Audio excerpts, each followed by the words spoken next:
faith. I have enough faith. I have enough faith. Then he opened his eyes and held out his hand. I have enough faith.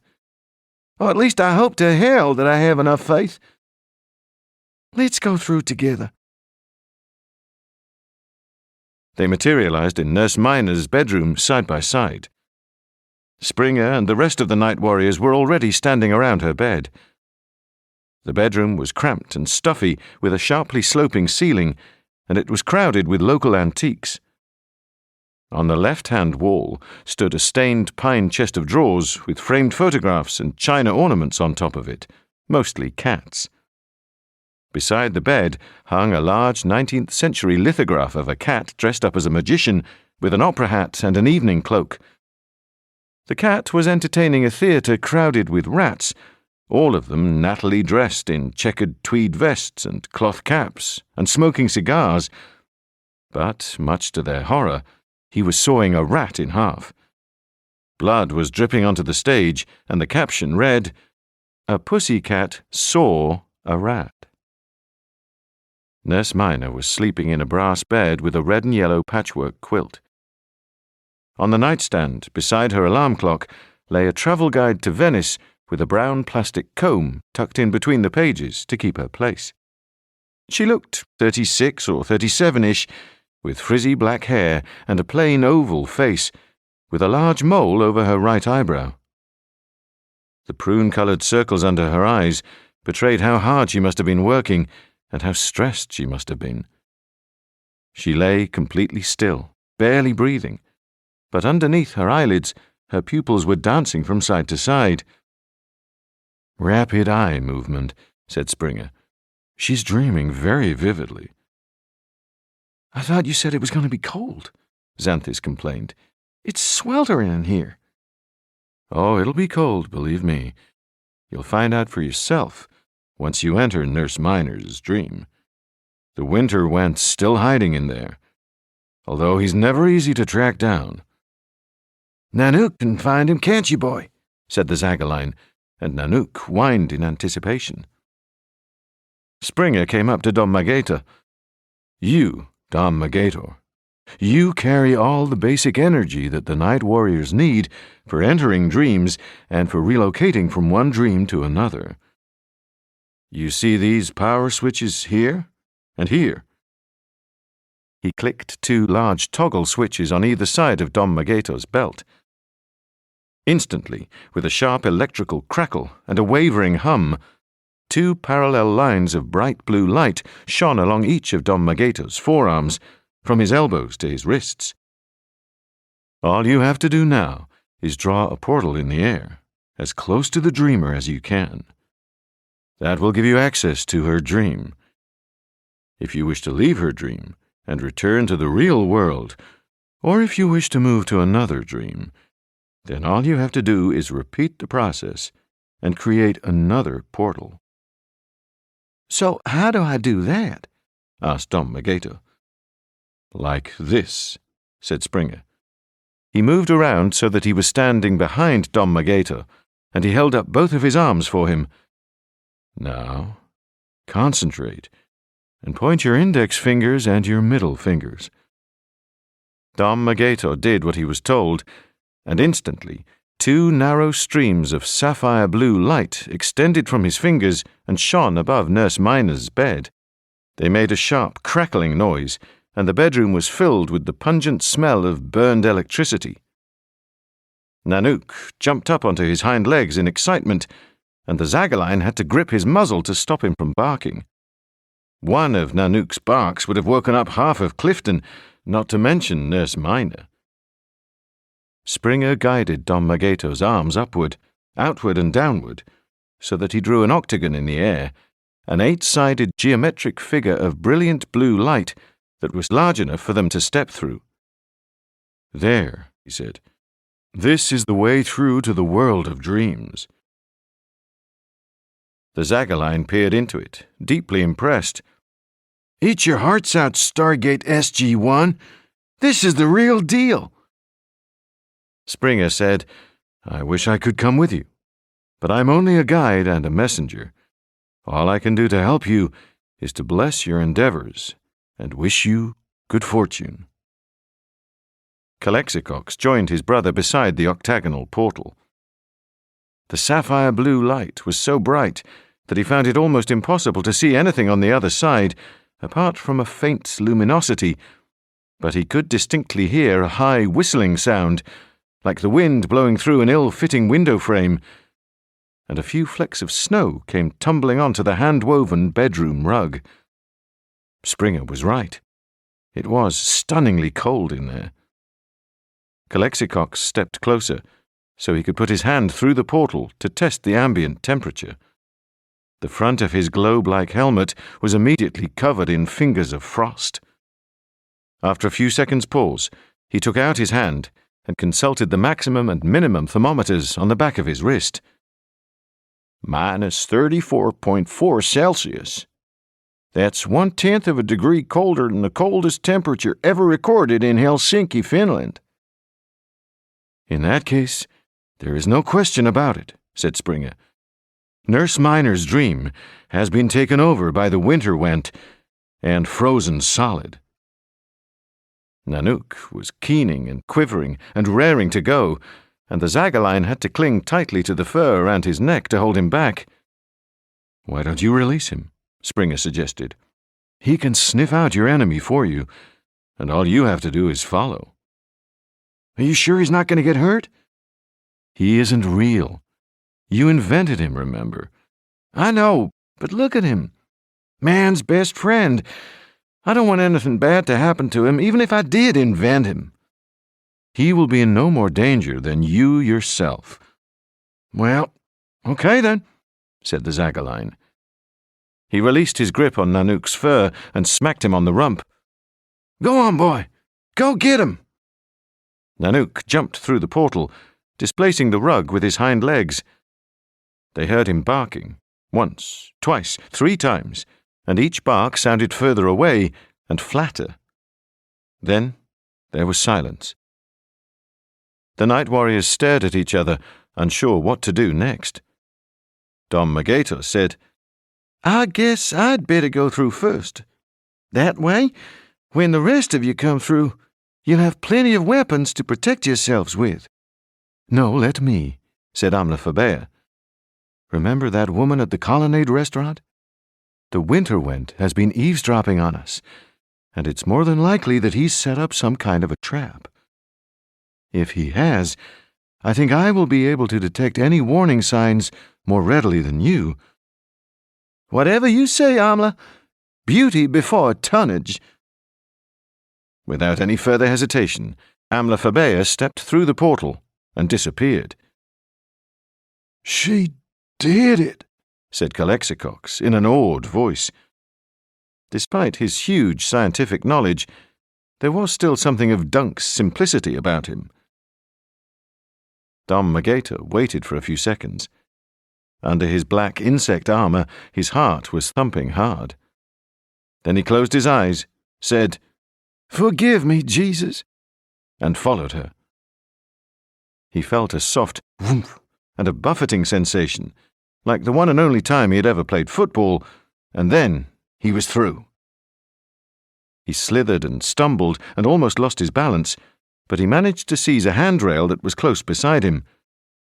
When he had steadied himself, he squinted through his visor and saw that he was standing on a veranda overlooking a landscape that was utterly frozen.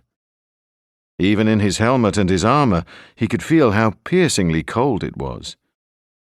"Jesus," he said, "this reminds me of the time I got locked in a deep freeze with a whole lot of hog carcasses. 3.5 hours I was in there, and when I came out, I stuttered for a whole week." Behind him, in quick succession, he heard 3 more whoomphing noises. Tumbling up against him came Xanthus, Calexicox, and the Zagaline. Xanthus slipped over, too, but the Zagaline managed to catch her arm. "You okay?" Dom Magator asked her. "Welcome to the happy land of freeze your butt off." Jumpily, his weapon held high, the Zagaline looked around at their immediate surroundings. "So, where's the winter went and the high horse?" asked Xanthus, peering through the snow. "Relax," Amlaphabea told her. We don't have to worry. Not just yet. So far as I can see, the winter went hasn't set any traps.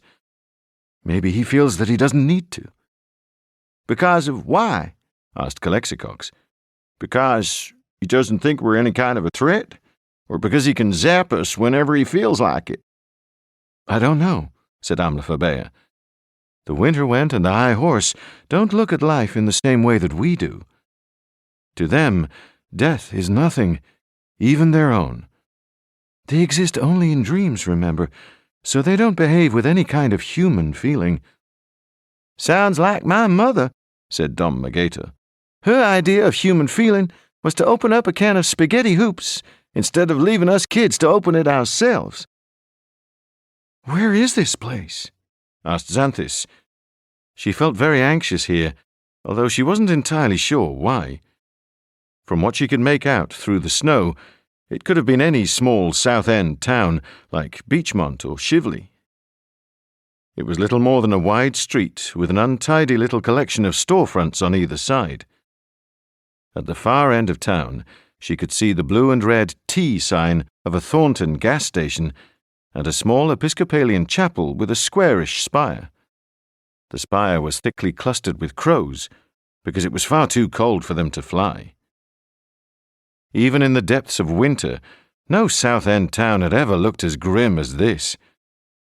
The clouds that hung over the snow-covered rooftops were dank and septic and greenish-black, like ragged bandages stained with gangrene, and they seemed to move in convulsive jerks, contrary to the direction of the wind.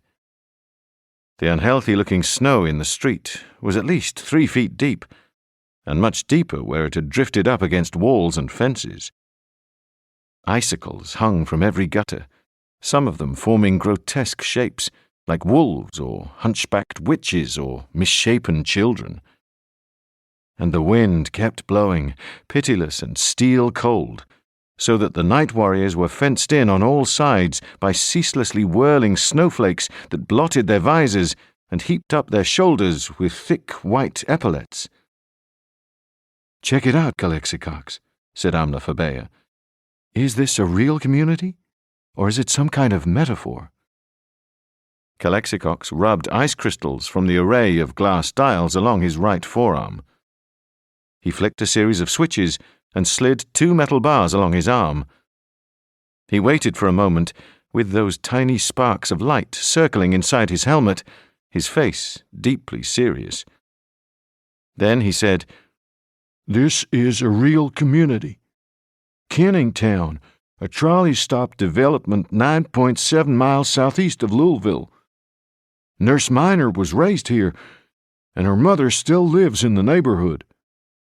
The snow is genuine, too, although it contains something else besides frozen water and the usual motor vehicle pollutants." "Like what?" asked Dom Magator. "Don't tell me. That stuff that makes it yellow and you're not supposed to eat?" "Well, there's a little of that, but it contains unusually high traces of icosapentaenic acid, as well as docosahexaenic acid. I'm not too sure about the streets, either. They're not made of asphalt and crushed rock, like you'd expect. They appear to be solid ice, with a high saline content." "So they're not streets at all?"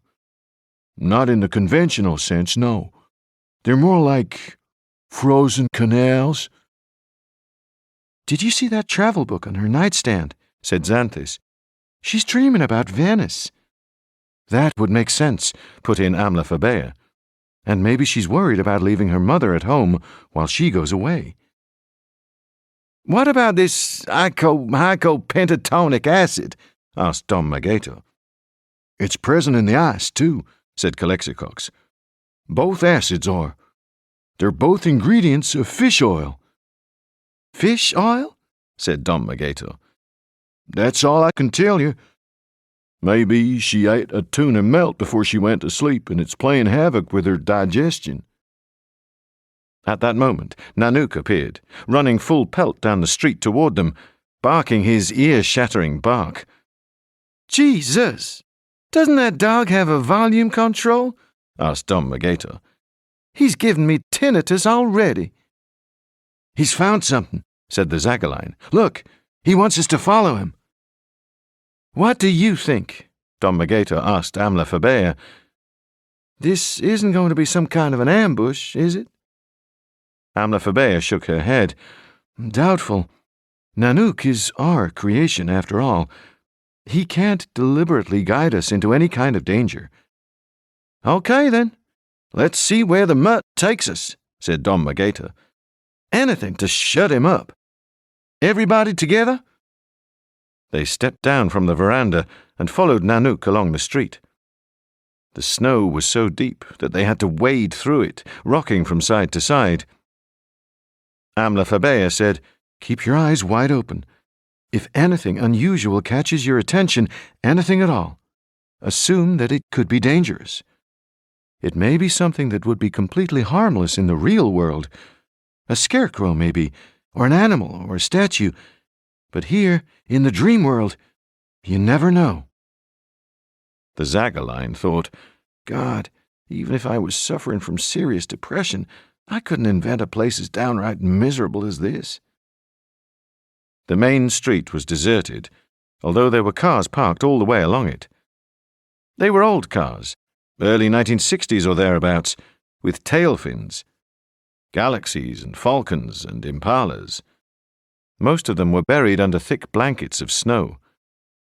The Zagaline cleared 2 or 3 windshields with his hand, just to make sure that there was nobody hiding in them, but they all appeared to be abandoned. There didn't seem to be anybody in any of the stores either, even though some of their doors were half open and snow had drifted across the floors inside. Ghost town, said Dom Magator. But Amlaphabea suddenly stopped and laid her hand on his arm. There, she said, and pointed to an upstairs window over Hankey's hardware store. Dom Magator frowned. A dirty net curtain had been pulled to one side, and somebody was standing close to the window. It was a woman with very long grey hair. Her face was as white as a church candle, and her eyes were closed. Dom Magator immediately touched the buttons at the right side of his helmet and brought the woman into focus. He could see right through the wall below the window, and he could see that she was wearing a plain grey dress with yellow flowers on it. He could calculate exactly how far away she was and at what elevation she was standing. And when he touched the destruction option buttons on the left side of his helmet, his instruments told him that he could destroy her most effectively with his vacuum carbine, which would instantly evacuate all of the air out of the room, causing all 4 walls to rush together and crush her to a half-inch thick. Pollute her? He suggested. But Amlaphabea said, She's not armed, is she? I don't think so. Well, she doesn't appear to be any kind of threat. It's more than likely that she's nothing more than an incidental character in Nurse Miner's dream. Maybe she's some old blind woman who used to frighten her when she was a child, or an elderly patient that she knew when she was training as a nurse. She's a real person, Calexicox confirmed. Her body chemistry is normal. 65% oxygen, 18% carbon, 10% hydrogen, 3% nitrogen, 4% calcium, phosphorus, sulfur, sodium, magnesium, copper, zinc, selenium. Okay, Einstein, the Zagaline interrupted him. We get the picture. Not completely. She has a serious chemical imbalance in her brain, and she has no eyes. Dom Magator frowned at his viewfinder and made an adjustment, and then another. There's something else. I didn't notice it before. That room she's looking out of, it doesn't have a floor. What? It has 4 walls and a ceiling, but it doesn't have a floor. She's suspended about 17 feet from the ground, with no visible means of support. Xanthus stared up at the woman's pale, unperturbed face. It could have been a death mask, except for the way she occasionally pursed her lips, as if she was sucking on her false teeth. And although Calexicox had said that she had no eyes, she still gave Xanthus the unnerving impression that she was watching them. "So she's floating?" Xanthus asked. "What does that mean?" "I can't guess," said Amlaphabea.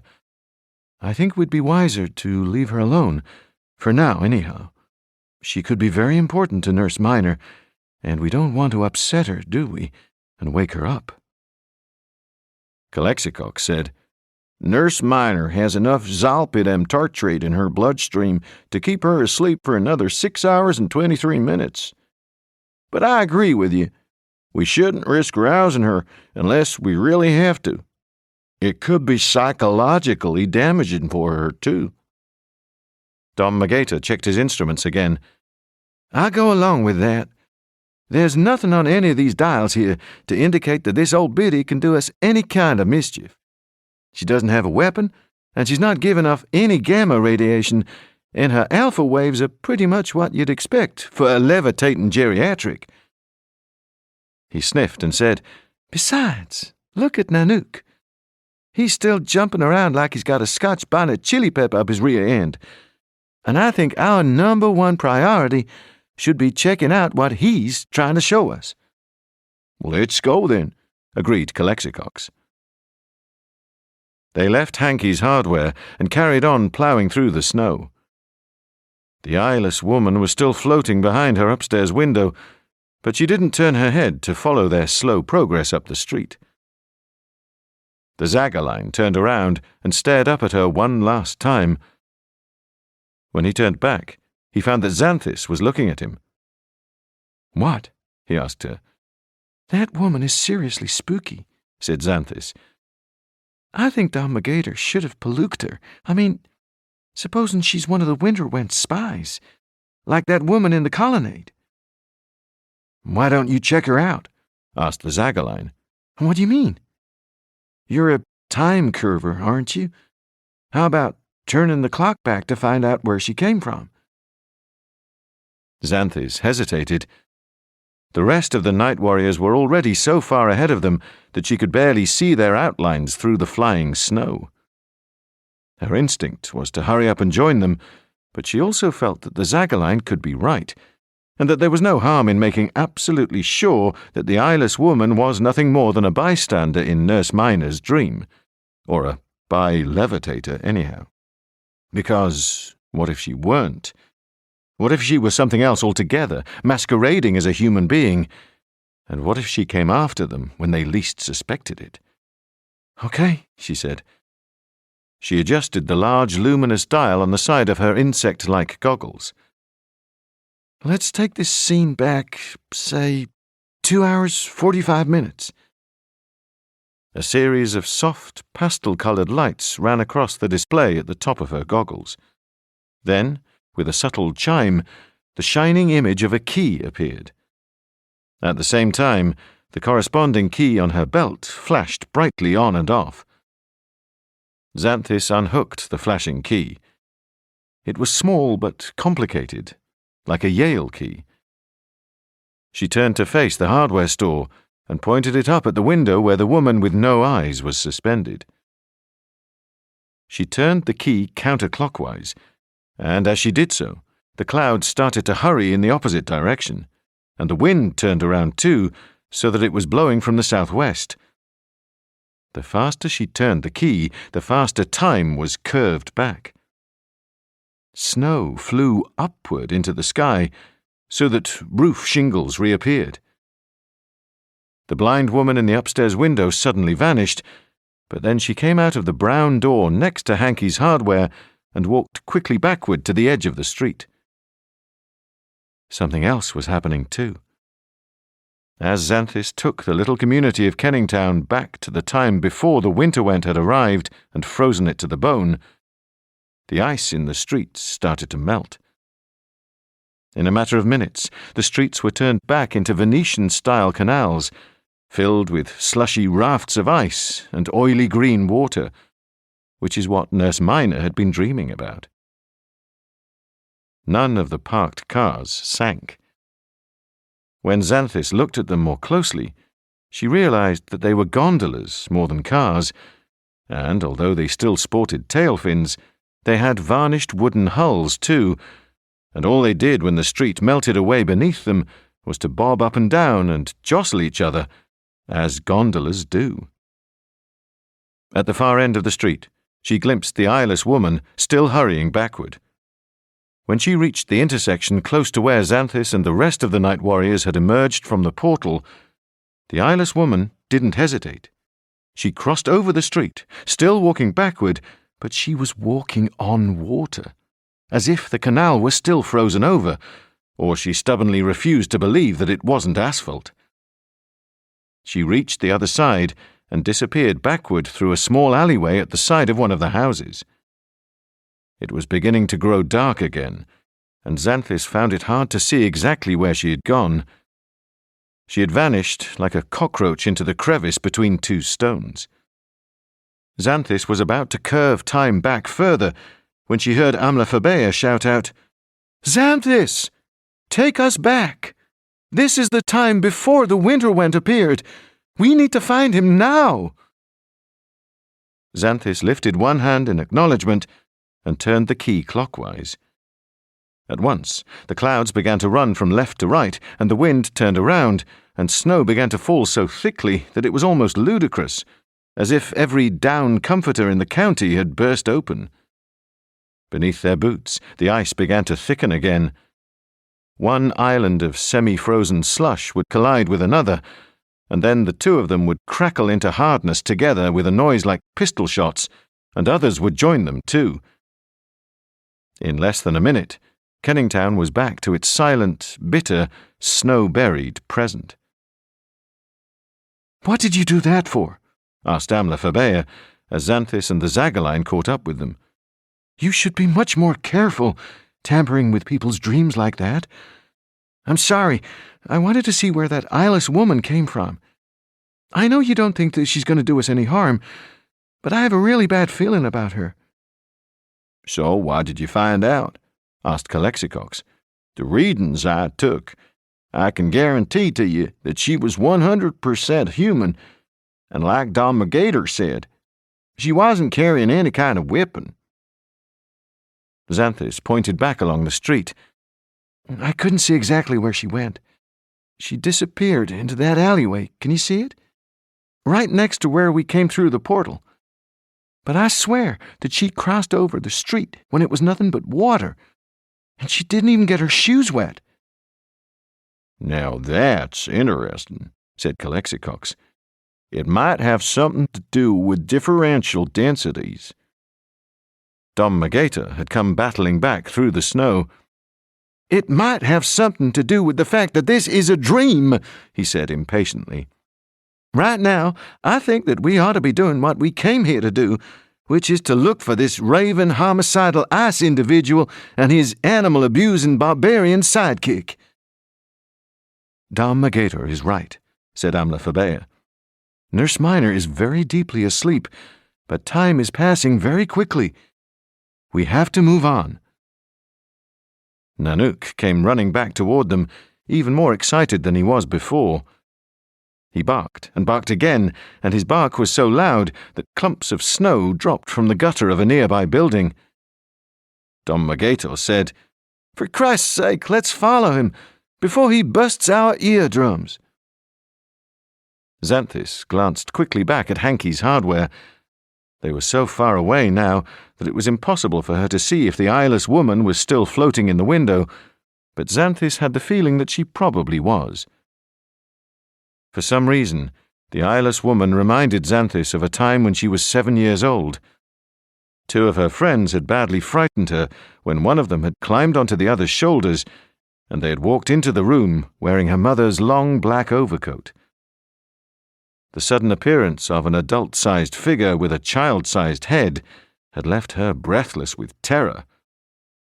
And she could feel that same terror now. Chapter 11.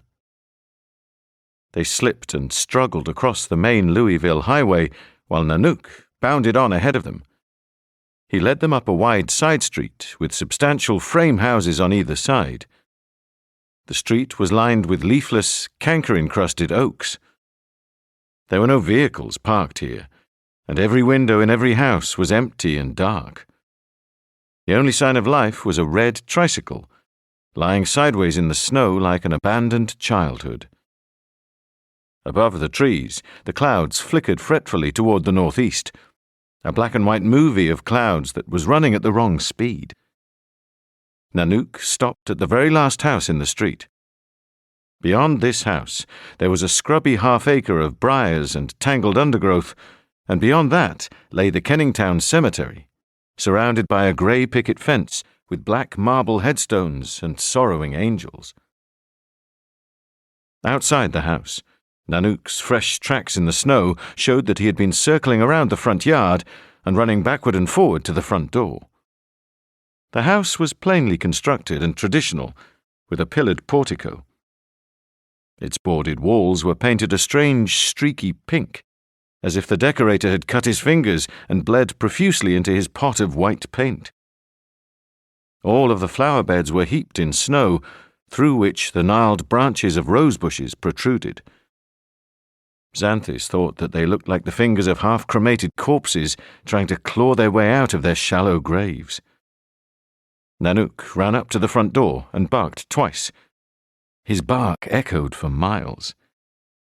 Dom Mageta came up close to Amla Fabea. Think the winter went's here?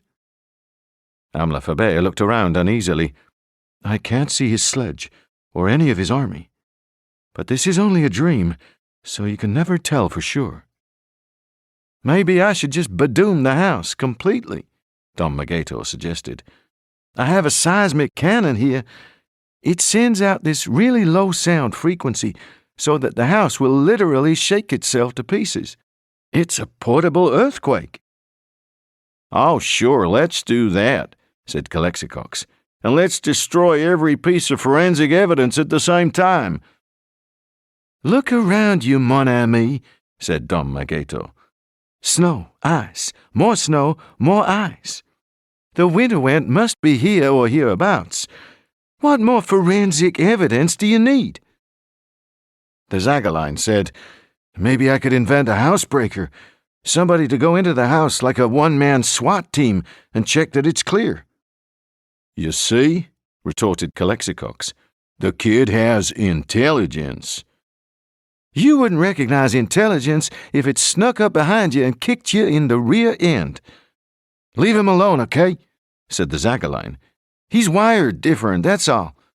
Sure, I had a TV like that. All it could pick up was the Mickey Mouse Club. Amla Fabea said, The Zagaline's idea is a good one. Can you make such a person as a housebreaker? Sure, said the Zagaline. I can do it right now. The Zagaline stood back a little way and started to hinge down the lenses on the side of his helmet. First, he used his limbing lens to create the housebreaker's outline. Then he used a variety of colored lenses to fill in his body structure, his skeleton, his muscles, and his skin. The housebreaker had a low Neanderthal forehead and deeply buried eyes, like a wrestler squashed under a 50-ton truck. His shoulders were piled up with muscles. His waist was narrow, but each of his legs were like 3 tree trunks twisted together.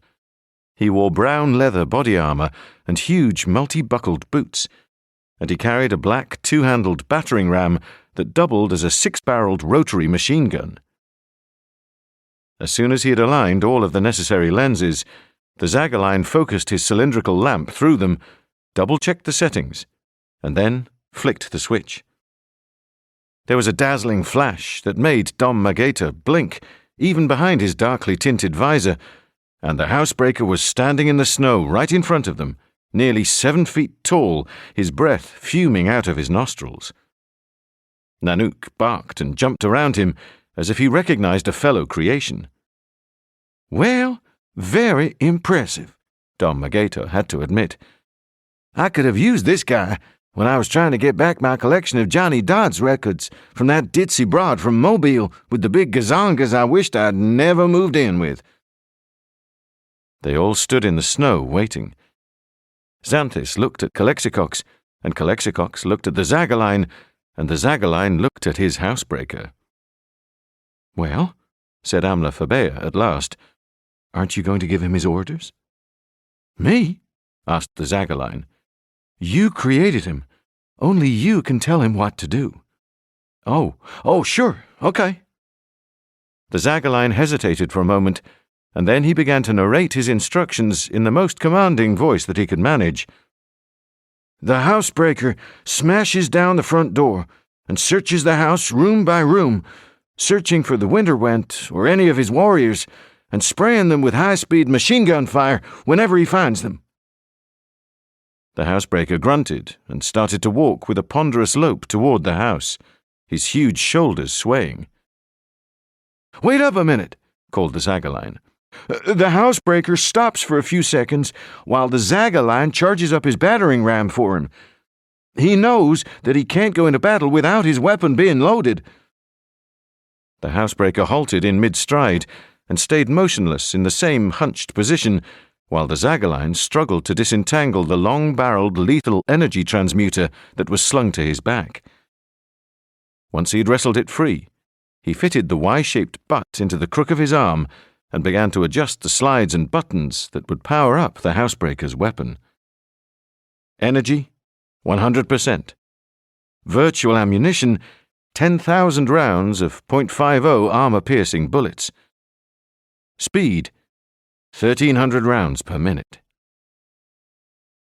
Once the Zagaline had set the LET, he connected it to the end of the housebreaker's battering ram and pressed the trigger.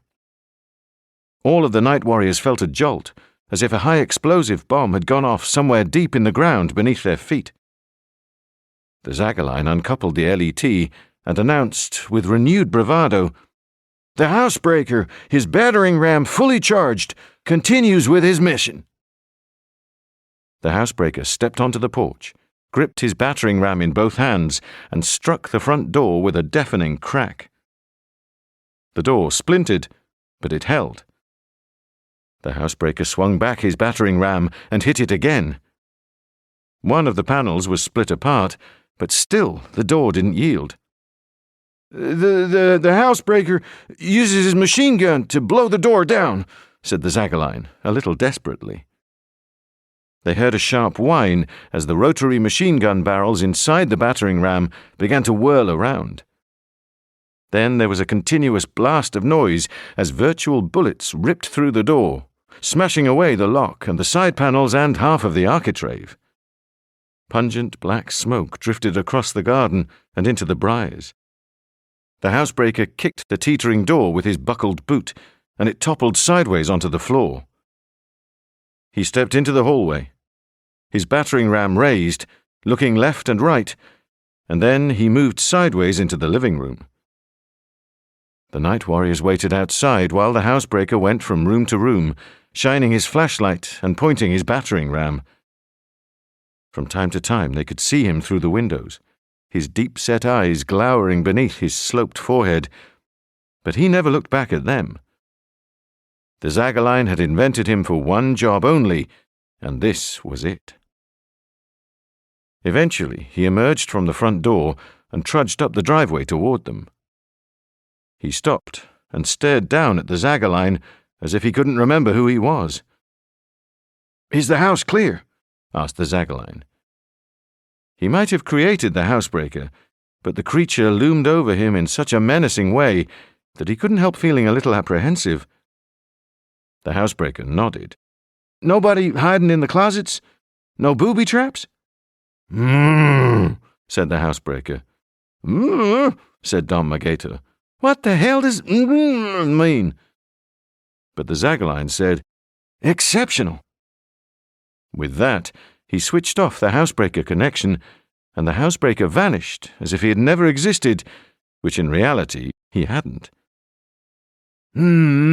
Is teenage for yes, the Zagaline explained. Like your dad says, get out of bed and sweep the backyard, and you say, Okay, said Don Magator, with an exaggeratedly weary sigh. Let's check this place out for ourselves.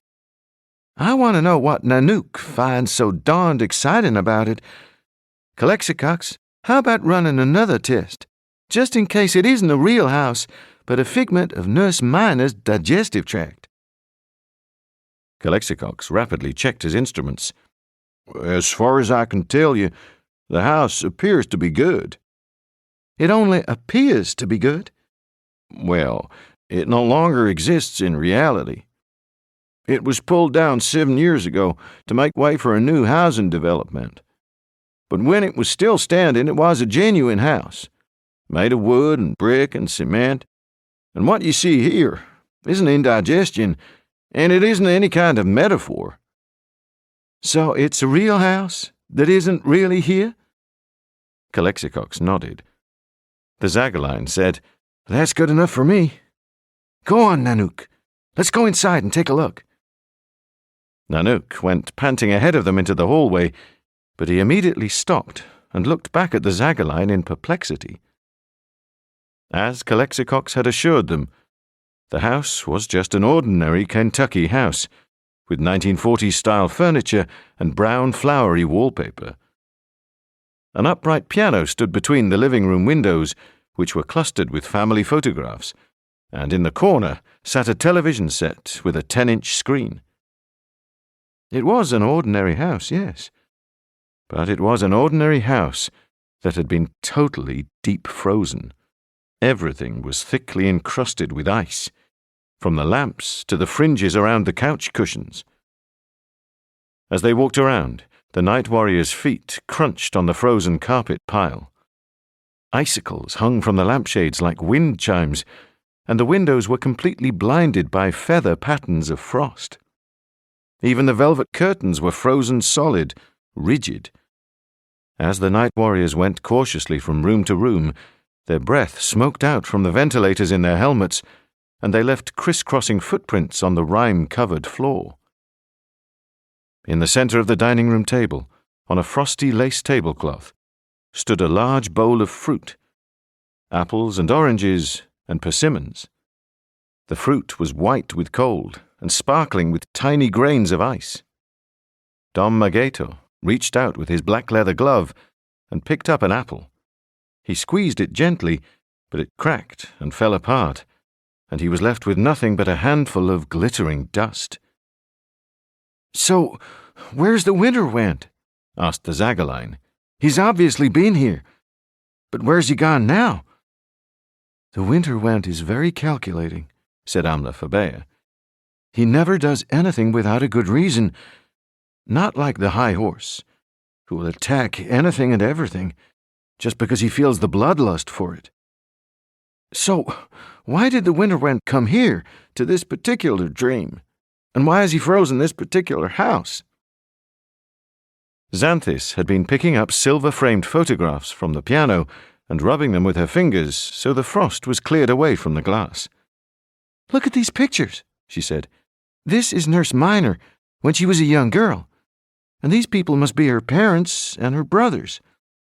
Look how they're all smiling. This must be Nurse Miner's family home.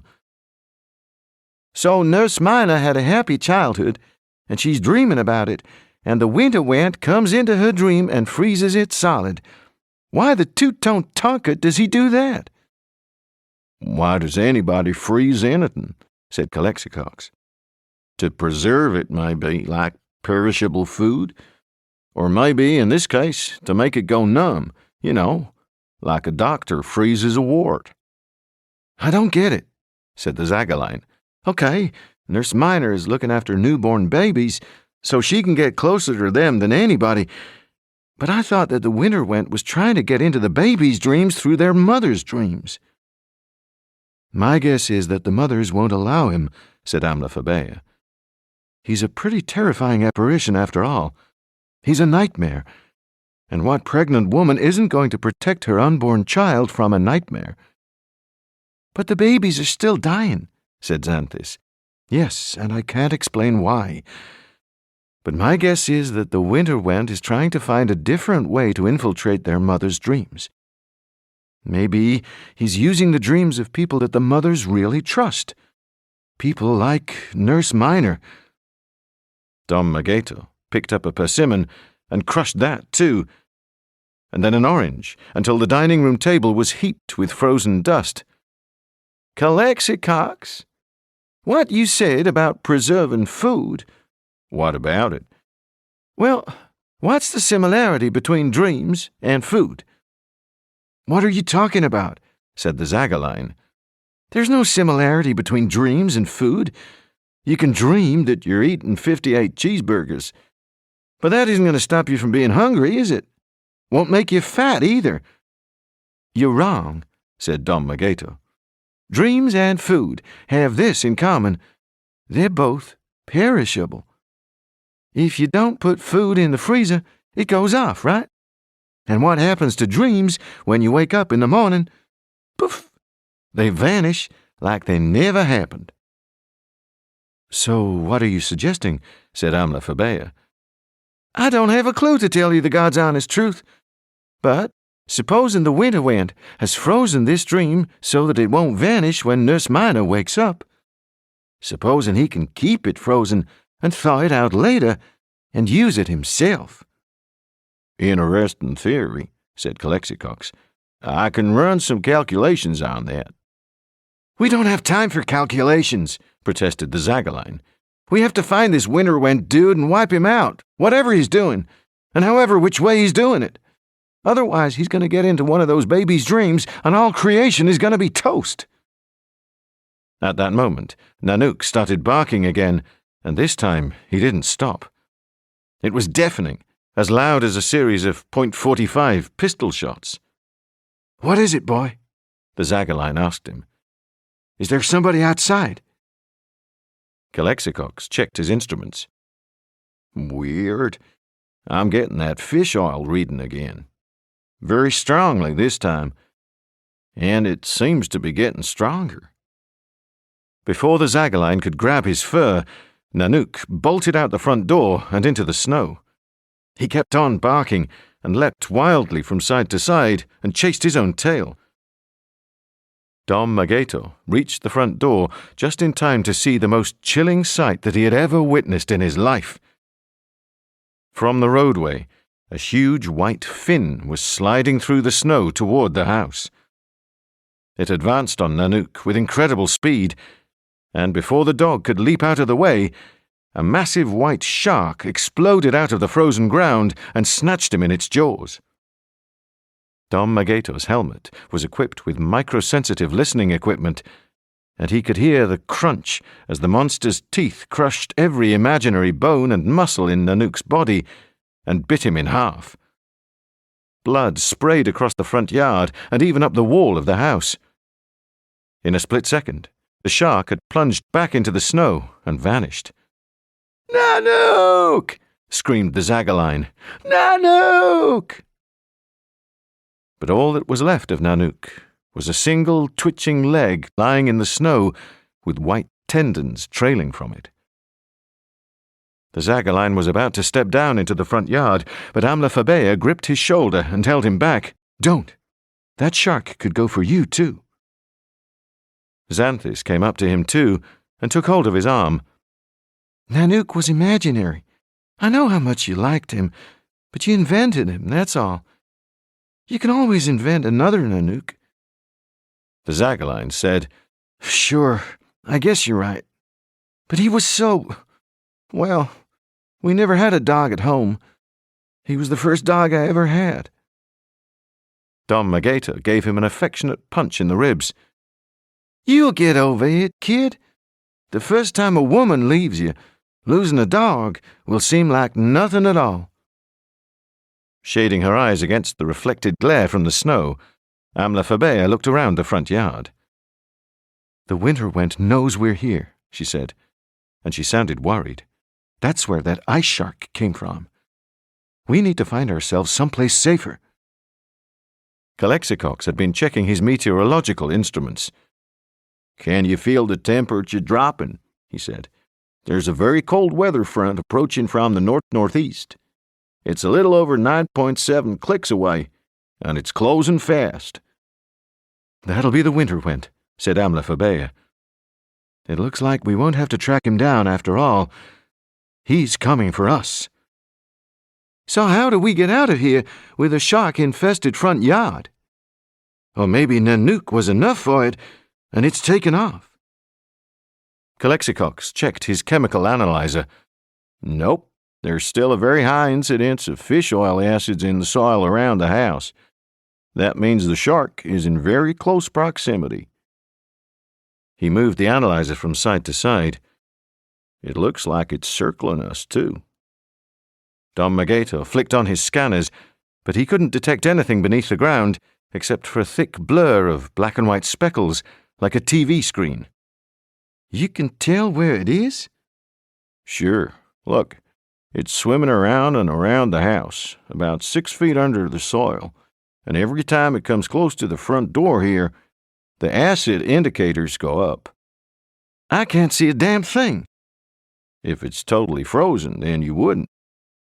Your scanners wouldn't be able to distinguish it from its immediate surroundings. But you can pinpoint it for me. Within 2 or 3 feet, yes. Right, said Don Magato. Let's see if we can do a Louisville special and have a fish fry. He reached around to the rack on his back and unclipped a heavy single-barreled shotgun. It had an ugly, short muzzle and a huge sliding bolt, which he pulled back to cock it. This is what they call a sun gun. For a millionth of a second, it creates a single spot of intense heat, exactly where you want it, equivalent to the core temperature of the sun. 15 million degrees Celsius, said Calexicox. Whatever.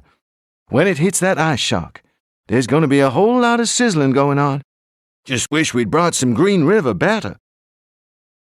They leaned over the railing around the porch, trying to spot any disturbance in the snow that would betray the presence of the ice shark deep beneath. Toward the northeast, the sky was already growing blacker, and the wind kept on keening like a knife blade rubbing against a sharpening stone. But apart from that, the street was eerily still.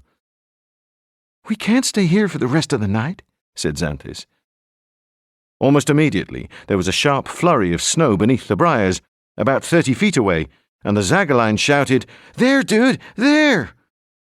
Don Magato hefted up his sun gun, but Calexicox was frantically checking his instruments and said, "Nope, that's nothing but a small bird, or maybe a minor rodent."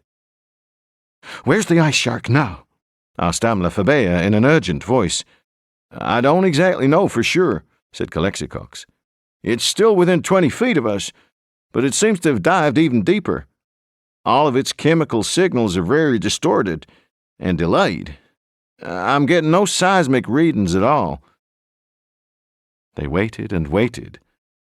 Don Magato impatiently shifted his sun gun on his hip.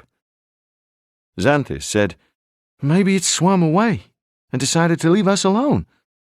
"You think?" said the Zagaline. "Well, if it hasn't swum away, we could be stuck here until Nurse Minor wakes up, and then what?" "Don't you worry, little lady," Don Magato reassured her. "The big DM will get you out of this." At that instant, the ice shark burst out of the snow right in front of them with a sound as loud as a car crash. It was huge, nearly 30 feet long, and its jaws were a forest of serrated teeth. It smashed into the railings and collided with the left-hand pillar, bringing down the portico in a shower of tiles and snow and wood splinters. The Zagaline was hurled backward, tripping over a row of shattered plant pots and colliding with the window shutter.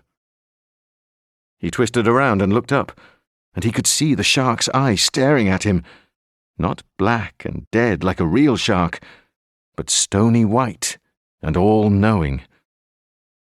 Xanthis screamed, but she managed to stumble through the front doorway into the hall, with Amla Fabea close behind her. Don Magato stood his ground, his back jammed hard against the right-hand pillar, his sun gun raised high. Just behind his left shoulder, Calexicox was furiously stabbing at his instruments. The ice shark's mouth gaped open again, so that Don Magato could see nothing else but its forests of teeth and death-white skin. The beast's breath fogged up his visor and filled his helmet with the smell of rancid fish oil and cold blood and imminent death. "Fire!" Calexicox screamed at him. Dom Magator fired the sun gun's double trigger, but as he fired, the pillar that he was leaning against toppled over sideways and backward, and he fell with it. There was a ripping noise like winter thunder, and then a crack as his sun gun's charge exploded right next to the chimney. The charge was smaller than a pea, but it gave off a light so intense that the world was turned inside out and nobody could see anything. The light was instantly followed by a wave of heat, and then another, so that the snow melted on the trees and on the rooftops, and patches of brown soil appeared in the garden. Water gushed out of the gutters, but instantly froze before it could reach the ground.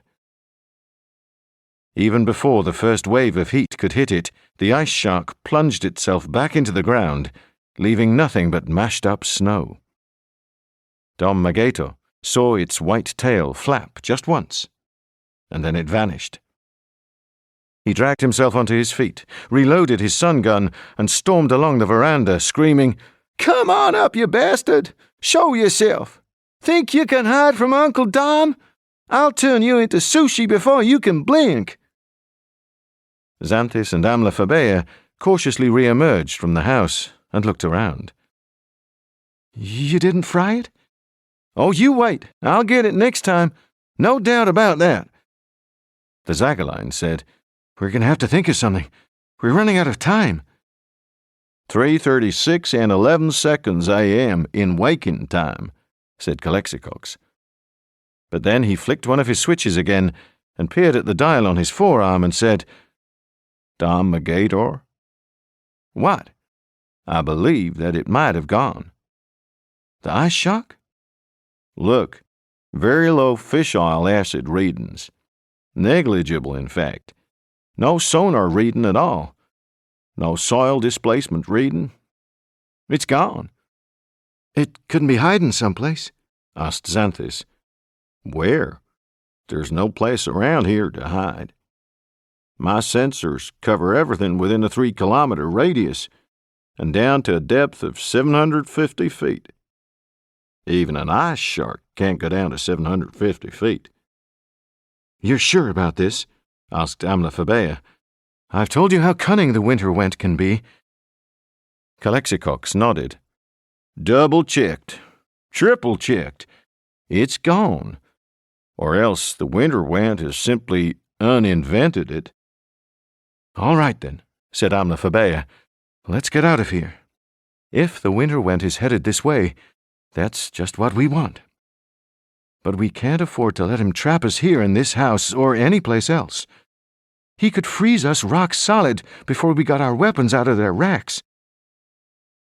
Reluctantly, Dom Magator returned his sun gun to its holster. "Okay, then," he said. "Let's hit the bricks. What we need to do is set up an observation post so that we can watch for the winter wind when he arrives and hit him quick and accurate before he knows what day it is." "What about the high horse?" asked Xanthus. "Like I say, he's extremely unpredictable," said Amlaphabea. "I haven't seen any signs of him so far. Maybe he's in somebody else's dream, some other nurse or midwife. Maybe he's still trying to make a breakthrough with the mothers." "But he could be here, too?" "Oh, for sure. It's just that I haven't seen any hoofprints yet, and I haven't smelled horses, and I haven't felt anything that makes the hairs on the back of my neck stand on end. I haven't heard any animals screaming either. That's when I know that the high horse is close." Calexicox was standing at the top of the porch steps, looking out over the front yard. "All right.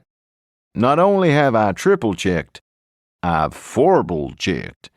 I can't detect any sign of that ice shark anywhere." "Let's go, then," said the Zagaline, and together they stepped off the porch and into the snow. Dom Magator hesitated for a moment, but then he followed them, with Amlaphabea close behind him.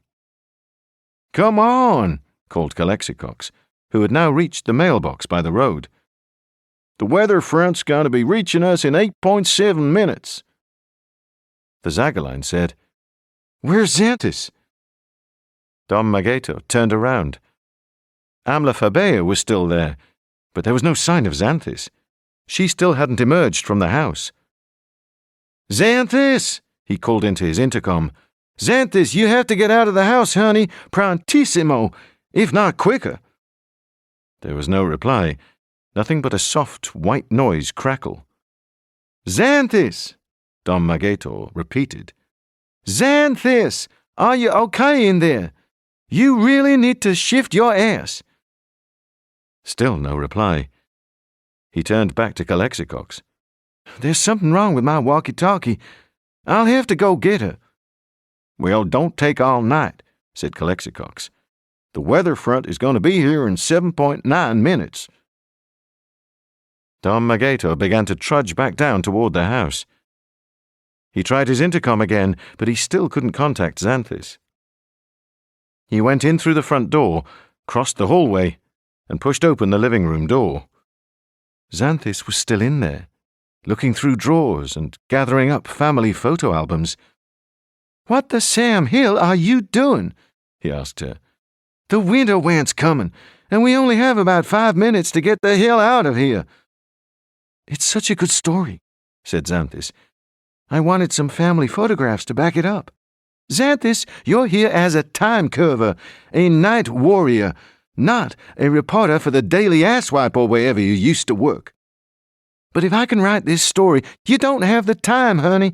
And if we don't succeed in Palooking the Winter Wind and the High Horse, there won't be anybody left in the world to read your story, let alone anybody to print it."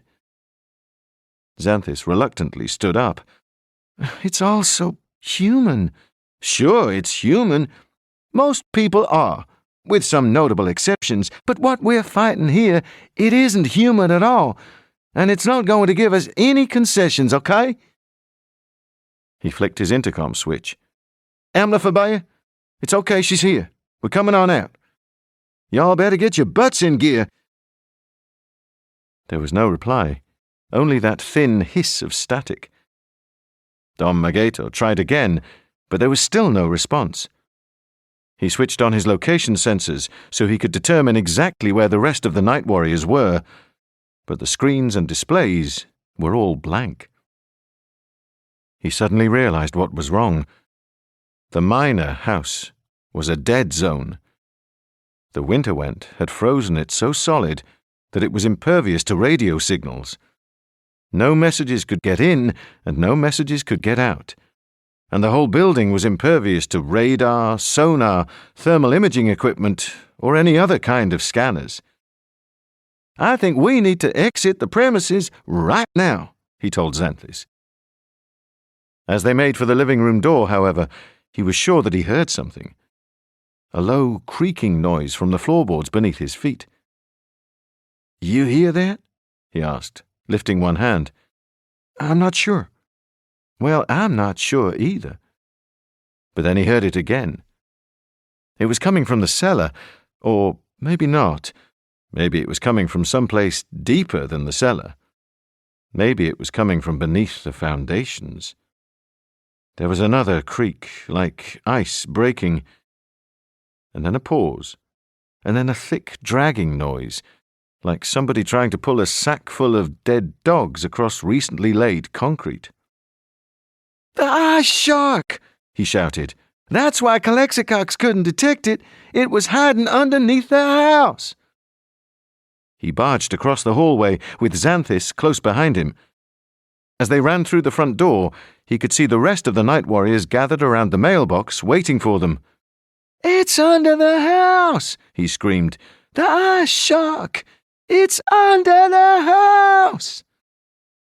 They turned toward him, and Calexicox gave him a mock salute. Dom Magator stumbled down the porch steps and started jogging toward them, frantically waving his arms. But before he was halfway up the path, the ice shark's fin broke the surface of the snow only 7 or 8 feet in front of him, and it sped toward the night warriors as fast and straight as one of his knives. The ice shark detonated from the snow right in front of them, scattering the night warriors. It towered over them for a few seconds, staring with its white eyes, and then it crashed back into the snow, twisting around so that it could attack them from behind. The Zagaline swung his LET rifle at it, but he was knocked off his feet and into the briars. The creature's tail thrashed furiously from side to side, but Amlaphabea managed to somersault over it and then handspring backward out of its way. Dom Magator struggled to free his sun gun from his rifle rack. He managed to take it out and pull back the bolt, but before he could take aim, the ice shark had vanished again. Calexicox was standing by the mailbox, feverishly trying to locate it, while Amlaphabea was circling around on the other side of the road, keeping her distance. The Zagaline shouted, Dom Magator! Give me a gun for Christ's sake! Anything! Dom Magator unclipped an existence dart pistol from his belt, checked that it was loaded with darts, and tossed it across to him. The Zagaline caught it. What the hell does this do? He asked, turning the 3-barreled pistol from side to side. Hit the shark anywhere you like.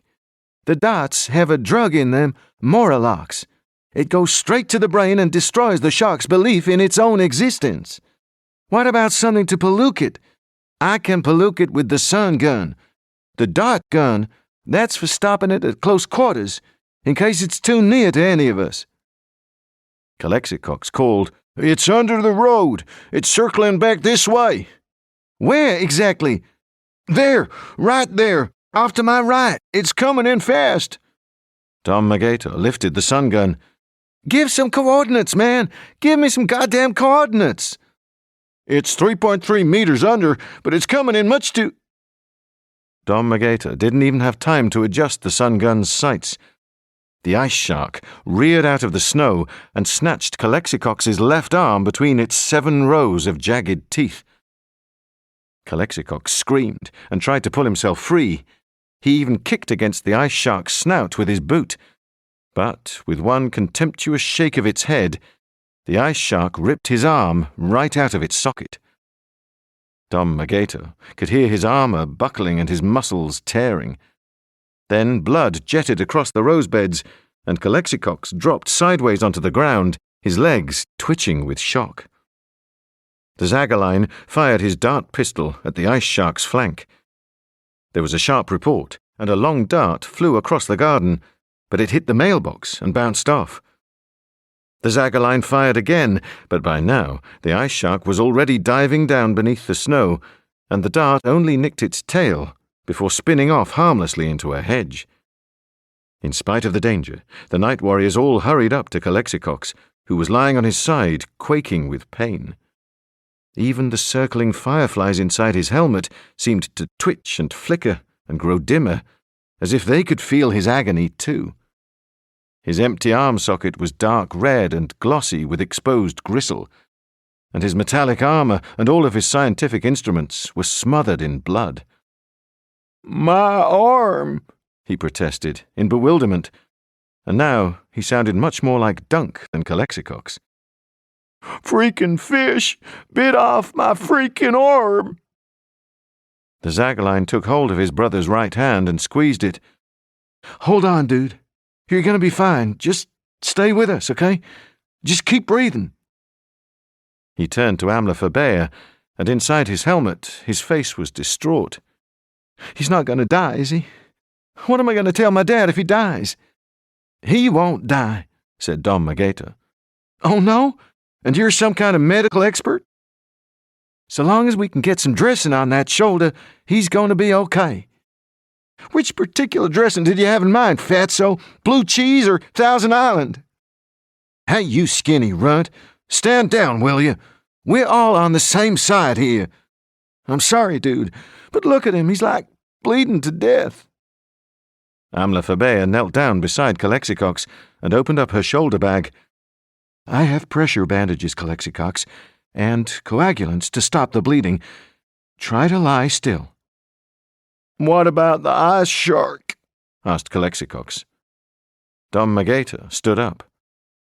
Oh, we'll skewer that baby for you, don't you worry. Might even get your arm back, too. But as she applied the pressure bandage, Amlaphabea glanced up at him with a question in her eyes, and she didn't even have to say it out loud.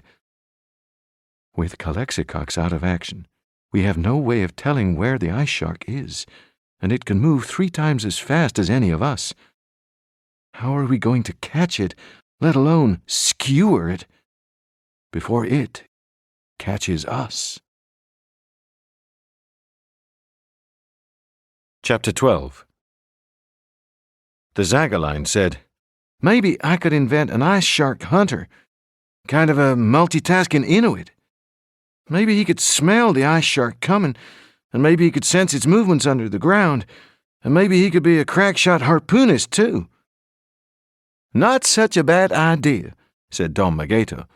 The only snag is, we don't have a whole lot of time. Look at that goddamned weather! By now, the sky over their heads was almost totally black, and they could see columns of icy rain falling from the upper atmosphere, as if great grey buildings were collapsing from the clouds. Down at ground level, it started to snow. Only a few flakes at first, but then thicker and thicker, and at the same time the wind began to rise. Calexicox groaned and whimpered, and tried feebly with his right hand to find out where his left elbow had disappeared to. Amlaphabea had stopped the bleeding, but Calexicox was going into shock. His face was newspaper grey, and his blood pressure was dropping as fast as the barometer. Looks like we're faced with a pretty stark choice, said Amlaphabea, packing up her first aid kit. We can make a run for it and hope that the ice shark doesn't come after us, or else we can stay here and see if the Zagaline's Inuit can kill it for us. But we've pretty much run out of time, so we'd better make up our minds fast. Time, said Xanthus. That could be the answer, couldn't it? I mean, time could solve everything. What do you mean? We want to kill the ice shark, don't we? And we want to save Calexicox, too. The ice shark bit his arm off. There's nothing we can do about that. He won't have lost his arm in his waking life, not physically, but he probably won't be able to use it again. But supposing we kill the ice shark before it bites his arm off? You want to try some of that time-curving stuff? Why not? We could kill 2 birds with 1 stone.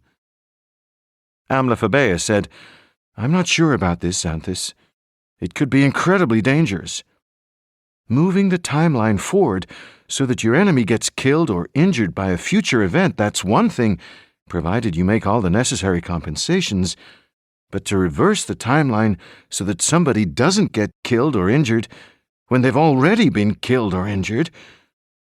We need him, though, don't we? Xanthus argued. Without Calexicox, we can't tell if a hole in a wall is a hole in a wall, or if it's somebody's dream about screwing their best friend's wife. The snow was falling so thickly now that they could hardly see each other, and the wind was blowing in a soft, panicky scream. The Zagaline said, She can do it. She reversed the timeline back along Main Street, didn't she? Why don't we give it a shot, huh? If it doesn't work, okay. I'll try to invent my Inuit. But if she can give Dunk his arm back... Don Magato turned to Amlaphabea. What do you think? Amlaphabea thought about it for a moment, and then nodded. So long as she doesn't take the timeline back too far. No more than 5 or 6 minutes at the most. We don't want this whole dream going out of sync, or we may never get out of here. Xanthus said, That doesn't give me too much room to maneuver, does it? She checked the chronometer in her helmet. 6 minutes will only take us back to the moment before Calexicox was attacked. We'll have to be quick off the mark, that's all, and even quicker on the trigger. All right, said Xanthus. I'll do my best, I promise you. Don Magato reloaded the Zagaline's dart gun and handed it back to him. Then he picked up his sun gun, cocked it, and adjusted the sights. Okay, Xanthus, here goes nothing. Xanthus fine-tuned the large dial on the side of her helmet. She edged it up to 6 minutes, 57 seconds, as far back as she dared. With a soft chime, a pale green key appeared on her display, and the corresponding key on her belt started to flash. She unhooked the key and turned around to face the east, where time always comes from. Ready? She asked, and twisted the key in the air. Instantly, right in front of them, the ice shark reappeared, monstrous and white, its teeth bloodily tearing at Calexicox's shoulder. Calexicox was screaming and falling sideways, his eyes wide with terror. But then time reversed itself. The thin, bloody strings of scarlet muscle unraveled themselves from the ice shark's incisors, and its jaws stretched open wider to release their grip, and the blood vanished, and Calexicox's armor magically unbent itself. Calexicox stopped screaming and swung up into a standing position. He briefly turned his head toward the retreating ice shark, and then he turned back to jab at his instruments. There was a fraction of a second when the ice shark was almost completely clear of the snow, with only the tip of its tail buried beneath the ground. It looked almost graceful, like a marble statue of a leaping dolphin. Dom Magator leveled his sun gun and fired. Nothing happened. Only a complicated whir-click noise, like an old-fashioned camera. Unharmed, the ice shark slid backward into the snow and disappeared. Dom Magator looked down at the sun gun in incredulity. It jammed, he screamed at it. It's supposed to be a dream gun, and it jammed! Stupid imaginary piece of shit! The time curve reached 6 minutes 57 seconds, and, with an odd sideways shiver, they were all looped back into the present, back into the teeming snow, with Calexicox lying on his side, his arms still missing, and the sky as dark as a storm cellar. Amla Fabea came over to Dom Magator and inspected the sun gun. Look, she said, pointing to a small gold lever. The power reserve switch has tripped. That's why it didn't fire. The which switch? Whenever we enter a dream, we have only a limited amount of power to keep us going, which you carry in your batteries. If we exhaust all of that power, there's no way for us to open a portal and escape the dream before the dreamer wakes up. That means we have to stay in the dream world until another contingent of night warriors comes to get us out. That's if they can find us. She paused, and then added, That's if they come at all. So what are you saying? We're running low on juice? The sun gun burns up a massive amount of energy every time you fire it, and I mean massive. If you had taken that shot, you would have fried the ice shark for sure, but your weapons system knew that there was a high risk that we might be marooned here, without enough power to get back to the waking world, probably ever. Why didn't you tell me this before? I'm sorry, Dom Magator. I didn't realize how much power we'd already used up. When the Zagaline created Nanook and the Housebreaker, he must have depleted our reserves much more than I thought he would. Creating guide dogs and solid people out of electrons, that's a very energy-intensive operation. And time curving isn't exactly economical when it comes to power. So what the flap-doodle do we do now? The temperature had dropped so far that fine ice crystals were forming around their lips as they spoke, so that they looked like bearded Arctic explorers. The Zagaline came over and said, We have to get Dunk out of here. We have to get him home. He's going to die if we don't. The snow was piling down so fast that Calexicox looked as if he were covered by a blanket. Maybe we should just risk it, said Dom Magator. We can't, said Amla Fabea. We're the only people in the world who are capable of stopping the winter wind and the high horse. And if the ice shark gets all of us... You said something earlier, put in Xanthus. Something about sushi? What? Said Dom Magator. That was merely an intemperate expletive. But I have an idea. Do we have enough energy for another time curve? Amla Fabea checked the small panel of telltale lights on Dom Magator's belt. Yes, we do. In fact, we have quite a reasonable amount of energy left. It's just that we don't have enough for a 15 million degree gunshot. Where's Shark? Shouted the Zagaline and pointed through the falling snow toward the house. A triangular white fin was slowly circling around the garden, cleaving through the rosebeds, cutting across the snow-covered lawns, and it was gradually widening its circle, coming closer. "Okay, then," said Don Magator. "Let's sick this sucker before he sicks us." Xanthis stood back a little way and retuned the dial on the side of her helmet. 4.5 minutes had elapsed since Don Magator's sun gun had misfired, so she had to risk a setting of 9 minutes 37 seconds. A pale purple key appeared on her head-up display, and another key on her belt lit up, small and shiny with a hexagonal pattern on it.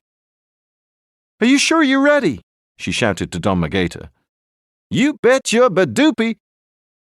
As she raised the key toward the east, however, they heard a deep rumbling sound in the distance, toward the north.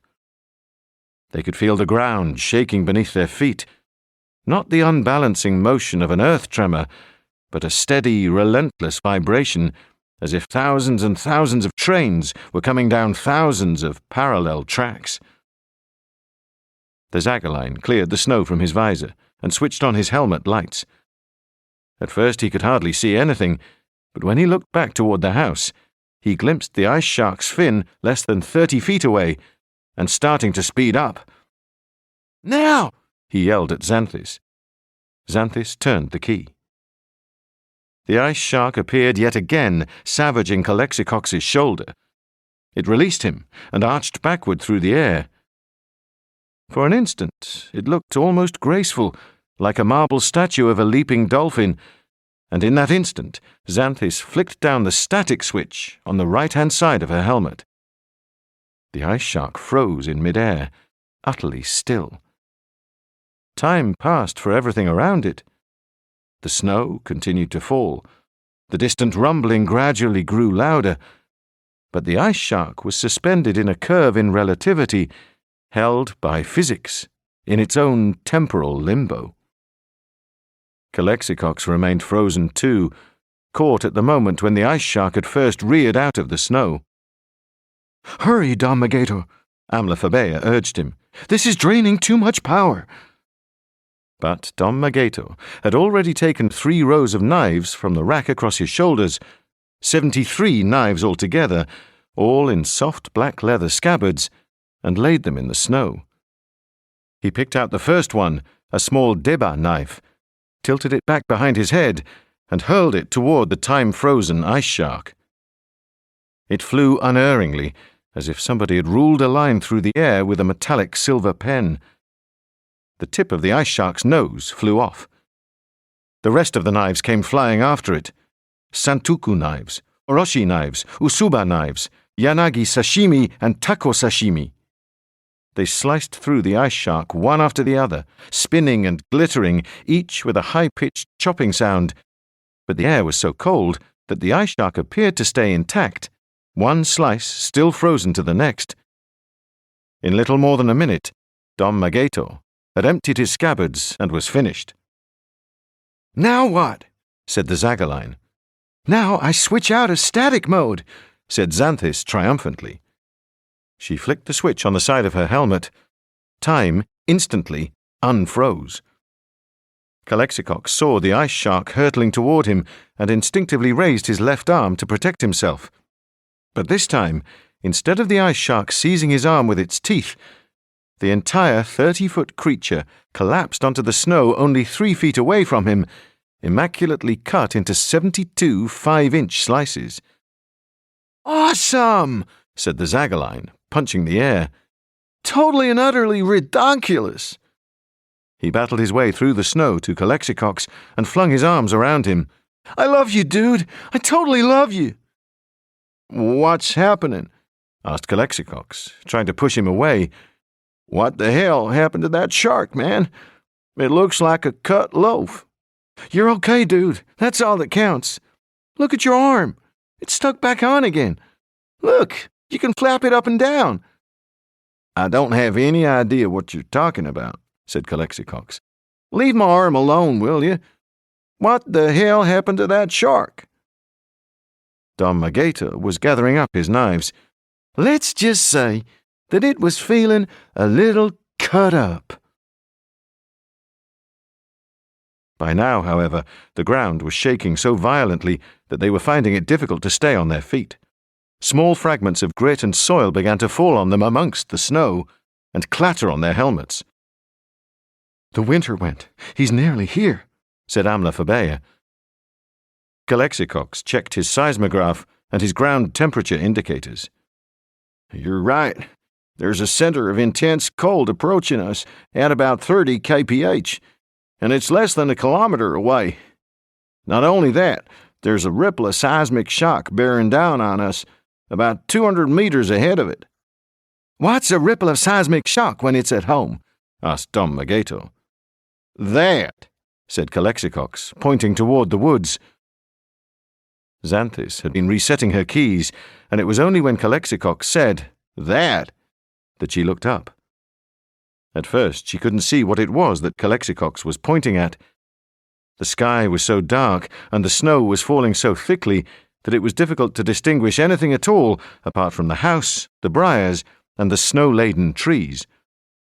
But as the ground shook even more, she gradually made out an even darker line, like a high wall, only about a half-mile away, and coming closer.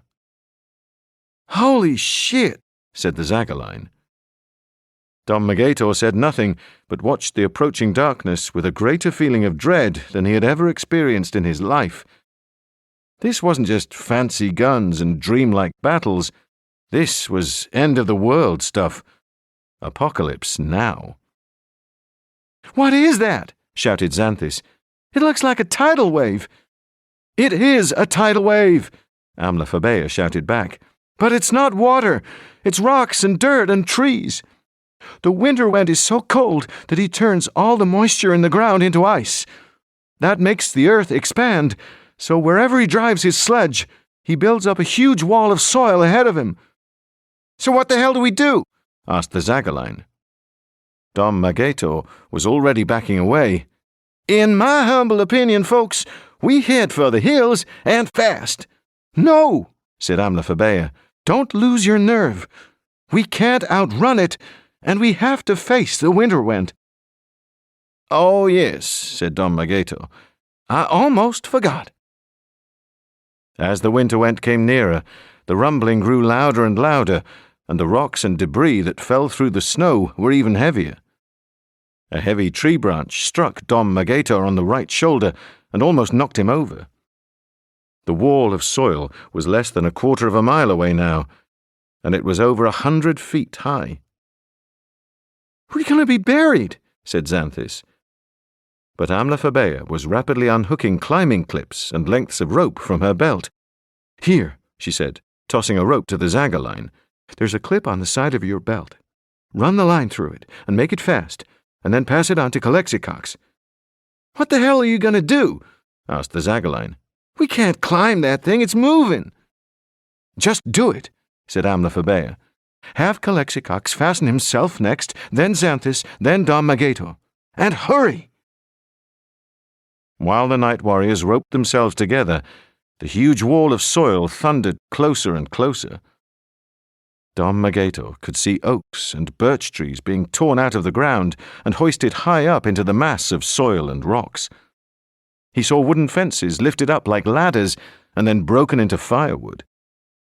When he looked up, right at the rim of the wall, he could see freezing cold fog pouring over it like dry ice, and he could smell it, too, as foul as the stench from an open sewer in winter-time.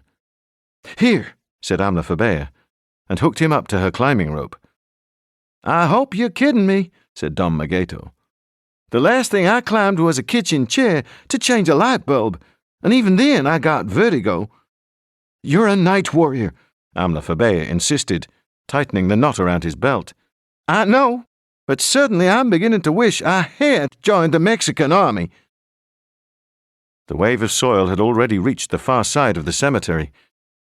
The grey fence collapsed in front of it, and gravestones and crosses and weeping angels were all heaved up into the air, followed by dozens of caskets.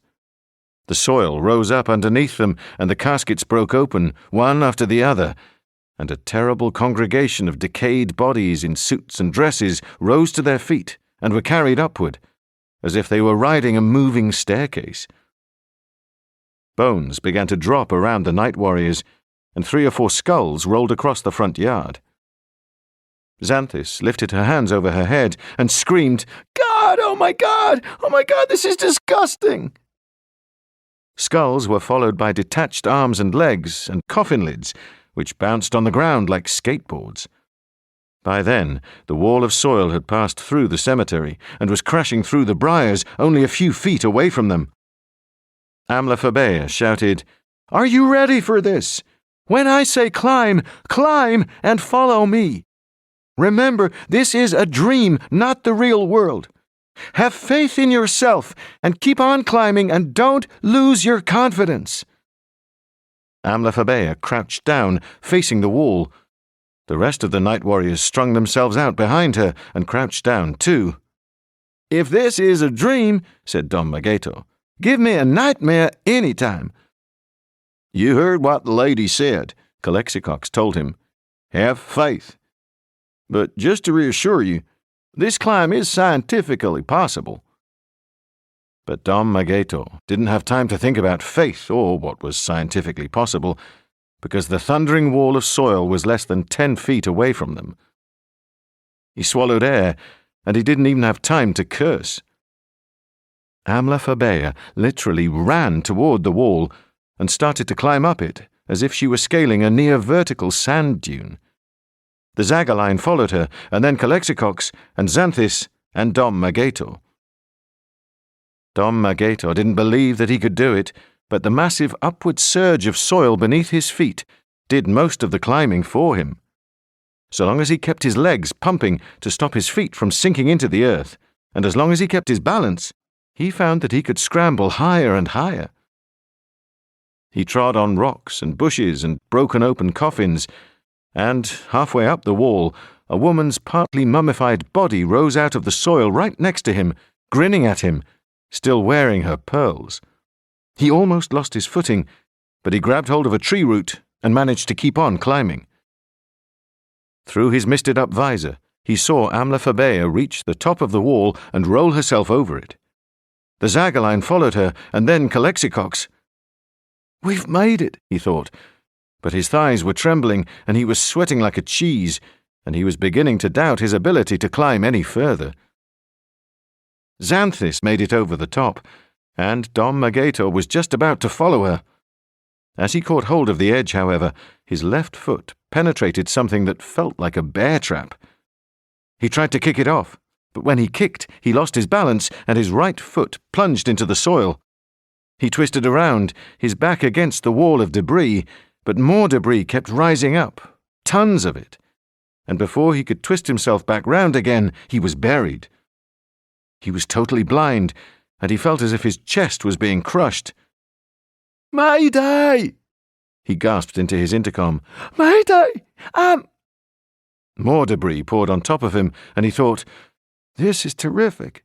Buried alive 100 feet in the air in some homely nurse's nightmare. Just the way I wanted to go. What happened to a massive heart attack after too many helpings of crawfish gumbo and a slow parade along Gayosa Street with a jazz band playing Didn't He Ramble? Yes, but you wanted to be a night warrior, didn't you? You wanted to prove that you were more than a self-pitying waste of calories. So this is how you die. Uncomfortably, maybe, but heroically, yes. He was still arguing with himself when the rest of the night warriors dragged him out of the soil and rolled him over onto his side. Coughing and wheezing, he struggled into a sitting position. He was almost up to his neck in freezing fog, which was rolling past them in a thick, white, fast-flowing tide. They had managed to climb over the crest of the wall, and as it rolled across the landscape of Nurse Miner's dream, they were gradually sinking back down to ground level. You okay, DM? Xanthis asked him. I got caught by some kind of goddamned animal trap. I lost my balance. Animal trap? Dom Magato peered down through the fog and saw that his left leg was caught inside a human rib cage. Jesus, this is so disrespectful. He kicked the rib cage and kicked it again, and it fell apart. You're okay, DM. You're free of it now. Yuck! That's the trouble with death. It doesn't matter what a terrifically nice person you were when you were alive. Death turns you into nothing but a waste disposal problem. Amla Fabea came over and held out her hand. We have to move fast, she said. The winter wind is only minutes away from us now. Dom Mageta allowed her to help him up. The wave of debris was already more than a half-mile behind them, still rumbling its way southwestward, with trees and fences and rooftops occasionally rearing out of it. Underneath the freezing fog, they could hear the soil crackling with rapidly forming ice, and up ahead of them, all they could see was a blizzard, a complete whiteout. So, what's the plan? Asked the Zagaline. We spread out, said Amla Fabea. When the winter wind comes closer, I'll try to create a diversion so that the rest of you can pick your moment and open fire.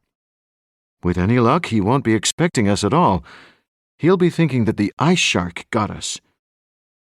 She checked her equipment belt, and then she said, Dom Magator, how about a weapons issue? Okay, said Dom Magator. We can't use the sun gun, but why don't we try this? He lifted a long-barreled rifle from his back and handed it to Calexicox. You're the science genius. This should suit you.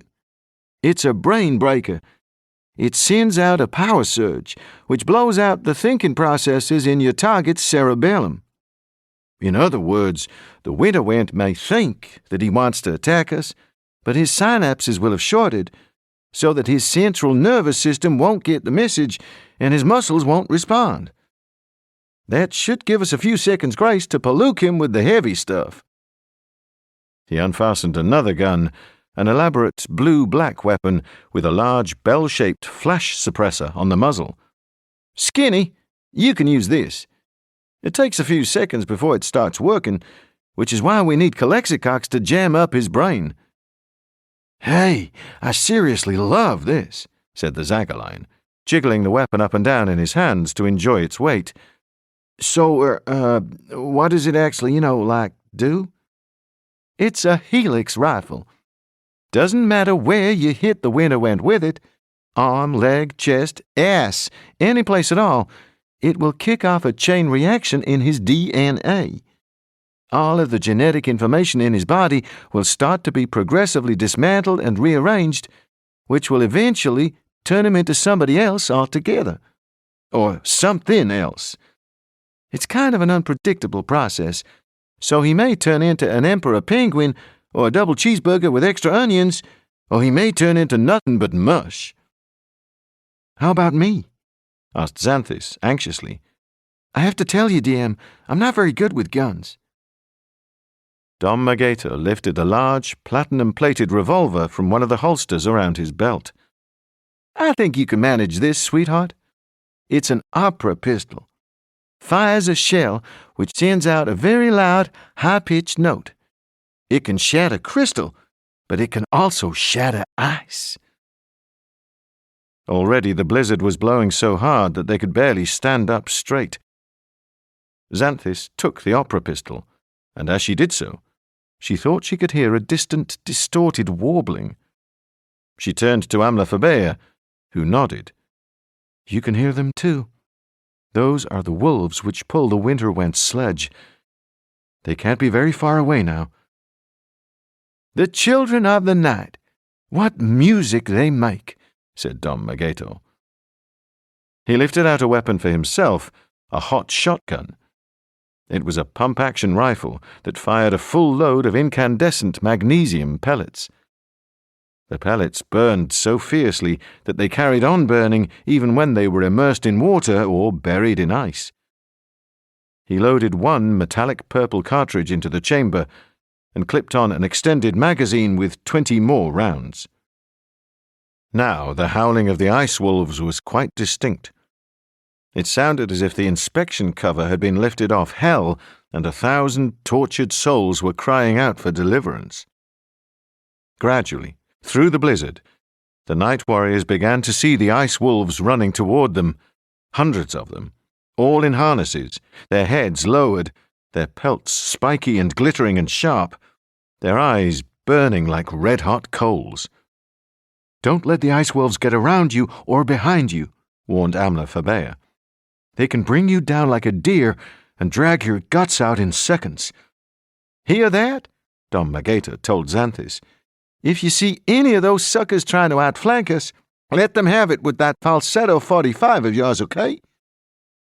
Xanthis felt close to panicking, but she suddenly thought to herself, My father did this. My father was brave enough to be a night warrior. Wherever he is, whatever he's doing, I'm not going to let him down. But, for the first time since she had taken on the role of Xanthis, the time curver, she was conscious of her near nakedness and how physically vulnerable she was. Over the howling of the ice wolves, she heard a scraping noise, so harsh and metallic that it made her feel as if her teeth were loose.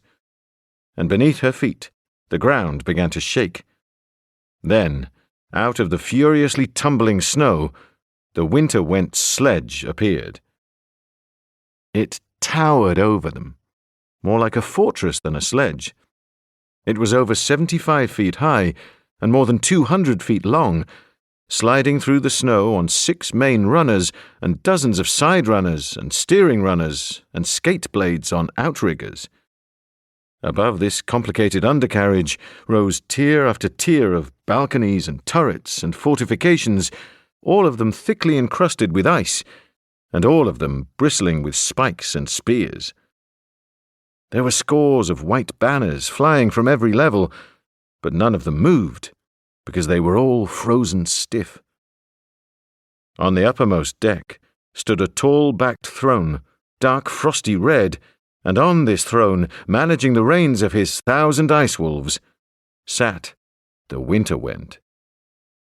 When Xanthis had asked Springer to describe the Winterwent, he had told her to imagine what it was like to be lying in the snow all night with no hope of being warm ever again.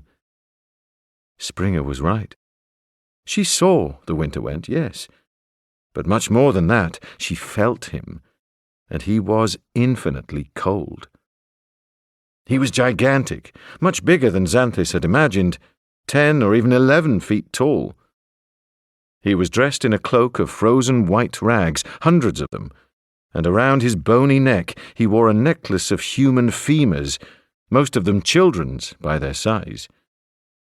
He had a tapered, elongated skull with dead white skin, more like a reptile than a human. But as he turned his head from side to side, and the perspective was distorted, Xanthis occasionally glimpsed a human face, eerily handsome, with dark, elated eyes. It reminded her of art class at school. The Winterwent's head had the same anamorphic effect as the stretched-out skull in Holbein's painting The Ambassadors. 6 arms protruded out of the Winterwent's cloak, as spiny as a spider's, with vicious-looking claws.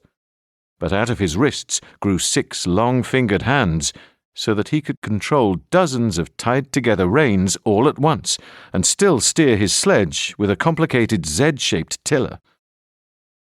You know what that throne's made out of, said Amla Fabea.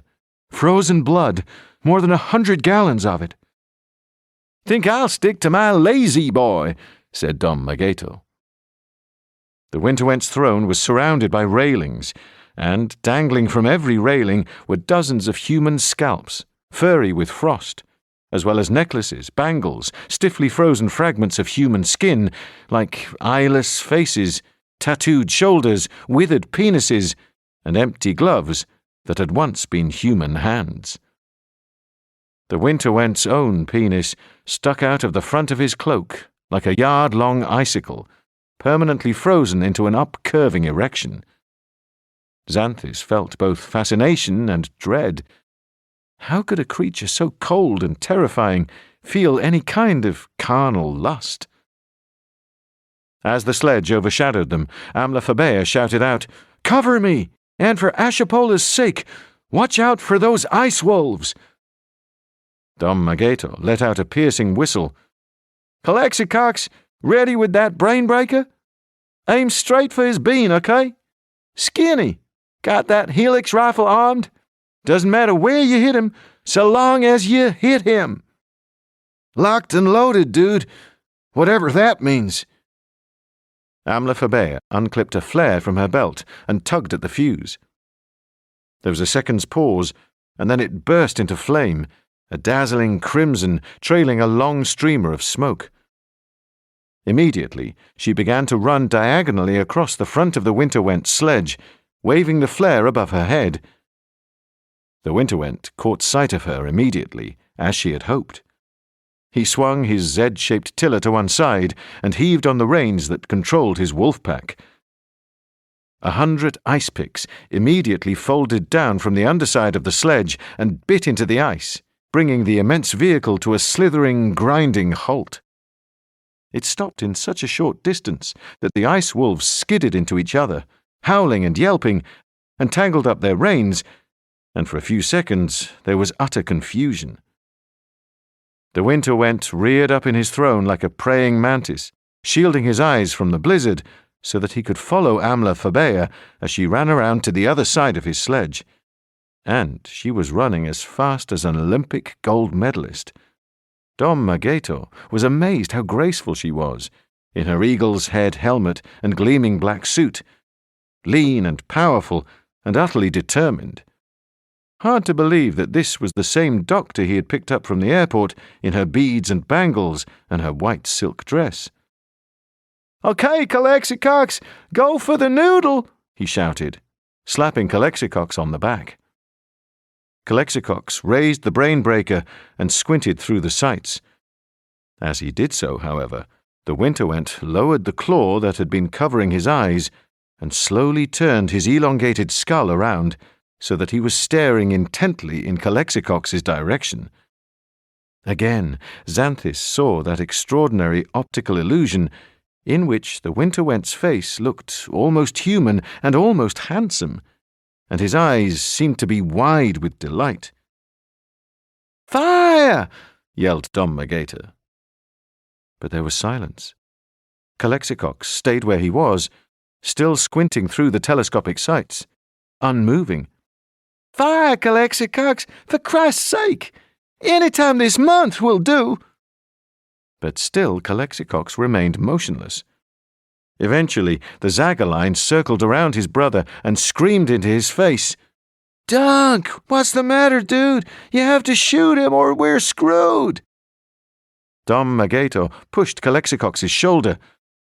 Calexicox fell sideways into the fog, making no attempt to break his fall. His arms and legs were completely rigid, like a store window mannequin. "He's frozen," said Xanthis. Dom Magato immediately hunkered down on the ice and tried to wrench the brainbreaker out of Calexicox's hands. "Let go, will you?" He waggled the rifle furiously from side to side, and then tried to pry Calexicox's fingers away from the trigger one by one. But no matter how hard he tried, he couldn't force Calexicox to release his grip. "Skinny, fire the helix rifle," he ordered. "Quick, before he freezes you, too." The Zagaline lifted his weapon, but it was already too late. The Winterwent was climbing down from his throne, and before the Zagaline could take aim, his pointed skull had disappeared from view on the other side of his sledge. "Where's he gone?" said Xanthis, beginning to feel hysterical. "Can't you time curve?" the Zagaline asked her. "If you can take us back just a couple of minutes, that should be enough." "Jesus, he's gone after Amlaphabea," said Dom Magator. He slung his hot shotgun over his shoulder and started to run through the snow, heading for the other side of the Winterwent sledge. Xanthis tried to adjust the dial on the side of her helmet, but it wouldn't budge. "It's frozen," she said. "I can't move it." "Then we'll have to shoot the bastard. Come on." Together, they started to run after Dom Magato. But they hadn't covered more than 20 yards before 60 or 70 ice wolves that had been resting under the shelter of the Winterwent sledge suddenly scrambled to their feet. They broke away from the main pack and came hurtling toward them, baying and barking. They were trailing their reins behind them, and the Zagaline realized that the Winterwent must have set them loose on purpose. "Back to back," the Zagaline shouted to Xanthis. "What? You heard what Amlaphabea said. We mustn't let them get behind us." They stumbled together and stood back to back. Without any hesitation, the ice wolves came streaming around them and surrounded them on all sides. Close up, the ice wolves looked even more terrifying than they had from a distance. Their noses were much more pointed than real wolves, and their lips were constantly curled back, revealing their chipped and broken teeth and their lolling white fish fillet tongues. Their bodies were covered all over in sharp splinters of ice, with taller splinters sticking up along their spines. They stood in a circle, panting, and started to edge their way inward. The Zagaline leaned back so that their helmets touched. "You okay?" he asked Xanthis. "Great. What did Amliphabeus say about them dragging your guts out?" You still have that opera gun? "Sure." Okay, I'm going to say fire, and we're both going to fire. Hit as many wolves as you possibly can. That should hold them off for a couple of seconds while the helix effect begins to work. "Okay." The Zagaline checked his helix rifle to make sure that it was properly armed. Then he aimed at the largest ice wolf that he could see. The ice wolf stared back at him, its red eyes giving nothing away. Right, you bastard, thought the Zagaline. Let's see how you like your polymers unraveled. Fire, he breathed. And then he realized that he had said it so softly that Xanthis hadn't heard him.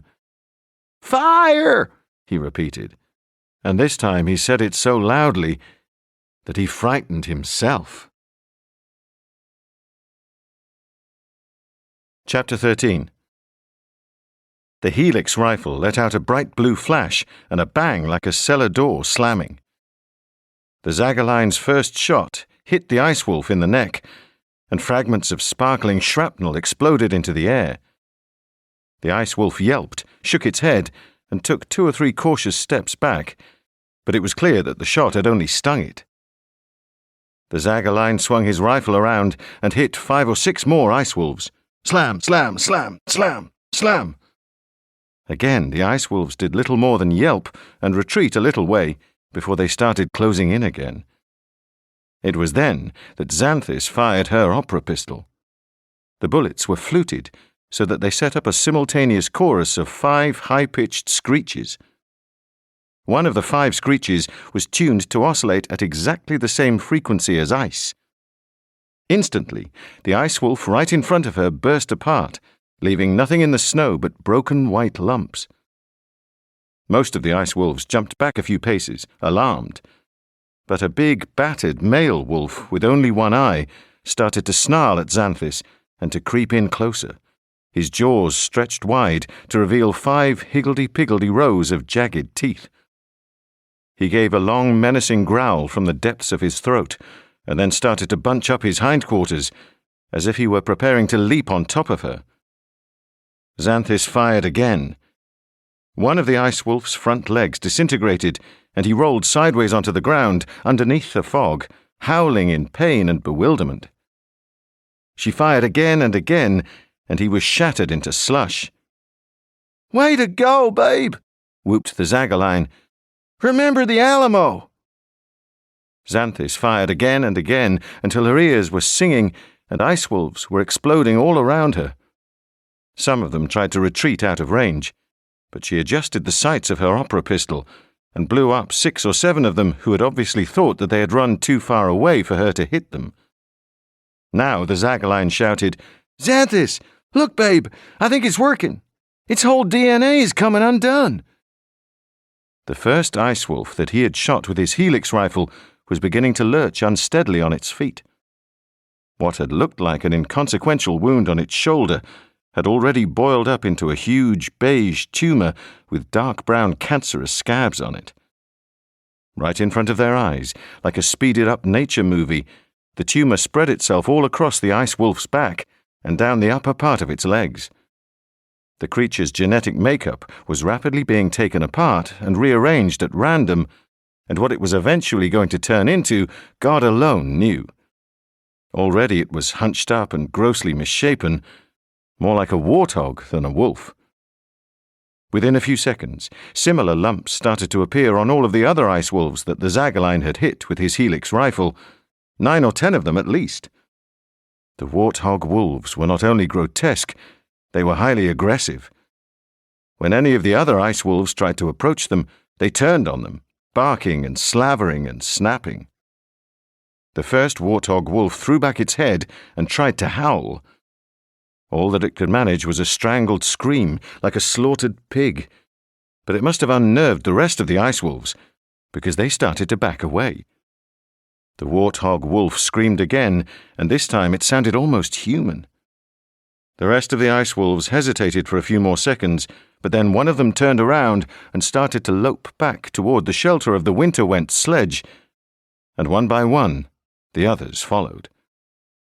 Soon, only the warthog wolves were left behind. The Zagaline and Xanthus circled around them, keeping their weapons lifted, but the warthog wolves didn't seem to be interested in them any longer. After their first display of ferocity, they were all beginning to weaken. Their chests were rising and falling as if they were finding it almost impossible to breathe. One by one their legs gave way, and they dropped down beneath the freezing fog, their red eyes dimming, their bodies so swollen with scab-encrusted tumors that they looked like corpses in the very last stages of decay. "We killed them," said the Zagaline soberly. "Did you see that? We turned them into animals that don't exist, even in nightmares." Xanthus said, "God, I hope so. They're hideous." When the last of the warthog wolves had collapsed, Xanthus and the Zagaline turned and looked warily back toward the winter-went sledge. Nearly 1,000 ice wolves were crouched down beside it, and they were all staring at them, so many hundreds of red eyes shining that they looked like a city at night. But not one of the ice wolves howled, and not one of them stood up and tried to come after them. "Is that cool or is that cool?" said the Zagaline. "We beat them off, babe, and they respect us. Remember that movie Zulu, when 20 British dudes stood up to about 1 million Zulu warriors? In the end, the Zulus quit trying to kill them and gave them this big Zulu salute." He lifted his helix rifle over his head and called out, "Respect!" Instantly, one of the ice wolves leapt to its feet and started tearing toward them. The Zagaline said, "Oh shit! Less respect than I thought." The ice wolf was less than 20 feet away from them before Xanthus could cock her opera pistol, aim it, and fire. The shell left the barrel with an ear-splitting screech, and the ice wolf detonated in a cloud of ice. None of the other ice wolves looked as if they were inclined to follow, but all the same, the Zagaline took hold of Xanthus's arm and pulled her away as fast as the slippery ground would allow them. The snow was falling so thickly now that they could barely see 6 feet in front of them. But as they came around to the far side of the winter-went sledge, they heard a deep, booming shot, and then another. "That's Dom McGator's shotgun," said the Zagaline. They struggled forward, gripping hands so that they wouldn't lose each other. Visibility was so poor that they almost tripped over Dom McGator, who was lying on his side, holding up his hot shotgun. "What's happened?" said Xanthus. "Where's Omlifabea?" "Where's that freaking winter-went?" said the Zagaline. "There," said Dom McGator, coughing. They had to wipe their visors before they could see clearly through the teeming snow. The winter-went was standing less than 30 feet away, and he was holding up Omlifabea with the self-satisfied callousness of a hunter holding up an injured rabbit. His spider-like talons were hooked up in her climbing belt and snagging the fabric of her shiny black skin-tight suit. Even though she was twisting and struggling and kicking him with her spiky climbing boots, the winter-went seemed to be quite unconcerned, and when he turned his human face toward them, the Zagaline saw him smile. "Okay, asshole!" shouted the Zagaline, stalking toward the winter-went with his helix rifle held high. "You let her go, or I'll turn you into something so disgusting that you'll make yourself gag." "Night warriors," said the winter-went contemptuously. His voice was like every note on a church organ playing at once. Bass, tenor, treble, with a reedy, breathy, metallic echo. I could hardly believe it when the high horse told me that he had picked up the smell of night warriors. I was sure that you had all disbanded decades ago and returned to the lowly callings for which you are much more suited. Well, you and your horsey friend were very much mistaken, Dom Magato retorted, climbing to his feet. Night warriors never disband. So long as the universe has mugwumps like you in it, we'll always be here. Ha! Still so self-righteous, still so moralistic. You don't change, do you? But this time you don't have to concern yourselves with keeping the universe safe for the human race. After 3 more nights have passed, the high horse and I will have the secret of creation. And when we have that, my friend, there will be no more universe for you to worry about. There will be nothing but chaos and old night. Let her go, the Zagaline repeated, aiming his helix rifle at the Winterwent's head. The Winterwent hoisted Amla Fabea even higher, so that his head was obscured behind hers. You'll have to kill her first. Go on, why don't you? She's going to die anyhow, as you all are. What difference does it make if you blow her brains out, so long as you blow mine out too? He shook Amla Fabea so violently that she screamed. Dom Magator shouted, You bastard! Let her go! The Winterwent shook her again, and then gripped her between the legs and clutched her so tight that his spider claw penetrated her climbing suit and went right up inside her. Amla Fabea screamed again and struggled like a beetle transfixed on a pin. You're hurting me, Ashapola! You're hurting me! Ashapola? The Winterwent mocked her. Ashapola can't save you. And with that, he thrust his claw into her even more fiercely, and then added another claw. The Zagaline yelled, Leave her alone! And fired at him. But the Winterwent disappeared and reappeared 18 inches off to the left, and the charge from the Zagaline's helix rifle missed him by more than a foot. However, just as the Winterwent jerked back to his original position, Dom Magato fired too. His hot shotgun let out a deafening report, and a load of white-hot pellets hit the Winterwent in the elbow of his second arm. The magnesium pellets were so hot that they crackled, and they burned so fiercely and so quickly that before the Winterwent could smother them with rags from his cloak, they had eaten right into his muscles and started to burn at his bones. The Winterwent threw Amla Fabea onto the ground.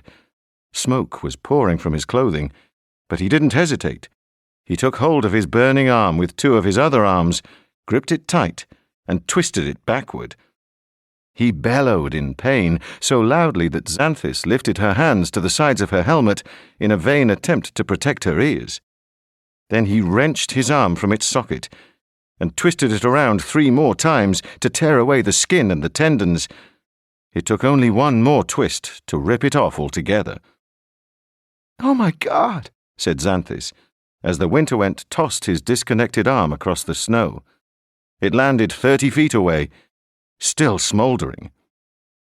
Amla Fabea, shouted the Zagaline. Calexicox, go help her! He lifted up his helix rifle and tried to aim it, but the Winterwent flickered to one side, like a character in a shadow play. He tried to aim it again, but again the Winterwent was gone. The Zagaline waved his weapon from side to side, wildly trying to get a fix on his target. Amla Fabea was crawling toward them, and Calexicox was charging through the snow to rescue her. But the Winterwent lunged forward with 3 double-jointed steps and snatched her ankle before Calexicox could reach her. I warned you, shouted Dom Magato.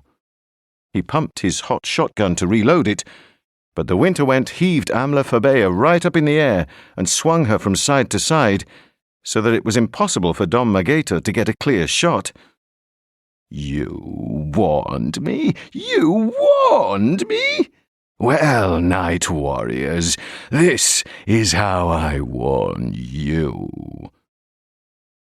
He held Amla Fabea even higher. She was still fighting, but it looked as if her ankle were broken because her right foot was twisted almost at a right angle. The Winterwent reached up with two of his claws and unscrewed her eagle's head helmet, flinging it into the blizzard, where he'd thrown away his burning arm. Amla Fabea's eyes were squeezed tight with terror, and she was gritting her teeth. She was hurting now, but she knew from experience as a night warrior that there was even worse pain to follow. 3 claws and 5 long-fingered hands appeared like spiders between Amla Fabea's thighs and parted them. Then yet another hand appeared, holding up the Winterwent's icicle-like erection. No! Shouted Dom Magator, and started to run forward, but the Winterwent ignored him and maneuvered his erection between Amla Fabea's legs, pointing directly upward. Dom Magator had covered less than a quarter of the distance between them when the Winterwent's cloak shook with a sickening spasm, and his huge glass-like glands disappeared inside Amla Fabea's body. Dom Magator stumbled and stopped where he was, unable to run any further, his chest heaving. There was nothing he could do but watch as the Winterwent impaled Amla Fabea with his erection a few inches at a time, all 3 feet of it. He must have penetrated her vagina, her uterus, her stomach, and her lungs, all the way to her chest cavity. Amla Fabea screamed in pain, but if there was one mercy about the Winterwent's rape, it was his utter coldness. She screamed for only a few seconds before she began to freeze from the inside of her womb outward. Her stomach, her liver, her lungs, one after another, they were all solidified. Her blood slowed to a chilly creep and then froze in her arteries, and her heart was suspended in mid-beat. Her beaded hair turned white as an old woman's, and her black leather climbing costume was gradually coated in a thickening layer of frost. Her body stiffened, and her head fell forward. After little more than a minute, she was turned to ice, with both of her arms held out, as if she was still pleading for somebody to save her. The Zagaline shouted, "Now, dude, fire!" But even though he knew that Amla Fabea was dead, Dom Magator hesitated to blow her apart.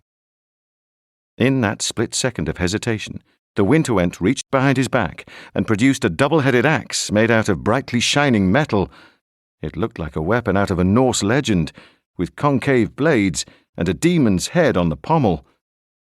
"The Cadillac," whispered Xanthis. Dom Magator hefted up his hot shotgun, but he was too late. The Winterwent cracked Amla Fabea in the back of her head, and her whole body disintegrated, suddenly exposing his erection. Dom Magator fired, but the Winterwent was too quick for him, and the blazing buckshot disappeared into the darkness. The Winterwent whirled his 5 remaining arms around his head, and the snow began to blow harder and thicker until the night warriors were blinded. Calexicox tilted his helmet toward Dom Magator and yelled out, "Wind speed 130 kph and rising. I think we need to get out of here." Dom Magator knew that he was right.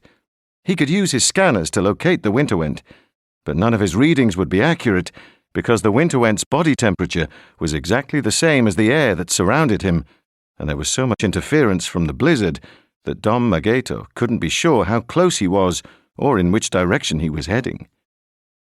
The danger was that the Winterwent might circle around them and pick them off one by one with his Cadillac, or, even worse, he could penetrate them with his ice-cold erection and freeze them to death where they stood.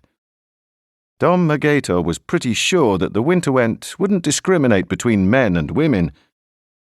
"Follow me," Dom Magator called out, waving the night warriors away from the Winterwent's sledge. Tactical retreat, guys! Give me one more shot, shouted the Zagaline. We don't have the time. Just one more. Tell me where he is.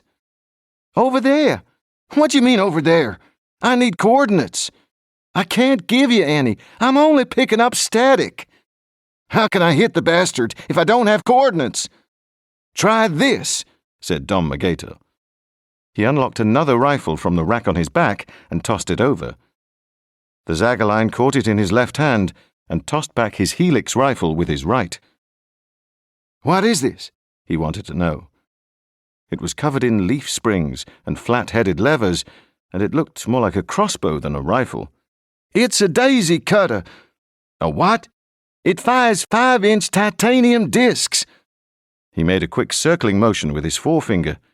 They fly straight for about 100 feet. Then they start to spiral 6 inches above the ground. If the winter wet is standing within a 50-foot radius, they'll chop off his feet. Only his feet. I'd like to chop more than his goddamn feet off.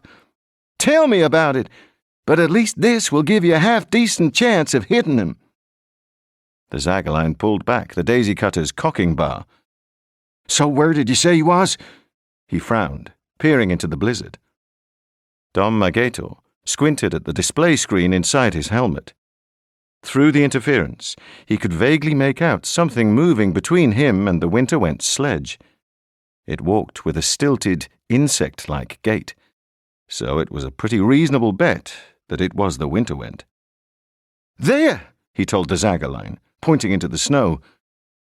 The Zagaline fired twice without any hesitation. The daisy cutter was almost silent, except for 2 hollow noises like a slide whistle. Did I hit him? Asked the Zagaline. Dom Magator tried to fine-tune his scanner so he could see if the Winterwent had stopped moving. But the interference was so furious now that even his sledge was invisible. Did I hit him? The Zagaline repeated. I can't tell you. No, I can't get any kind of picture. Listen, we have to get out of here. I just want to know if I hit him, for Christ's sake. Let's put it this way. If he was standing up any place between us and his sledge, the chances are that he's walking around on his ankles. You'll have to be satisfied with that. They caught up with Xanthus and Calexicox. Calexicox said, It's 4:07 now in the waking world. It's probably time we called it a night. It's going to be sunrise in 15 minutes, and Nurse Miner's alarm clock was set for 4:29. Dom Magator looked back in the direction of the Winterwent's sledge. Okay, I guess that discretion is the better part of getting your butt frozen off by some sub-zero sodomite with 5 arms and a dong the size of a submarine sandwich. I just want to take one more shot at him, said the Zagaline. You'll have your chance, said Dom Magator. I think we learned a lot tonight, all of us. We made some crappy mistakes, but we won't make them a second time. We're going to come back? You bet. And we're going to take our revenge for Amla Fabea. Amen to that, said the Zagaline. Xanthus lifted her hand to show that she, too, was determined to return. Calexicox shouted, We're night warriors, yes? We don't give up until the bad guys are chopped shallots. Chopped shallots? said Xanthus. Dom Magator clicked the power switches at the side of his belt. The lights on his forearms made the snowflakes sparkle, so the night warriors looked as if they were surrounded by a thick swarm of bright blue fireflies. Then Dom Magator drew an octagon in the air, a portal back to Nurse Miner's bedroom and the waking world. Go, said Dom Magator, and Xanthus stepped through first, and then Calexicox. Just as the Zagaline was about to follow, he turned to Dom Magator and said, We're definitely coming back, yes? You weren't just talking gung-ho. Dom Magator shook his head. Let me tell you something, son. I used to wonder what was the point. That's why I always ate so much. I mean, if there's no point, why worry about anything? But what we've been through tonight, that proves it as far as I'm concerned. There is a point, and this is it. The Zagaline nodded and stepped through the portal. Dom Magator was just about to follow him when he heard an appalling scream only about 50 yards away. He turned and switched on his scanners. It was still impossible to see anything clearly, but he was sure that he could distinguish something lurching in his direction. Something tall, awkward, and off balance. He heard another scream, but this was a scream of rage rather than pain. Night warriors! I will murder you all! I will freeze you and smash you and crush you in my claws. I will suck your frozen blood. I will come after you wherever you are, waking or dreaming. Dom Magator switched off his screen and stared into the blizzard through his visor. It might have been nothing more than a wind-blown whirl of snow, but he thought that he could see a pale, blurry shape approaching him. He pumped the action of his hot shotgun and lifted it up to his shoulder. But then he thought, suppose I miss, and the winter wind hits me with that Cadillac. Suppose he freezes me and smashes me and crushes me in his claws. If that happened, apart from him being seriously hurt and then killed, the rest of the night warriors would have to go looking for another armorer. By the time they had done that, the Winterwent and the High Horse might well have found a way to penetrate a baby's first dream and discovered the key to unraveling the whole of creation. The ghostly shape appeared to be much nearer now. He held his breath and fired once and felt the shotgun kick against his shoulder blade. But he didn't wait to see if he had hit anything. He took a lumbering jump through the portal and immediately shut down the power. Chapter 14. Dom Magator arrived back in Nurse Miner's bedroom in a furious gust of snow, and it was only by grabbing her bed rail that he managed to stop himself from toppling over. Behind him, the portal collapsed with a deafening psst, like a tractor-trailer's air brakes. Springer had been waiting for them. Dom Magator immediately saw from the look on his face that Xanthus and Calexicox had already told him about Amla Fabea. This morning, Springer appeared to be at least 20 years older than the previous night, with cropped white hair and eyes as pale as agates, and he was wearing a tan-coloured collarless suit that looked as if it had been designed for a 1960s science fiction movie. It was still dark outside, but Nurse Miner was beginning to grow restless. She was lying on her back and whistling through one nostril. Springer said, "We have to hurry. You really need to be back in your physical bodies before sunrise." Dom Magator said, "Listen, I don't know what to say about Amla Fabea. I feel like I really let her down." Springer pursed his lips as if he had tasted something bitter, but that was the only emotion he betrayed. "She knew the risks, Dom Magator, as you all do."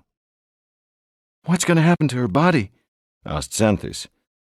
"The same thing that happens to all night warriors killed in action. Her doctors will think that she's inexplicably lapsed into some kind of catatonic trance, and they'll keep her alive until they decide that she's never going to recover, and it's no longer worth the expense." "Jesus," said Dom Magator. "Doesn't bear thinking about, does it?" "No, but from what the Zagaline has been telling me, Calexicox was very lucky. He could have permanently lost the use of his arm." "So what do we do now?" asked Xanthus. "What you do now is you go back to your sleeping bodies and get as much rest as you can. We'll meet again tomorrow in the afternoon and discuss what happened tonight. Then we can decide on a new plan of action." "Can't we talk it over now?" said the Zagaline. "I need to wind down, dude. I'm pumped up with so much adrenaline." He couldn't stop jiggling up and down and punching the air. "That's the trouble," said Springer, laying a hand on his shoulder. You're so overexcited, you won't be able to think straight. But don't you want to know everything that happened? Of course I do, but only when you've all had the chance to work it all out in your own minds. Nurse Minor suddenly turned over and snorted. Come on, said Springer. It's time for us to leave this poor woman in peace. We've disturbed her dreams enough for one night. Xanthus looked down at her and said, When we were inside her dream, did she see us there? I mean, was she dreaming about us, as well as that town? Of course. God, I feel so sorry for her. I hope I never have a dream like that, ever. Springer led them away from Nurse Minor's bedside and out through the wall of her bedroom. After the sub-zero blizzard in Nurse Minor's dream, the early morning air felt blissfully warm. They floated away from the neat suburban streets of Clifton just as the sun was edging its way up over the distant trees of Tom Sawyer State Park. They flew higher now, and slower, and with much more confidence, and they didn't need Springer to show them the way home. The Zaggerline and Calexicox peeled off to the left as they passed over the Highland district, and then when they reached downtown Louisville, with its streetlights still glittering, Xanthus and Dom Magato parted company. Later, said Xanthus softly in Dom Magato's earphone. You bet, said Dom Magato, and angled himself northwestward along the riverfront, his arms outstretched, as if he weighed nothing at all. Perry! I'm still asleep, Dad. I can't hear you. Perry, do you know what time it is? No, and I'm seriously begging you not to tell me. Perry's father managed to force his bedroom door open, even though Perry's sneakers were wedged against it. He stepped over his jeans and his cushions and a scattering of DVDs until he reached the side of Perry's bed. Come on, son. It's way past 9 o'clock. Perry buried himself even deeper in his comforter. He found it difficult enough to wake up after a normal night, let alone a night of trudging around in a blizzard and battling with the winter wind. Dad, I didn't sleep too good, honest. Just leave me alone for a couple more hours. What the heck is the matter with you boys? I can't even get Dunk out of the sack, and he's usually up and eating his Captain Crunch while it's still dark. Don't tell me you were listening to that pod gizmo of yours all night. I'm okay, Dad, honest. I've been suffering from amnesia, that's all. Amnesia? That's okay then. I'm truly relieved. So long as you haven't been suffering from insomnia. He went to the window and opened the drapes, so that the whole room was flooded with sunlight. I meant insomnia, said Perry. I forgot what it was called, because I've been suffering from amnesia. Perry's father sat down on the side of his bed and dragged down the bedclothes. Perry said, I'm blinded, and covered his face with both hands. I'll never see again. I'll have to do all of my homework in Braille. Perry, it's past 9 o'clock already, which is almost lunchtime, and something totally wonderful has happened. Perry parted his fingers and stared at his father through the chinks. He hadn't seen him smiling for a long, long time. Not a happy smile, not like this. George Beam, beaming, totally out of character. Perry covered his face again. His father said, I hope you're not suffering from amnesia, because if you are, you won't recall who this is. Perry heard somebody walk into the room and felt them sit down on the end of his bed. He thought he could smell perfume too, something light and flowery. He stayed where he was for a count of 10, trying to think who it was. His cousin Millie, more than likely. His father had always wanted him to spend time with Millie because she ran her own Bible class and was a shining example of young American womanhood, in spite of her corrective dentistry and her frizzy ginger hair. Perry? Said a girl's voice. Perry lifted his head and opened his eyes. He could hardly believe what he saw. Sitting next to his father in a loose pink linen dress was his sister Janey. He knew at once that it was really her and not Springer pretending to be her, because she looked so different from the last time that he had seen her. She had cut her long dark hair very short, like a pixie's, and the tips had been dyed a vivid pink. Not only that, she had a gold hoop pierced through the middle of her lower lip. Janey? Janey! You did come back! His father caught the intonation in his voice and looked to him with one eyebrow raised. But Perry could hardly tell him that Springer had predicted Janey's return. At best, his father would have thought that he was talking gibberish, and at worst, he would have thought that he was being blasphemous. Right now, though, George Beams seemed to be full of nothing but delight that Janey was there, which, considering the screaming matches that had led to her walking out, was almost miraculous. He stood up and laid his hands on her shoulders with fatherly pride. Janey said, "Look at you, Perry. You haven't changed one little bit." "I know," said Perry soberly. "It's the diet." "The diet?" "It's not Dad's fault, but the only thing he can cook is Brunswick stew." "Now that isn't so," George protested. "I make you a whole mess of different dishes these days. What about that Mexican turkey we had last week?" "Exactly, Your Honor. I rest my case. Will the jury stop gagging, please?" "Your sense of humor hasn't changed either," said Janey. George leaned forward and kissed Janey on the top of the head. Then he said, "Janey asked me if she could move back home for a while. I admit that I took the time to think twice about it, but then I said yes." He paused for a moment, and Perry could see that his eyes were glistening. "I know we had some pretty horrible arguments, and a lot of bad words were spoken between us, but that was then and this is now. No matter what we say to each other, we're still family, and families have to forgive." Perry said, "You don't have to persuade me, Dad. So far as I'm concerned, this is totally radical. Now I won't have to help out in the store anymore. Janey, you realize that your coming back home has probably saved my life. I think I've developed a potentially fatal allergy to the smell of Swiss cheese." Janey won't be helping out in the store, Perry. Janey came back for a very special reason. She told me all about it over the phone, and we've talked it all through." There was a lengthy silence, but Janey didn't take her eyes off Perry, and she didn't stop smiling.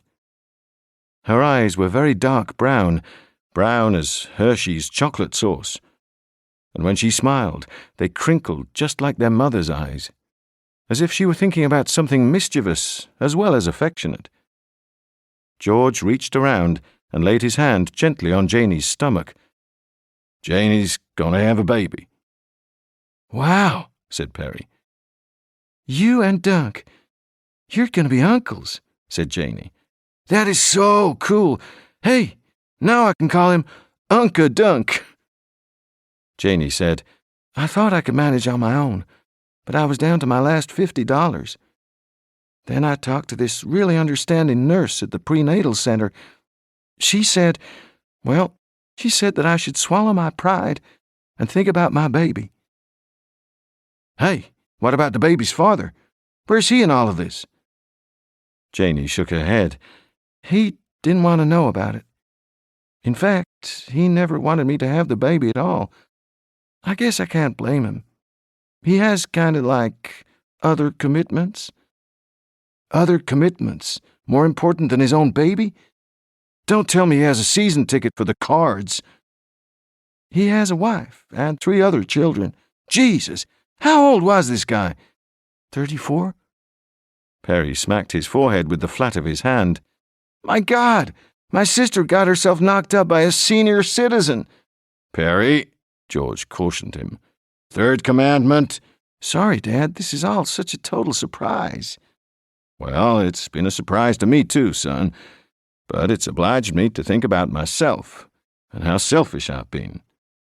I was grieving for your mom, and I forgot that you kids were grieving just as much as me." Perry climbed out of bed. He rummaged around the floor until he found a reasonably clean pair of red and green striped Bermuda shorts. He put them on, almost toppling over as he did so. "So, where have you been living?" he asked Janey. "New Albany. I had a job in a hairdresser's until the baby started to show." "New Albany? So the baby's father, he's not only a geriatric, he's a Hoosier? Jesus, Janey, bring shame on your family or what?" Janey laughed and whacked him with his pillow. Just then Dunk appeared in the doorway with his hair sticking up, wearing his saggy grey pyjamas. He looked like Lenny in Of Mice and Men. "Got my family back together again," said George, holding out his arm so that he could embrace Dunk, too. "Why don't we go downstairs and have ourselves a family breakfast? Haven't done that in far too long." He started off downstairs. Janey stood up to follow him. "Janey," said Perry, "I gotta tell you, it's really great to have you back." Janey came up to him. She tweaked his hair between her finger and thumb, just like she used to fuss over him when he was little. "You know, I thought you didn't look any different, but you do." "What do you mean?" "I don't know, it's something. Maybe you just grew older." "Well, it happens to everybody, doesn't it? Just think, one day I'm going to be 34 too," Janey said. "He didn't take advantage of me, Perry. I knew what I was getting myself into." Perry nodded. "Trouble is, babies never know what they're getting themselves into, do they? Believe me, this one is going to be cherished, no matter what." Perry hugged her close. Underneath her loosely fitting dress, her stomach was huge and rock-hard. "Hey, this sucker is way bigger than he looks. I didn't ask you when it was due." "Anytime. Could be tomorrow, could be next week. Could be now if you keep on squeezing me like this." "So soon? Are you kidding me? And you came back here to Louisville to have it? You must have seen the news. All those babies dying around here because they can never get to sleep. Of course I've seen it. But Dad's going to take me down to Aunt Bethany's in Bowling Green. One of Aunt Bethany's friends is a midwife at the Greenview Regional." "Okay, then. That's okay. Did Dad tell you that Dora's granddaughter died at the Corsair Children's Hospital? I was there when it happened, and it seriously sucked. They haven't had any outbreaks down at Bowling Green, so I guess it's going to be safe." "Well, let's hope so," said Perry. Janey stared at him for a moment. "There is definitely something different about you, Perry. You're so, I don't know, like mature." "Mature? Moi? You make me sound like one of Dad's cheeses." "Well, serious then. Maybe I grew up. Listen, give me a moment to get dressed, and I'll see you downstairs." Janey gave him a kiss on the cheek and kissed Dunk, too, and followed George down to the kitchen. If anybody was looking serious, it was Dunk. "I just thought of something," he said. "I know, Dunk. You and me both. The winter went and the high horse are going to come looking for us. You heard what Dom McGator said, waking or dreaming. That means they could come sniffing around here, trying to get into Dad's dreams or Janey's dreams, and then they wouldn't only find us, but Janey's baby, too." Perry said, "Maybe I can talk Dad into taking Janey down to Bowling Green today. Whatever, we need to tell Springer about this, and we need to tell him like urgent. If the winter went and the high horse get into Janey's baby's dreams, that's it, dude. The end of the universe as we know it." "You want pancakes?" called Janey. John dreamed that masses of spiders were crawling into his mouth, and when he woke up, they were. He sat up, flailing his arms and furiously spitting, but then he saw that a seam in his pillow had split apart and that his face was smothered with duck feathers. Shit! His room was filled with blinding sunlight. When he squinted at his wristwatch, he saw that it was almost 10 a.m. God, he felt bushed. He hadn't realized that fighting as a night warrior meant that he wouldn't get any sleep. It reminded him, unexpectedly, of a Dr. Seuss book that his mother used to read to him when he was little.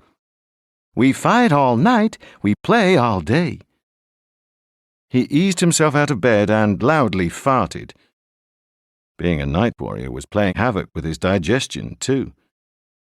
He was badly in need of bacon and fried eggs and waffles and sausage links and waffles with a large mug of coffee, but it was almost lunchtime already, and he had been craving the chopped mutton barbecue at Paul Clark's Owensboro barbecue for over a week, with half a loaf of onion rings and buttermilk pie to follow. He used a dinner knife to chisel a can of Dr. Pepper out of his icebox and then shuffled to the window to drink it. Before he opened it, though, he pressed the can against his forehead and held it there until his brain began to hurt. He wondered what kind of pain Amla Fabea had suffered in the seconds before her flesh had been solidified.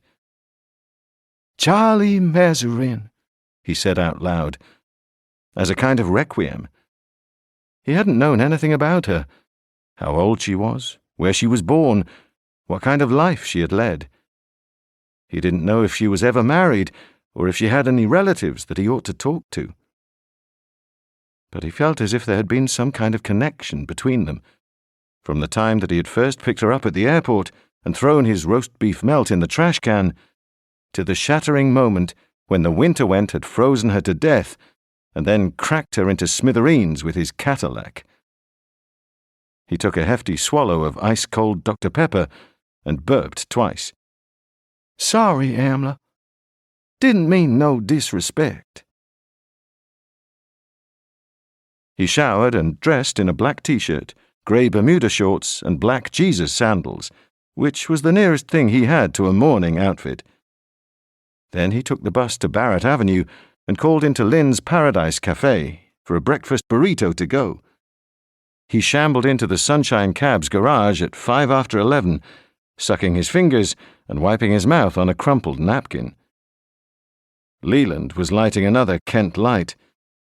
"Your shift started 3 hours ago." "I'm sorry, Leland. I had a personal setback." "Don't tell me. You started to eat breakfast, and you found that you couldn't stop." "As a matter of fact," John began, and then he suddenly found that he couldn't swallow the last lump of burrito, and his eyes began to fill up with tears. Leland blew out smoke and filled in 3 columns of figures before he realized that something was wrong. He looked up and saw that John's shoulders were shaking with grief. "John? What's wrong, John? What happened?" John managed to swallow and sniff and wipe his eyes with the back of his hand. He was tired more than anything else. Charlie Mazarin, for Christ's sake, he had scarcely known the woman. He said, "Family bereavement. She wasn't especially close. Came as a shock, that's all." "You want to take the rest of the day off? I could ask Larry to fill in for you." No, I'll be fine. Really." "So long as you're sure. I don't want you to get blinded by tears on I-65 and wreck your vehicle. Think of my insurance premiums." "You're all heart, Leland." He climbed into the bright yellow Voyager and started the engine. In the rearview mirror he could see that his eyes were still bloodshot, but, after all, he told himself, he had been up all night battling against ice sharks and crystallized wolves, so it was hardly surprising. He was fat, right? And he had learned from an early age to keep his feelings to himself, especially his feelings about women. And he didn't want to start getting all emotional, not now. He was Dom Mageto, the armorer. The night warriors needed him to stay solid. As John was turning west onto River Road, Leland called him on the radio and told him to pick up a party of Girl Scouts from Schnitzelburg. "And don't yell at them if they sing, okay, like you did with those Legionnaires." "Okay, Leland, whatever." "Yell," he told himself. "Who needs to yell? A quiet garroting, that's all it takes." He stopped at the next red light, indicating that he intended to turn right. But while he was waiting for the signal to change, his attention was caught by a bright yellow van parked on the opposite side of the street with "Blizzard Windows" printed on the side. A man in greasy blue overalls was opening up the back doors and reaching inside. After a moment, he lugged out a large brown carpet bag, which he dropped onto the sidewalk, clank, as if it were crammed full of tools.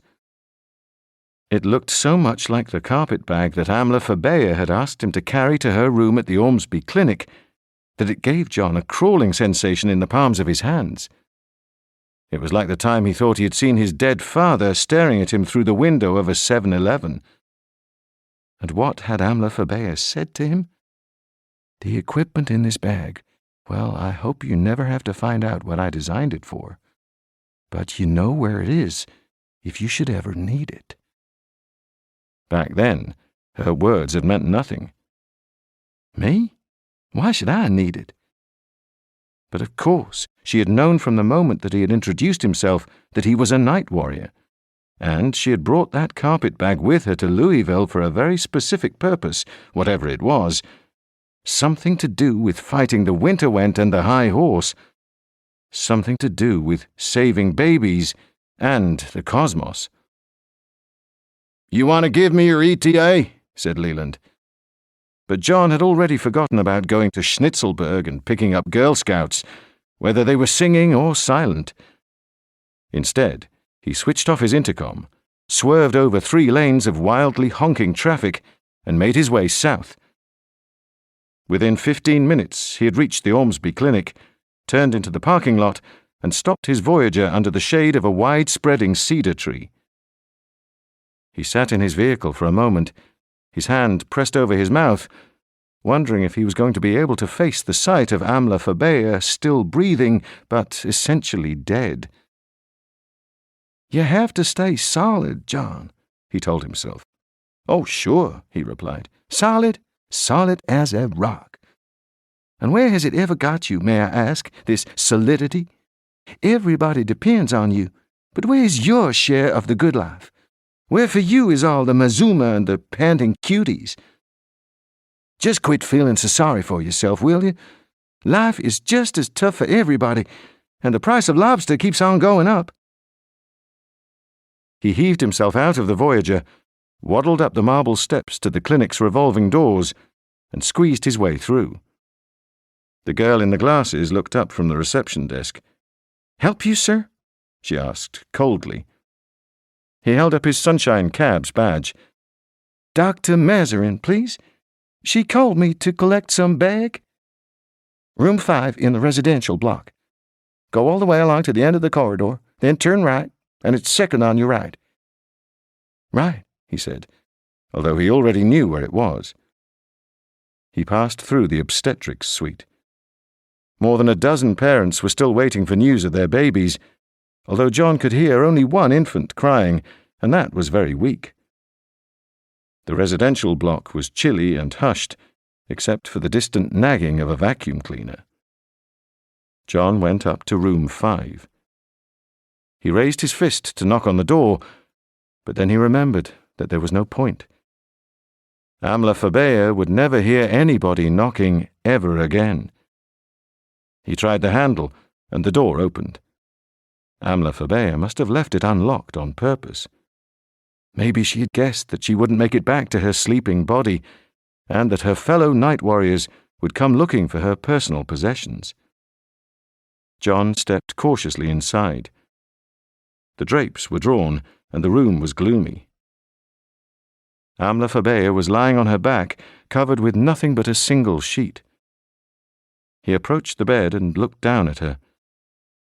She looked completely serene, as if she were dreaming of nothing at all, and of course she wasn't. In one hand she was holding a necklace made of green and gold beads, and in the other she was holding a small ivory crucifix. John bent forward and kissed her forehead. Not only was she still breathing, she was still warm. Only the night warriors would ever know that her consciousness had been extinguished in the screaming blizzard of Nurse Miner's nightmare, and that there was no hope that she would ever wake up. "Adios," Amlaphabea, said John. He found her carpet-bag in the bottom of her closet.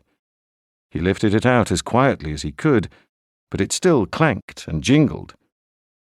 He went to the door, opened it, and looked along the corridor to make sure that there was nobody around. He turned back to Amlaphabea and tried to think of one last blessing, but he couldn't.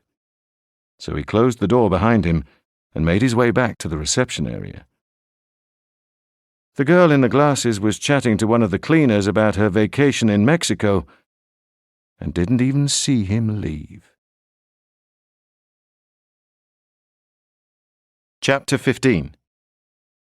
Sasha was woken up by her doorknob furiously rattling and somebody calling, Sasha!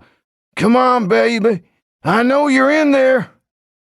She stretched herself so extravagantly that she almost dislocated her neck. Then she opened her eyes and tried to focus. It was nearly 11:20 in the morning, according to her bedside clock, and the ceiling was dappled with sunlight. She sat up and looked around her apartment, and everything was tragically normal. Her clothes strewn over her couch, her unwashed pots on the stove. She could hardly believe what had happened the previous night, that she had been stalking through the snow, dressed as Xanthus, the time curver, in helmet and boots, and a belt that was jangling with keys. Sasha, come on, baby! It's me! I know you're in there! Your landlady told me! Sasha climbed out of bed, went to the mirror, and scrabbled her hair with both hands, so that she looked like a madwoman. What are you doing around here, Joe Henry? I thought you went to find yourself a replacement. Some other washed-out blonde, that's what you told me. I never even went looking, babe. It's you that I've been pining for, I swear it. Oh, grow up, Joe Henry. You're talking to HRH, the Princess of Liars, here. I promise you, babe. I was all on my own last night. I was watching Frankenstein movies and smoking skunk and eating Cheetos and missing you so much it was like having my heart ripped out. Sure you were. She peered at herself closely in the mirror and thought that she looked terrible. She had dark circles under her eyes, and she was wearing nothing but a grubby pink t-shirt with a faded image of Donna Duck on it, as well as some dried splatters of minestrone soup. Come on, babe. What if I said I was truly sorry? Sasha went to the door. Why would you say you were truly sorry? Truly sorry for what? Truly sorry that we didn't get it on last night. Come on, doll. You know how much I love you. Sasha thought, I have a choice here. Either I can tell Joe Henry to go away and never come back, or else I can tell Joe Henry to go away and never come back. But maybe not just yet. She opened the door. Joe Henry was standing on the landing with a bedraggled bunch of roses that looked as if he had rescued them from a dumpster. He was tall and scrawny, with blonde streaked hair that stuck up like a cockatiel's, and a thin, angular face like a young Clint Eastwood. He was wearing his usual uniform of tan leather pants and a baggy white satin shirt, fastened with cords, and a ton of chains around his neck. Sasha, hey, baby, you look really great. Don't tell lies, I look like shit. All right, I admit it, you look like shit. But you look like really fantastic shit. He came loping into her apartment without waiting to be invited. Where do you want me to put these? He said, holding up the roses. The window's open. Oh, come on, baby. Don't be hostile. I'm sorry about last night, but my brain was totally sautéed and I wasn't thinking in a straight line. I've come round to make it up to you. How about lunch? Any place you like. Kuntz's? Cunningham's? I haven't even had breakfast yet. Okay, then. Forget lunch. How about a hump? Sasha closed the door. You know something, Joe Henry? That's the most seductive thing that any man ever said to me. She came up so close to him that her bare feet were standing on his pointed cowboy boots. She wrapped her arms around his waist and kissed him on his pointed nose. In spite of his South End accent and his chronic unfaithfulness, he had 3 things going for him that really turned her on. He was as skinny as a half-starved goat, which she adored, and he could wring such emotion out of his guitar that she had to squeeze her eyes tight shut whenever she listened to him play. And he was always ready to make love to her. Always. She tugged loose the string of his shirt and lifted it over his head. His shoulders were covered in tattoos of angels and devils, and there were deep hollows over his collarbone. He kissed her and grinned and said, "Hey, I knew you'd forgive me. You're the forgiving kind." "Who says I've forgiven you?" she retorted, unfastening his belt and pulling open his fly buttons. He was hard already, and since he never wore underwear, his purple-headed penis sprang out of his pants like a greyhound springing out of its starting trap. Sasha pushed him back onto her scrumpled-up sheets. "The trouble with you, Joe Henry, is that you think you can treat me like one of your rock hoes." "Rock hose? I don't have no rock hose. I'm as chaste as the driven snow." The driven snow. For a split second, Sasha's mind was filled up with the snow that had teemed across the frozen landscape of Nurse Miner's nightmare. She could feel the wind cutting against her like knives and salt. She could hear the wolves howling. Joe Henry sensed her hesitation and said, "What?" "I thought of something, that's all. Something I did last night." "Oh, yeah? Me? All I was doing was watching Frankenstein movies and smoking skunk and eating Cheetos." "Of course you were, Joe Henry." Sasha climbed astride him. She curled her fingers around his penis and steered it up between her legs. Although Joe Henry was so skinny, his penis was enormous, so she had to sit down easy and slow. For all the care she took, he still touched the neck of her womb and made her jump. She gently rode him up and down, her eyes half closed, as if she were nearly asleep. As he always did, Joe Henry kept up a nonsensical running commentary. "Oh, baby, that is totally ludicrous. Oh, baby, you don't know how electrified this feels. You make my skin frizz, darling. You're turning my bones into rubber." Sasha really needed this. As she rode on Joe Henry's erection, she emptied her mind of all of the stress that she was still suffering from last night's encounter with the winter went. She thought of Amlaphobea and the way that she had burst apart, but she allowed that image to dissolve. She thought of the ice shark, too, and how it had torn off Calexicox's arm, and how she had turned back time to save him. As her stress gradually dissipated, she felt a warm, expanding feeling between her thighs. She began to push herself down more forcefully on Joe Henry's penis, and she could hear herself panting, almost as if somebody else were panting close behind her.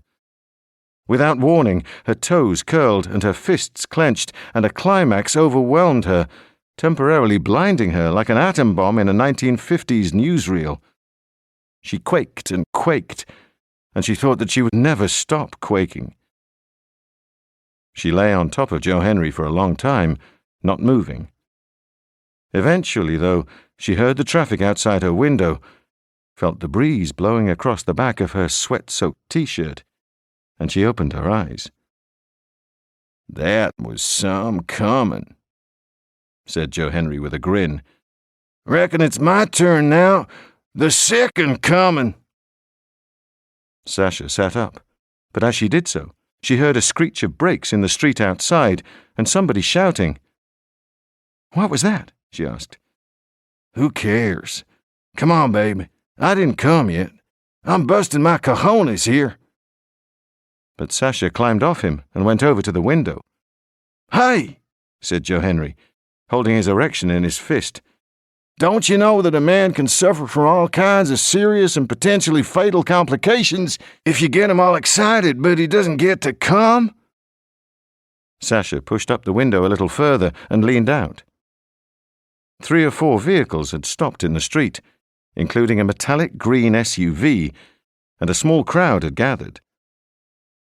A golden Labrador was lying on its side in the gutter, with blood trickling out of its mouth. A teenage girl was standing close by, white-faced with shock. Dog got run over. Hey, too bad. But how about coming back to bed? Sasha turned away from the window. That poor dog. I can't bear to see animals hurt. What about poor me, baby? I'm hurting too. Sasha started to walk back toward the bed, but halfway across the carpet, she stopped and looked back toward the window. Take your time, why don't you? Said Joe Henry. Take my time? Yes. What do you mean, yes? I mean, taking my time. That's a really great idea. I don't know what the hell you're talking about, and I don't think I'm interested. Sasha hesitated, but then she lifted her right arm and pointed her index finger at him and frowned at him in concentration. What the hell are you doing, baby? Look at this thing. I got the water tower here, girl, and it's in urgent need of flushing out. But Sasha continued to frown at him, and now, very slowly, she started to rotate her index finger in a counterclockwise direction. At first, she didn't think that anything was going to happen, and that she was simply making a fool of herself. She concentrated harder. I want time to go backward. I am Xanthus, the time curver, and I want time to go backward. Joe Henry said something blurry and unintelligible, and she realized that he was talking in reverse. He swung up from the bed at an impossible angle until he was standing on his feet again. His pants were rapidly rebuttoned, and his shirt jumped up from the floor and dropped itself over his head. He snatched up his bunch of roses and disappeared backward out of the door. She heard a blurt of backward speak, and then her doorknob rattled. Then silence. Sasha stood in the middle of the room, hardly able to believe what she had done. It fascinated her that when she turned time backward, she didn't see herself going back through her previous actions. She hadn't seen herself making love to Joe Henry backward, and she hadn't seen herself opening the door for him. Maybe night warriors weren't as solid as other people. Maybe they were ghosts of a kind, living halfway between the waking world and the world of dreams, and never quite occupying either. It was 11:20, and suddenly the doorknob rattled. Sasha, come on, baby. I know you're in there. Sasha opened the door. It was Joe Henry, holding up the same bunch of bedraggled roses that looked as if he had rescued them from a dumpster. Sasha, hey, baby. You're looking really great. Just get out of my way. What? What kind of a welcome home is that? This isn't your home, and you're certainly not welcome. Now get out of my way. Joe Henry stood right in the center of the doorway so that Sasha couldn't get past him. I'm not getting out of your way until you tell me how pleased you are to see me. I had a zit on my nose last Friday. About as pleased as that. Sasha, Get out of my way, Joe Henry. This is a matter of life or death. What? What the hell are you talking about? Sasha pushed her shoulder against him, but he still wouldn't budge. Get out of my way, you asshole. She reached down between his leather-covered thighs, grabbed hold of his testicles, and squeezed them as hard as she could. Joe Henry screamed out, "Jesus!" and fell backward against the wall. Sasha skirted around him and hurried down the stairs. Outside her apartment building on 3rd Street, the morning was sunny and warm. She ran along the sidewalk, barefoot, still wearing nothing but her Donna Duck t-shirt. 1 or 2 passers-by turned and stared at her, and 3 teenage boys whistled and called out, "Hey, darling, how's about it?" But she didn't take any notice. She was looking for a teenage girl with a golden Labrador dog, and so far she couldn't see her. How long had she been making love to Joe Henry before she climaxed and heard the accident outside. 5 minutes? 10 minutes? How far could a girl and her dog walk in 10 minutes? Had they been walking north or south, or had they been crossing the street east to west? Sasha was about to give up when she saw them. They were ambling toward her on the same side of the street. The girl was talking to another girl, a little shorter and plumper than she was, wearing a red headscarf. The dog looked as if it were on a leash, but as they came nearer, Sasha could see that it was only a length of knotted string. The girls crossed West Magnolia. Sasha wasn't sure what she was going to say to them. How do you warn somebody about something that hasn't yet happened? But then she saw the Labrador lift his head, cock up his ears, and stare intently across the street where the white oak stood. 2 squirrels had jumped down from the tree and were scurrying madly along the top of the fence. Sasha looked up 3rd Street. A metallic green SUV was approaching, the same vehicle that she had seen from her upstairs window. The golden Labrador was straining at his length of string, desperate to chase after the squirrels. Sasha started to run. The 2 girls saw her coming toward them and stared at her in bewilderment. Sasha shouted, "His collar! Hold his collar!" It was too late. The Labrador yanked at his makeshift leash, and the string broke. He raced across the sidewalk toward the road. Sasha dodged between the 2 elderly shoppers and caught him just as he reached the curb. She seized his left front leg and then his collar and brought him around in a circle, his claws scrabbling on the concrete. At that instant, the metallic green SUV came speeding past and disappeared down the street. The girls came up to Sasha, shocked. Thank you so much. He could have been run over. You're so quick thinking. That's okay, said Sasha, handing him back. Sometimes, you can just tell when something bad is going to happen. The girl in the red headscarf stared at her curiously. Did anybody ever tell you that you look so much like that girl in the newspaper? What was her name? Oh, you mean Sasha Smith, the Tender Heart of Kentucky? That's her. She's not your daughter, is she? No, said Sasha. No relation. It's just a trick of the light. Joe Henry was still waiting for her when she climbed back up to her apartment. He was sitting on the end of her bed, both hands cupped between his legs, and he was looking very pale. I came back to say I was sorry, he told her. You didn't have to crush my goddamn nuts like that. I'm sorry. I was hoping that maybe I could take you out to lunch or something. Any place you like. Kuntz's or Cunningham's. Sasha felt deeply at ease now that Joe Henry had made love to her and brought her to such a satisfying climax. Her back muscles were relaxed. Her neck muscles had lost all of their tension, and her post-traumatic stress seemed to have melted away. She came up to him and kissed him on the forehead. I don't think so, Joe Henry. Not lunch, not even, or something. Sasha, baby, listen.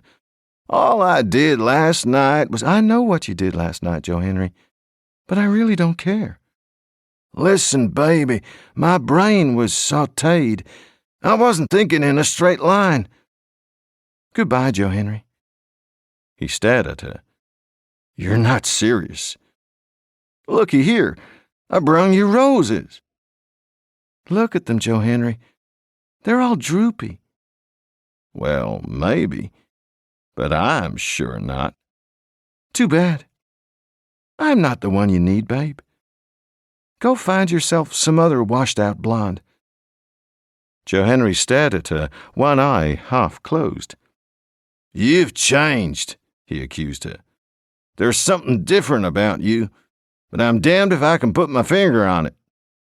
You're right, said Sasha. I think I found myself a purpose in life.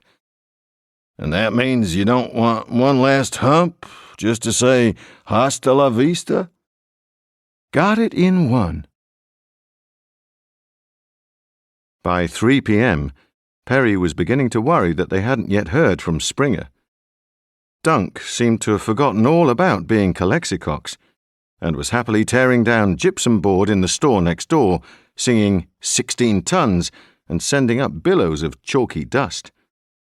But Perry couldn't stop checking the old mahogany-cased clock that hung over the display cabinets at the far end of Beam's provisions, and wondering if Springer had decided not to give them another assignment in the world of dreams.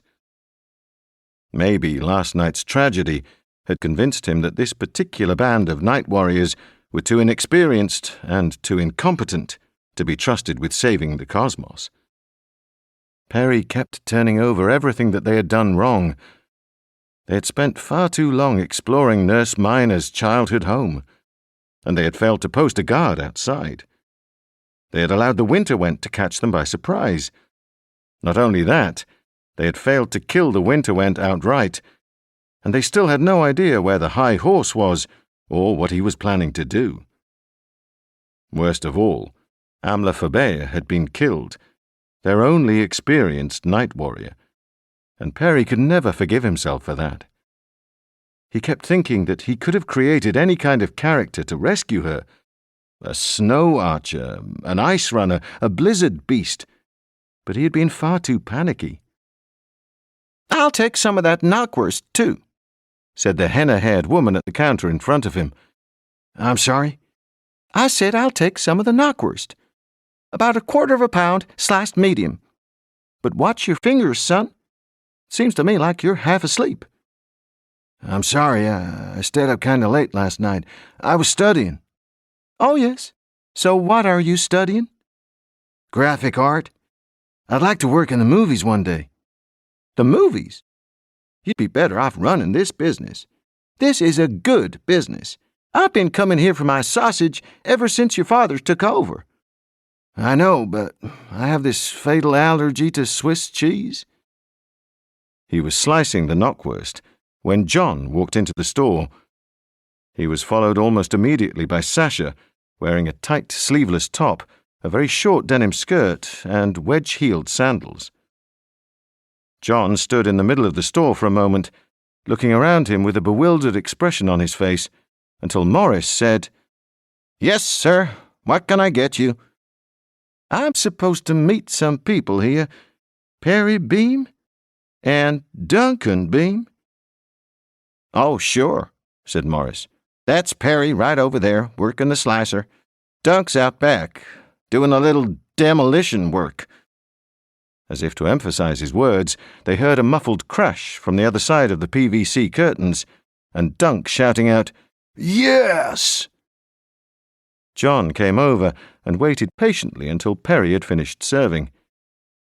Then he said, "This is your dad's store, right? Springer told us to meet you here at 3:20. "Don't you just adore the smell of this place?" said Sasha, closing her eyes and breathing in. "It's amazing," John agreed. "Look at this stuff. Smoked turkey, chorizo. Why didn't you tell us you lived in heaven?" It kind of loses its appeal after a while, said Perry. In fact, I only have to smell this stuff and I get nauseous. John peered into the glass case in front of him. "Green chili lasagna," he said in a reverent whisper. "Lemon basil tortellini." It was then that Springer came in. He looked much younger than he had yesterday, when he had been waiting for them in Nurse Miner's bedroom, and much more androgynous. In fact, it was difficult for Perry to decide if he were a man or a woman. He was wearing a natural-coloured linen suit, with a loose coat and flappy white pants, and two-toned tan and white Oxfords. His hair was coppery and very shiny, combed back straight from his forehead. "Good. You're all here," he said, strutting toward them across the boarded floor. "I was concerned that one or two of you might have lost your nerve." "I'll go call Dunk," said Perry. Springer nodded. "The sooner the better. We have a great deal to talk about. Tonight, you have to find out where the high horse has been hiding himself and hunt him down if you possibly can." Perry pushed his way through the plastic curtains and found Dunk jumping up and down on a piece of gypsum board. "Demolition derby," said Dunk gleefully. "Dunk, Springer's here. He wants to talk about tonight. "Tonight?" We have to be night warriors again. You have to be Calexicox." Dunk stopped jumping and looked at Perry with a strange expression that Perry couldn't interpret. It was wistful almost, as if he knew that he could never be Calexicox in the waking world. Perry put his arm around him. "Come on, dude. How about you take off those dusty old overalls and come and talk strategy?" "And what if I don't want to?" "You know you want to. You're not going to let me down, are you? You're not going to leave me stuck in somebody's nightmare with winter wents and high horses coming after me?" Dunk unbuttoned his overalls and stepped out of them. Underneath, he was wearing a brown striped shirt and baggy brown shorts. These were his favourite clothes, and George Beam had been obliged to wash them so often that they had faded to a light milk chocolate colour. Perry led the way back into the store. Springer was talking to John about Dom Magato's weaponry, while Sasha was talking to Morris about strawberry fondants. "Do you want to go someplace private?" asked Perry. "My father's not here right now. We could use his office." "I don't think we need to be any more private than this," said Springer, looking at Morris. "What do you mean?" "The reason I convened today's meeting here in your father's store is because Morris and May both know who you are and what you are fighting for, and after last night's debacle, I think you could use their help." "Morris," said Perry. "May?" Morris, who was usually so sour, gave Perry a crinkly, avunculous smile. "Sorry if it comes as a surprise, son. I've known that you came from Night Warrior stock ever since I first started working here, and you were no more than a boy of 3.5 years old. The Zaga line. That's what you were born to be, and that's what you are today." "But even my dad doesn't know." Springer explained. "Morris comes from a very long and respected line of night warriors, going right back to the War of Independence, and probably before. He's Jack Recanter, the night map maker. He used to draw campaign maps of people's dreams so that night warriors would be able to work out plans of attack." "Retired, though, these nights," Morris told them. "Haven't gone through a portal in 35 years. Can't say I miss it, neither." "And May?" said Perry. May couldn't help grinning at him. "Raquesthina. That's me. Morris saw me one night at Union Station, jobless and pretty much penniless. But he recognized me as a night warrior right away, before even I knew it. I'm the Dream Wrangler. I can tame just about any animal that anybody ever dreamed about ever. Dogs, cats, crocodiles, coyotes. You only have to put a name to them, and I can have them jumping through hoops." "Why didn't you say anything to me before?" asked Perry. "There was no necessity, was there?" said May. "So long as the world of dreams was peaceful and quiet, you didn't need to know who I was. And you didn't need to know who you was, either. If the winter went and the high horse hadn't come looking for baby's dreams, you could have lived your whole life without even realizing that you was a night warrior. Many people do. They go their whole lives and Springer never calls on them, and they go to their graves without ever understanding what they might have been." Springer said, "Raquesthina will accompany you when you pass through the portal tonight. Not only to make up your numbers, now that we have lost Amla Fabea, but because you will need her. You will be hunting down the high horse, and you will require a night warrior who can handle livestock. And when I say livestock, I mean any kind of beast that you can imagine, and a few that you wouldn't dare to." "Is our map maker coming with us?" asked John. Jack Recanter. He's staying here, but he will prepare you a map based on the algorithms of the dreamer we choose, and that should give us a good idea of where you can start looking for the high horse. Sasha said, What about the winter wind? He's going to be looking for us, isn't he? Too damn right, John agreed. I don't know if I managed to bazooka him last night, but he's going to be pretty damn mad at us, don't you think, even if I missed? Springer raised one hand, as if he were pledging an oath. I very much doubt if the winter went is too concerned with seeking his revenge on you. He wants to destroy the fabric of the universe, after all, and, compared with an ambition like that, I don't believe that getting equal with a few stray night warriors will be occupying his thoughts too much. Oh, excusez-moi. Sorry if I overestimated our importance. No, said Springer. Don't think for a moment that I am belittling you. You are capable of doing great things. But it will do you no harm if the Winterwent believes that you are no serious threat. So, what's the plan? John asked him. Springer waited until May had finished serving a young woman potato salad.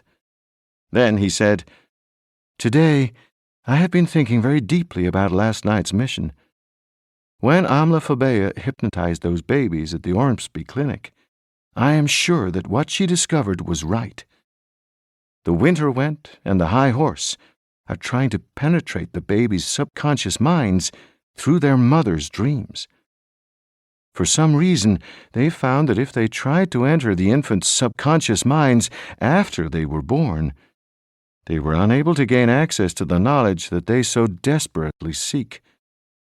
All they did was damage or destroy the baby's ability to dream, which is why so many of them are dying.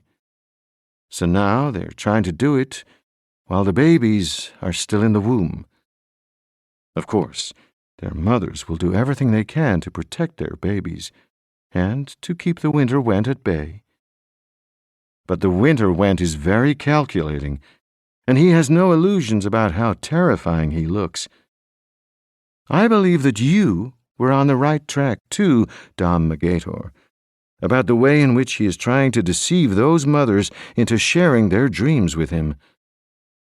The reason he froze Nurse Miner's home was to prevent it from melting away when she woke up, as any building in any dream will always do, whether you are dreaming about single houses or whole cities. He froze her home, and he has kept it frozen, as Dom Magator suggested, to preserve it. But why would he want to do that? Said Sasha. The house was covered in ice, yes, but you could tell that Nurse Miner was very happy when she lived there, and her family was too. Exactly, said Springer. The Winterwent understands that he is far too cold and far too frightening, and that expectant mothers will do everything they can to protect their babies whenever they feel him approach. So my guess is that he has been trawling the night for pleasant memories. I believe that he has been preserving each of those memories by freezing them. He has probably frozen other houses, too, from other people's dreams, and gardens, and beaches, any place where people have been cheerful and felt that they were welcome. All he has to do now is allow them to thaw and make sure that the sun appears to be shining, and he has the happiest place that anybody ever dreamed of. And because the mothers have been feeling so anxious and so stressed, said Sasha. That's right. They'll be tempted to stroll right into it. We all like to share happy memories, don't we? And then? Asked Perry. I'm not exactly sure, but I suspect that the High Horse and his beasts will be able to circle around them so that they're trapped. Dunk nodded and kept on nodding. I get it. Once they're in his dream, he'll be able to enter their sleeping minds and then the minds of their unborn babies, and then he'll have what he and the high horse have been looking for, the secret of all creation." "And that," said John, "that will be Good Night, Vienna." When Perry and Dunk arrived home that evening, they were disconcerted to find that Janey was still there, sitting cross-legged on the couch eating popcorn and watching The Simpsons. "Hey, I thought Dad was driving you down to Bowling Green. They just said on the news that 17 more babies have died," she told him. "Yeah, we heard it on the radio. Pretty scary, huh? But you're going tonight, aren't you?" "Dad couldn't do it. I was all packed and everything, but he had to go downtown to talk to his bank." "But you are going tonight?" "I don't know. I don't think so. Dad said we'll probably have to leave it until tomorrow morning." "Shit," said Perry. "Dunk and me, we told him you had to go today." "We told him," Dunk echoed. "We told him you had to go today." "What's the big rush? You guys aren't tired of having me around already, are you? The baby isn't due for at least a couple more days." "Listen, the baby could be in danger right now, before it's actually born." "How do you know that?" "I was talking to these people from the hospital who have inside information." "Oh, come on, Perry, you're scaring me." "You should be. You should be scared. We should all be scared." Chapter 16. George Beam said, "I don't see how one more day is going to make any difference." "Dad, believe us. I was talking to these people from the hospital, and they have this theory that the babies start to get sick while they're still in the womb." "Come on, Perry, let's be realistic here. How's Janie's baby going to get sick? She hasn't left the house all day, and she hasn't had a single visitor." "Dad, these people from the hospital think this isn't your normal kind of disease. It's like airborne." "I haven't heard anything about that on the news." "That's because they're keeping it secret, so that people won't panic." George took out a crumpled Kleenex and blew his nose. "Exactly who are they, these people from the hospital?" "They're doctors, gynecologists." "Gynecologists came into the store and told you all of this stuff, even though they're trying to keep it secret to stop people from panicking?" "That's correct." "So what did they buy, these gynecologists?" 9-grain rolls," said Perry. "Fruity muffins," said Dunk, simultaneously. "Both," said Perry. 9-grain rolls and fruity muffins."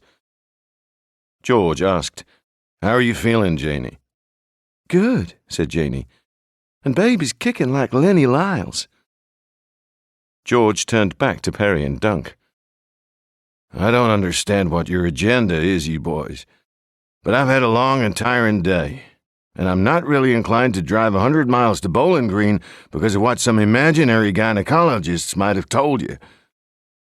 For a split second, Perry was tempted to tell his father that he was the Zagaline, one of the Night Warriors, and that Dunk was Calexicox, another Night Warrior, and that Janey's unborn baby was in critical danger from the Winter Went and the High Horse, and that if he didn't take Janey to Bowling Green before nightfall, Janey's baby's dreams could be stolen and the whole of God's creation could be ripped apart from seam to seam.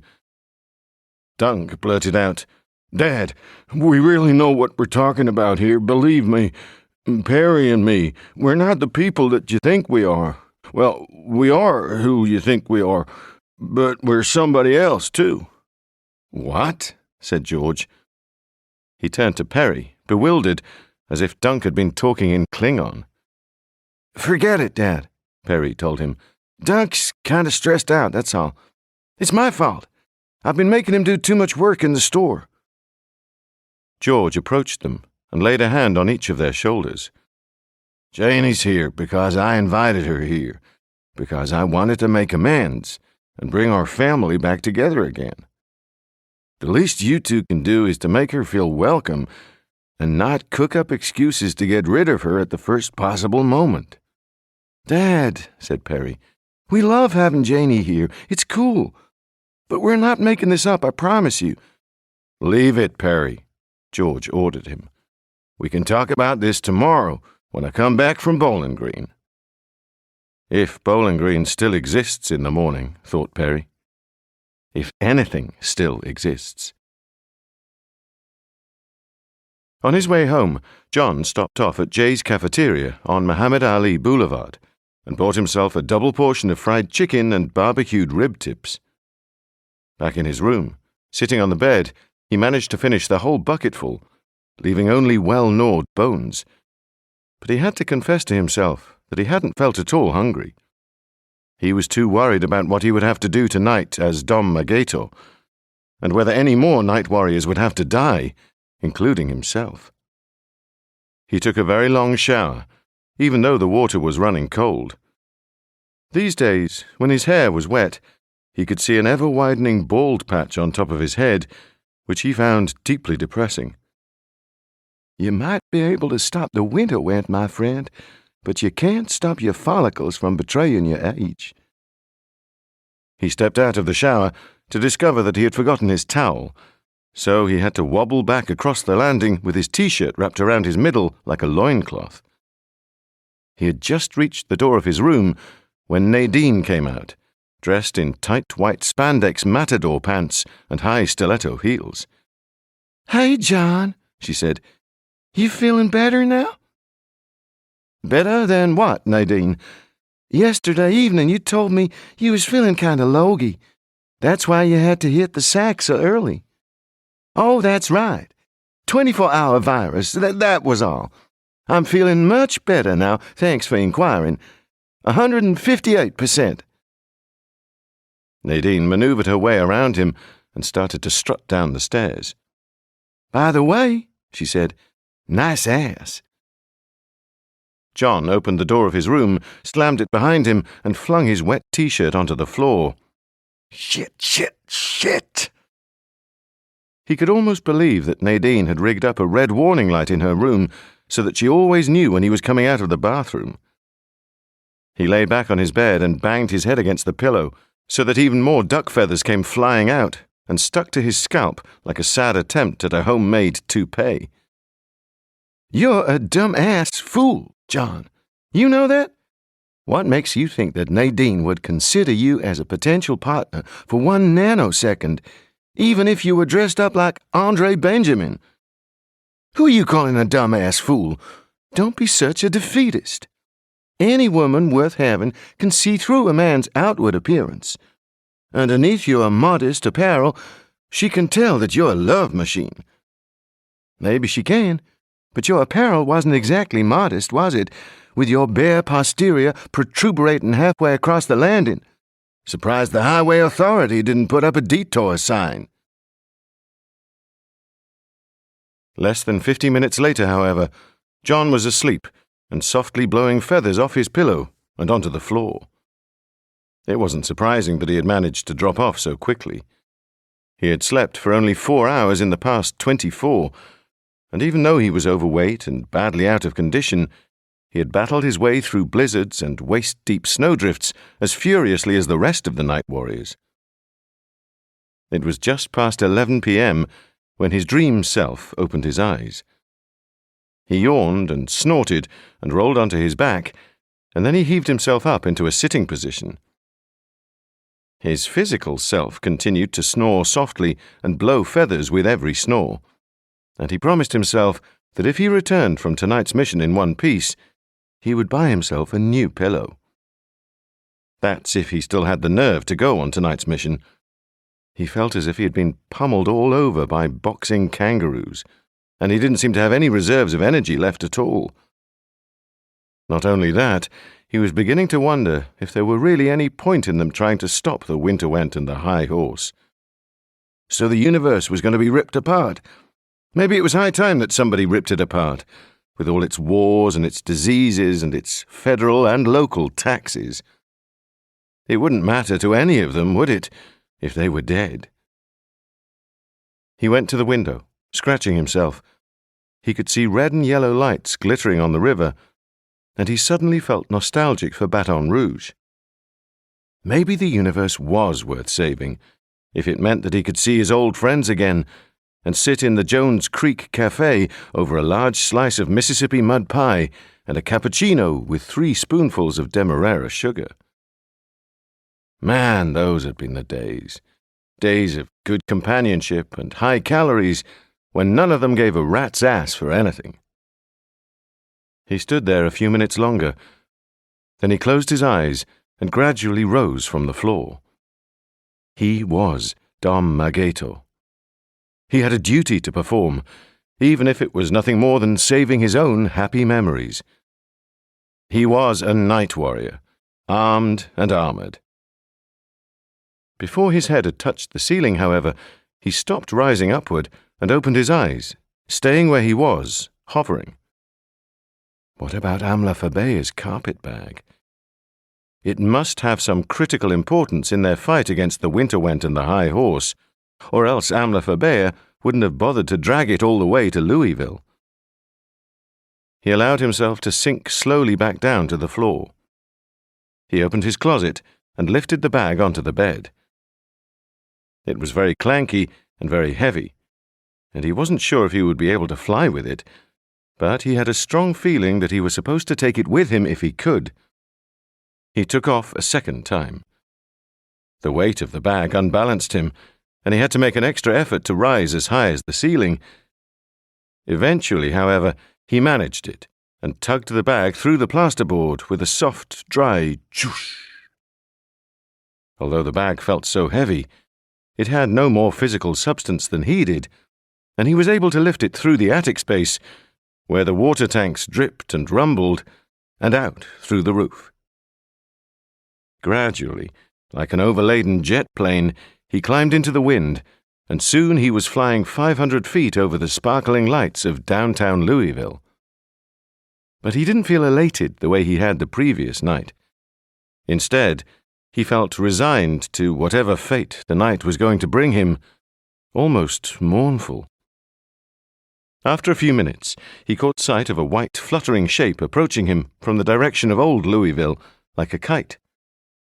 It was Sasha, flying much higher than him. He swung heavily to starboard and gained some more altitude, and after 2 or 3 minutes, he managed to catch up with her. Together they veered southeastward toward the Highland district. I almost chickened out. You and me both, John yelled back. Suddenly, this isn't fun anymore. You mean you're scared too? Scared? I'm shitless. Sasha waved toward the carpet bag. What's that? Don't tell me you brought a change of clothes. John flew closer, so close that they were almost nudging. Amla Fabea had it with her when she first arrived. I don't have any idea what's in it. For some reason, she seemed to think that we might need it. Looks heavy. Heavy? Damn thing weighs nearly as much as I do. Sasha pointed down through the trees. Hey, look. That's Ray Avenue, isn't it? We're almost there already. Below them and slightly off to their right, they could see the pale orange shingles of the Beams house, where they had all agreed to rendezvous. Perry had left a flashlight shining on his windowsill so that the night warriors wouldn't mistakenly descend through the wrong bedroom ceiling, his father's or Janie's. They sank through the roof into Perry's room, and the other night warriors were all there to greet them. Perry and Dunk were sitting on the edge of Perry's bed, where Perry's physical self lay sleeping, pale-faced, with his hair tousled. Morris was seated at Perry's desk, wearing an old brown cardigan with a shawl collar, like Starsky used to wear in Starsky and Hutch. May was leaning over him in a shocking pink tracksuit, watching him work. On his left hand, Morris had a giant-sized metal gauntlet with complicated knuckle joints and lights that shone from the fingertips. He was systematically passing it from side to side over the surface of the desk, like a scanner, and as he did so, he was creating a 3-dimensional map. Springer was standing in the corner next to the door. Tonight, he looked fretful and even more feminine than he had this afternoon. His hair was combed back, and his lips and his fingernails were painted gold. Dom Magator, Xanthus, I was beginning to worry. Even his voice was higher than usual. "You didn't think we were going to come?" asked Dom Magator. "Let's just say that I'm very sensitive to people's reluctance." "Well, I was a little reluctant, I admit it," said Dom Magator. "But I came anyhow." Springer said, "I didn't think for one moment that you wouldn't. This could be the most critical night in the history of all creation." He hesitated, and then he said, "What's that you're carrying?" Dom Magator lifted up the carpet bag and gave it a vigorous shake. "I'm not too sure, to tell you the truth. Some junk that Amlaphabea brought with her." He dropped the bag down on the floor. Springer immediately stalked across the bedroom and opened it. Inside lay a tangle of strange metal shapes, about 20 of them. Most of them were fitted with hooks, and several had protruding bars and springs. "Did Amlaphabea tell you what these were?" "She said they were specially designed, but she also said that it would be better if I never had to find out what they were designed for." Springer lifted up one of the pieces of metal and turned it this way and that. It was some kind of mechanical pincer, fashioned out of titanium and chrome. "Amlaphabea was the ascender, so I think it would be logical for us to assume that this is climbing equipment." Calexicock stood up and examined it too.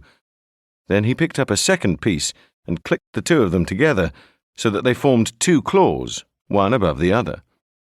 "I think you're right. It's climbing equipment, but it's highly specialized. It looks to me as if it's been designed to climb up one surface and one surface only, and a very difficult surface at that. Look, all of these various segments are designed to lock together and then quickly come apart again. See these springs and these catches? You don't usually get moving parts like this with any normal climbing gear." "So, any idea what Amlaphabea was thinking of climbing?" Calexicox picked up another piece of metal and then another, and tried to fit them together too. In the end, however, he gave up and dropped them back in the bag. "I can't even begin to guess, but whatever it was, I'll bet money that it wouldn't stay still while she climbed it, which is why most of this equipment is so highly articulated." "What kind of a mountain doesn't stay still while you climb it?" asked Dom Magator. "We are talking about the world of dreams," Springer reminded him. "In a dream, a mountain could instantly turn into water, or sand, or a huge heap of rats." Dom Magator looked at the equipment dubiously. "Do you think we should take it along with us?" asked Dom Magator. "I don't know," said Springer. "Maybe you should take it through the portal, but conceal it close by so that you don't have to carry it everywhere. You don't want to be encumbered, do you? You're hunting down the high horse tonight, and you'll have to be very fast on your feet." Over at Perry's desk, Jack Recanter shook his head and said, "Shoot! This is a darn complicated dream. I'm not sure that I can make heads or tails of this." Springer went across to see what he was doing, and the rest of the night warriors gathered around too. It looked to the Zaga line as if Jack Recanter had almost finished his map. It was molded out of shiny shadows and tiny sparkling lights, and it showed hills and mountains and trees and cities. It even had moving trains and miniature cars, hundreds of them, pouring their way along the highways like red and white fireflies. Springer explained, "This is the dream in which I think that the Winterwent and the High Horse have set up their trap. Just after 9 o'clock, I sensed the Winterwent's coldness moving across the city, and I followed him to this particular dream. He has left the dream now, and I can no longer feel him, but he won't be very far away. I have not yet felt the High Horse, but I will smell him when he comes closer. I can always smell the High Horse. He reeks of spoiling meat and rotten blood." "Me? I always hear him first," said Raquasthena, wrinkling up her nose. He wears living animals, and they're always screaming in pain. He does it partly to scare off his enemies, but he also does it because he enjoys it so much." "Sounds like something of a sadist, then," said Xanthis. "Sadist? You have no conception. To the high horse, the agony of other living creatures, it's like oxygen. It's his food and drink." "So whose dream is this?" asked the Zagaline, nodding toward the miniature landscape on his desk. "Dr. Stephen Belzer. He's one of the most respected obstetricians at the Fetal Diagnostic Center at Norton Audubon Hospital. Currently, he is supervising the progress of 17 pregnant women and investigating the deaths of 11 newborn babies. They have a sleep disorder center at Norton Audubon, and he is liaising with them, too. So he is an obvious choice for the Winterwent and the High Horse to get close to expectant mothers." "And this is a map of what Dr. Belzer's dreaming?" asked Calexicox. "Correct," said Jack Recanta. "The problem is, this map is really misbehaving itself. Some of the places you see here, like this small farming community down here on the left, they're pretty much holding steady.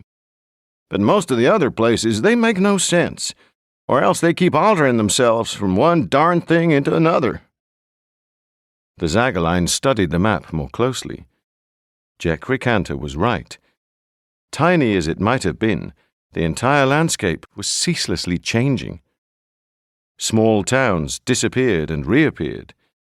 Hills rose and immediately sank. Waterfalls gushed down narrow creek beds and then dried up. Roads changed direction. Bridges were constructed and then instantly dismantled. Every place on the map was clearly named, as were schools and hospitals and cemeteries, but their names faded and changed just as quickly as they did.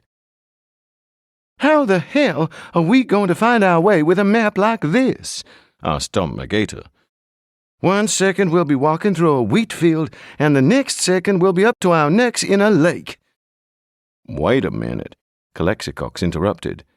"This Dr. Belzer, he can't be a stupid man, can he? I mean, he wouldn't be suffering from any kind of mental disorder?" "Of course not," said Springer. "He's one of the most respected young obstetricians in Kentucky." "So, what we're seeing on this map, all of this apparent chaos, all of this jigging and shifting and moving about, that's not because he's psychologically unstable?" "Not at all. He's a very brilliant man." "Then I think this dream is some kind of intellectual exercise," said Calexicox. The Zagaline raised one eyebrow. He still found it difficult to come to terms with Dunk talking to him so coherently. His daytime self would probably be saying, "Look at all those teensy-weensy women on that map, Perry. Bet they got teensy-weensy bonga rubies." Sasha said, I don't understand what you're saying. What kind of intellectual exercise?" "A puzzle, maybe. Jack, can you enlarge this area here?" Using his illuminated gauntlet, Jack lifted a small cube-shaped section out of the map and enlarged it 20 times bigger. It showed an undulating field full of pale blue flowers. Calexicox said, "About a minute ago, I saw a building standing here, like the Kentucky State Capitol, with about 30 flags flying in front of it." "Sure, I saw it too," Jack agreed. "But now it's gone. There's nothing here but this field." "Exactly," said Calexicox. "A field full of blue irises, to be more specific. Iris virginica, the southern iris. But another name for iris is flag. So what we have on this map is a location with a double meaning. A place where flags are flown and a place where flags are grown." "I hate to say this," the Zagaline told him, "but I think you've seriously lost it." "No, look," Calexicox persisted. "Here at the top end of the map, there was Back Bay Beach in Virginia. Now that's gone. And what's standing here in its place? The Brigham Isolation Hospital for Infectious Diseases. A beach is a seaside, and disease is an anagram of seaside. I can't even pretend to know what you're talking about, dude. I'm sure I'm right. I'm convinced of it. Every place you see on this map is the answer to a cryptic crossword clue. It's like Wheel of Fortune, where they give you the answer and you have to work out the question. That's how we're going to find our way through this dream and find out where the Winterwent and the High Horse have set up their ambush. Rasquathina said, "Are you absolutely positive about this, Calexicox? Because if you're wrong, and the High Horse gets us, believe me, you'll pray that he rips off your head before he rips off any other part of you." Calexicox was examining the night map even more intently. Here's another one. Can you bring this section up? Look, here's a boat tied up at a pier, but the boat is totally black, and the pier is totally black, and even the water in the lake is totally black. The answer is jetty, which means the same color as jet as well as pier. "Even supposing you're right," said Don Mageto, "how the hell is the word jetty going to help us locate the High Horse?" Because it's part of a cryptic crossword, and the cryptic crossword will help us to find our way around Dr. Belzer's dream. He's obviously a cryptic crossword enthusiast, and that's what his brain does when he's asleep. It works through his day's problems by creating clues, puns, anagrams, and double entendres. To him, it's easy. It's the way he makes sense of everything. "That's all very well," said Rasquathina, "but how are we going to know what's real and what isn't?" "Strictly speaking, none of it's real," said Calexicox. "But that's why you have a knowledge gunner with you, i.e. me. I can solve the clues for you and tell you which is a clue and which is an answer, how the answers fit together, and what they mean once they have." The Zaghaline shrugged and said, "He's the man. No question about it." Springer was becoming increasingly edgy.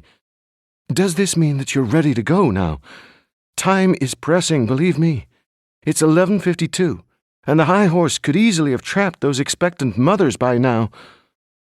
"I guess we're about as ready as we're ever going to be," said Dom Mageto. "Calexicox, how about you go through the portal first? That'll give you the chance to check out where the hell we are and what the hell we're going to do next. The Zaghaline, you go through right after him, and sharpish, in case he needs some firepower or some of your imaginary friends to help him out. I'll go through next, and Rasquathina and Xanthis can follow me." "Oh, I see," said Xanthis. "We're the two little women, tripping along 3 steps behind you. Chauvinistic or what?"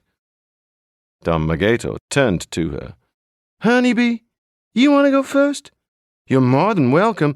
It's just that I was brought up in Baton Rouge, where women are always protected like fine porcelain." "Oh, I do declare, Mr. Mageto, you are a caution." Springer was so anxious that he was biting his thumbnail. "Let's hurry, people, shall we, before we're too late?" He lifted his arms and drew his dazzling halo in the air. "Come on," said Dom Mageto. "Springer's right. We should be hustling here." The Zaghaline knelt in front of Springer so that he could be invested with his night warrior's armor. This time, Springer used the same incantation that he had used for Amlaphabea. "Ashapola, I ask you to recognize this your fearless and devoted servant, and this your truly faithful warrior. Give him the power to continue his struggle against the tides of darkness and chaos, and protect him against evil and the fear of evil." The halo sank to the floor, and the Zaghaline stood up in his huge helmet and his glossy scarlet suit with its golden scroll work. Calexicox was next, followed by Dom Mageto and Xanthis. Once they were fully armored, they waited with curiosity to see how Rasquathina would appear. The golden halo sank around her, and when she stood up, she was wearing an expressionless mask of polished black metal like a character in a classical Greek play, and a flexible black suit that was completely covered with tiny metal hooks like a vicious version of Velcro. Her breasts were protected by 2 black metal discs with spikes on them, and she also wore a triangular black metal plate between her legs, with an even longer spike jutting out of it, like an artificial phallus. Around her waist was coiled a jointed black metal whip with a forked tongue on the end, like a cobra's, and diagonally across her back she carried a short trident with barbed prongs. Dom Magator nodded his head toward the spike between her legs. "Doesn't matter how good we do tonight," he said. "Stop me if I rush up to you and try to give you a hug." Jack Ricanter held his gauntlet over the map of Dr. Beltzer's dream, his fingers spread wide. He pressed a switch on his wrist, and the map shrank into a chrome-plated button in the palm of his hand. He detached the button and passed it to Calexicox, who snapped it into the neck ring around his helmet. Now, whenever he wanted to, Calexicox would be able to bring up a 3-dimensional holographic display of the map right in front of his face. "And now we're ready?" said Springer tetchily. Without waiting for an answer, he rose from the floor and vanished through the ceiling. "I get the feeling he's kind of anxious for us to get going," said the Zagaline. He rose up too, immediately followed by Calexicox and Xanthis. Dom Magator picked up Amlaphabea's bag and held out his free hand to Raquisthena. "Shall we, my dear?" he said, with exaggerated courtesy. They rose through the ceiling and into the air. Silently, the night warriors followed the blackness of Springer's wake southwestward across the city sky, in the direction of the airport. The night was still very humid, and they could hear distant thunder, like an omen of serious trouble. After less than 5 minutes, they were flying over the red brick hospital complex at 1 Audubon Plaza. They circled around the parking lot, and then Springer beckoned them to follow him downward to the lower level. Like the spirits in Fantasia, they streamed through the outside wall, across a brightly lit corridor, and then through another wall, into the rooms where the duty doctors slept. Dr. Beltzer was lying in a plain lavender-painted room with a large print of Churchill Downs racecourse hanging on the wall. His clothes were crumpled up on a chair, and a half-eaten slice of pizza was congealing in a grease-spotted box. As they gathered around his bed, the night warriors could see that Dr. Beltzer was dreaming, because his pupils were darting wildly from side to side underneath his eyelids, and his half-open hand kept twitching on the pillow. He was youngish for a senior consultant, no more than 37 or 38, snub-nosed, with scruffy blonde hair and 3 days of stubble. He looked to Xanthis like Brad Pitt's younger brother. Calexicox had guessed right about Dr. Beltzer's addiction to cryptic crosswords. A folded newspaper with a half-finished puzzle lay on the floor beside the bed, next to his duty roster. Springer said, "The Winterwind visited Dr. Beltzer's dream about an hour ago, and I am reasonably sure that he has set up a trap in it. He has gone now, but one location in Dr. Beltzer's dream is still detectably colder than any place else." "In that case," said Dom Magator, "let's go there and blow the bastards to smithereens. Just tell us where it's at." "In the far northeast corner of Jack Ricanter's map, about 5 kilometers due north from the seaside, or the isolation hospital, whichever definition applies when you eventually arrive there.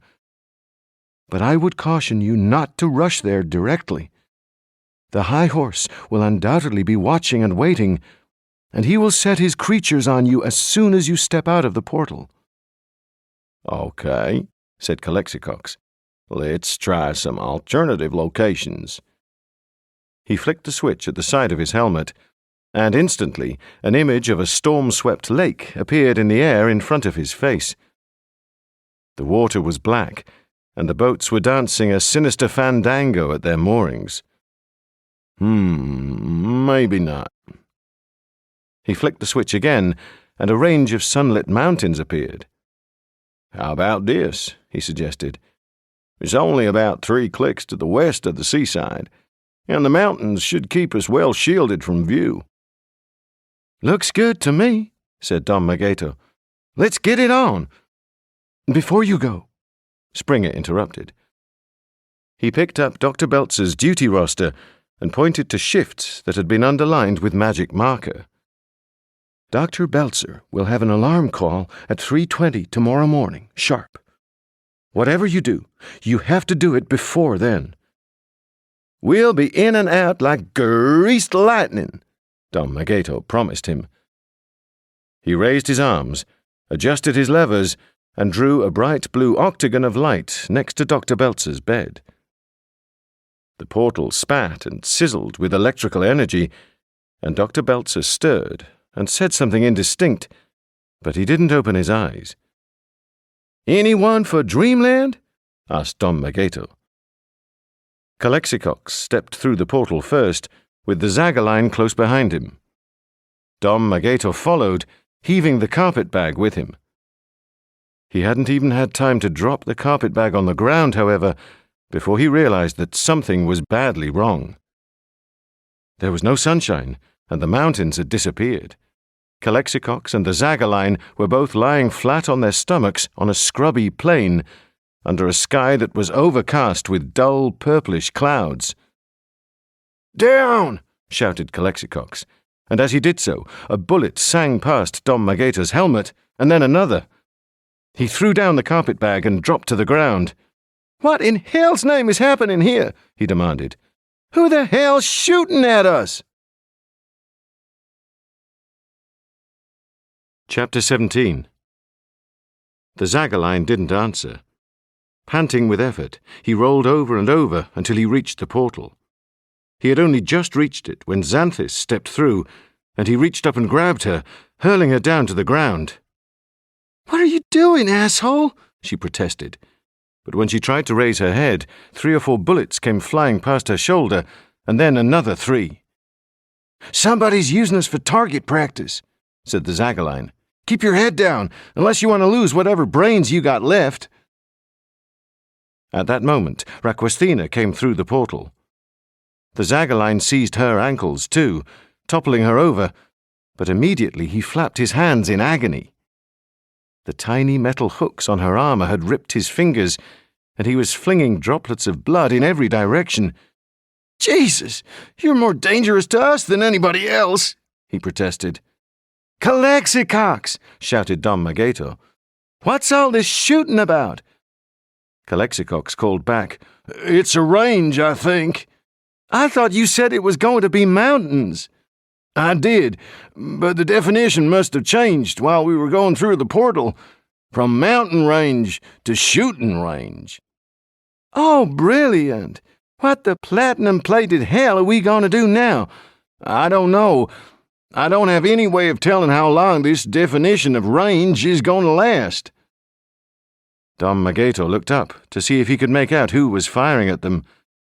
Instantly, another fusillade of bullets flew overhead, and this time one of them struck a glancing blow to the top of his helmet, slamming his head backward with a hefty, neck-wrenching jolt. He shook himself like a wet dog.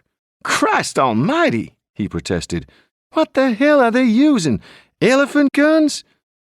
No, Calexicox corrected him. From the sound of them, they're using weapons much more lethal than that. Barrett XM 109 sniper rifles with 20mm HEDP ammunition. These bullets can penetrate 40mm of armor plating from 500 meters away. You're very fortunate that you were hit at such an oblique angle. Oh, I'm very fortunate, am I? I'd sure hate for my luck to run out. The Zagaline raised his head too, although he did it much more cautiously than Don Magato, bobbing down whenever he saw anything move. About 200 yards away, he could make out 7 or 8 figures lying flat on their bellies among the scrub. Each of them was armed with a long-barreled rifle supported on a bipod. Their heads were wound around with long black scarves, with only their eyes showing, and they had long scarlet ribbons tied around their foreheads.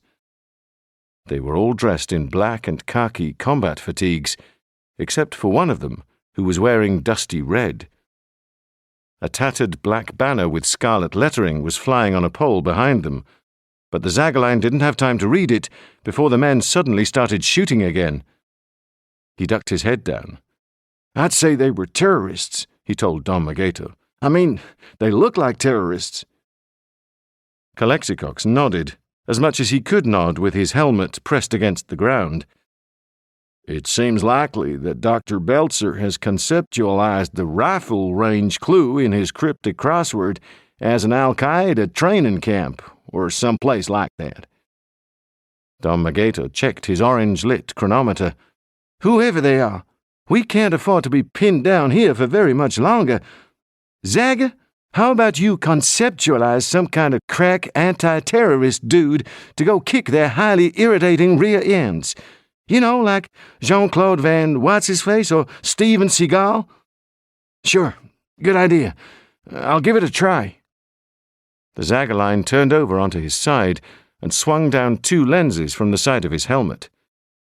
He tried 3 or 4 experimental outlines. A high-speed samurai, a bulletproof commando, and even a mechanical camel, but none of them gave him the tactical flexibility he was looking for. He needed a team, an anti-terrorist squad that could attack the snipers from several different directions at once. The technical problem was that his lens equipment could produce only one character at a time. How about conjoined twins? Suggested Calexicox. No, too easy a target. Hit one and you hit them both. But the idea of twins suddenly gave him an inspiration. Twins were a single egg, weren't they, which had divided in the womb, split in half like an amoeba. Hey, how about the Amoebic Avenger? One guy who can instantly split into 2 more guys, and then 4 more guys, and then 8 more guys. Amoebas are made of nothing but protoplasm, so bullets should whiz straight through him without hurting him. One guy who can turn into 8 guys, said Raquisthena. That sounds sweet. When this is all over, you can make one specially for me. The Zagaline flicked on the dozens of multicolored lights that illuminated his lenses. Almost immediately, there was a vicious crackling of gunfire, and scores of bullets shrieked over their heads. One came so close that Xanthus was showered in grit. Frowning with concentration, the Zagaline used his limning lens to create the outline of a huge jellyish man creature. Jellyish because he had no skeleton. In the real world, a man with no skeleton would find it physically impossible to move, even if he wasn't suffocated by his own wallowing body mass. But this was the world of dreams, where anything was possible. The power of the human imagination ruled here, not the laws of physics. The Zagaline folded down 3 more lenses, aquamarine, amber, and crimson, one after the other. He traced in the intricate details of the Avenger's veins and arteries and nervous system. Blood vessels ran down the Avenger's arms and legs like tree roots spreading in a speeded-up movie. The amoebic Avenger's skin was as white as a fogged-up window and semi-transparent, so that the Zagaline could dimly see his internal organs floating around inside his body. He had 8 hearts, which looked like ripe crimson capsicums, all clustered together on the same vine and throbbing in sequence. He also had a crowd of bulging stomachs and 8 mahogany-dark livers and miles of slippery intestines. The Zagaline used a crystal-clear optical lens to cover the man-creature's entire forehead with 16 eyes, all different colors, staring, blinking, rolling, and turning. How's it going? asked Dom Magato. Any chance of us getting out of here by the Thanksgiving after next? No, I'm done, said the Zagaline. The amoebic Avenger is all ready to go on the rampage. What kind of weapons do you think we should give him? A dozen or so handguns, maybe? I don't know. I'm not so sure about guns. If he's going to be splitting himself up like an amoeba, we'd better give him a weapon that he can share out between himself, or himselves, or whatever. Dom Magator awkwardly reached around behind him. From a rack beneath his bristling collection of knives, he produced a 4-foot steel bar made of shining surgical steel. He tugged one end, and a throwing knife appeared with a wickedly barbed tip. He tugged again, and yet another appeared. 10 knives fitting together in a single stick, he explained. When your guy splits himself apart, all he has to do is pull out another one and then another one and share 'em out, so that his various selves have a knife each. And believe me, one of these knives is as deadly as a handgun. They're made of hypnotized steel, so they always hit their target smack between the eyes. Hypnotized steel? I don't know, it's some kind of samurai thing. Not exactly, said Calexicox. Well, of course, I should have known you'd know. Calexicox said, in the year 794, the Buddhist monks in Kyoto found a way to hypnotize just about everything, animate or inanimate. Jugs, hats, buckets, you name it, they could hypnotize it and make it behave exactly how they wanted it to. Hat, jump onto my head, and the hat would do it. You're kidding me. Think about it. Buddhist monks and night warriors have a whole lot in common. The Buddhists believe that the material world is an illusion, and that the only reality is inside of your head, which, as we know, it is. Okay then, said the Zagaline. Let's go for the hypnotized knives. He lined up his various lenses and then adjusted his animation light. Cover your eyes, guys, he warned his fellow night warriors. Recommend that you keep your heads down, too. It was good advice. When he pressed the switch, there was a blinding flash of light that turned the whole landscape inside out, like a photographic negative, and which immediately provoked another furious storm of bullets. Only a few feet away, the amoebic avenger began to materialize. He was lying on his side, because the Zagaline had been lying on his side when he had visualized him, a huge mass of glistening white tissue that roughly resembled a man. Jesus, said Dom Magator, and I thought I needed to lose weight. The amoebic avenger uttered a thick, asthmatic groan, and his myriad eyes looked everywhere at once, as if he were desperate to find a way out of his predicament. Can you hear me? asked the Zagaline. Of course he can hear you, said Calexicox. You gave him 8 pairs of ears, didn't you? The Zagaline crawled awkwardly over to the amoebic avenger and waved his hand in front of his 16 eyes to make sure that he had his attention. Listen to me, dude. This is what the story is. You're a war hero, okay? And I'm your commanding officer. I'm sending you over in that direction, got it? There are some seriously bad guys spread out on the ground over there, okay? And I need you to take them out for me, all of them. You'll recognize them when you see them because they're all wearing black scarves with red ribbons around their heads. You can take this weapon with you. This is your favorite weapon, a samurai knife stick made up of throwing knives, and I'm reliably informed by a well-known panel of experts that when you throw one of these babies, you can't miss whatever it is you're aiming for. So how about it? The amoebic avenger groaned again. I mean, if you don't feel well enough, said the Zagaline. He was beginning to regret that he had created anybody so hideous. Fantasy was one thing, but suffering was another, even if this suffering wasn't real suffering, but only dream suffering. While he was hesitating, the terrorists fired 3 more shots. One high-explosive bullet blasted up a fountain of soil only inches away from Raquasthina's boot. But she didn't even flinch. The Zagaline had to admit to himself that he was totally impressed. This was only May from the sandwich counter, but under fire she was totally fearless. The amoebic avenger climbed to his knees, his white skin rolling and floundering, and held out one shapeless hand. "What?" said the Zagaline. "The weapon," demanded the amoebic avenger in a thick, watery voice. The Zagaline hesitated for a moment, but then he handed him the samurai knife-stick.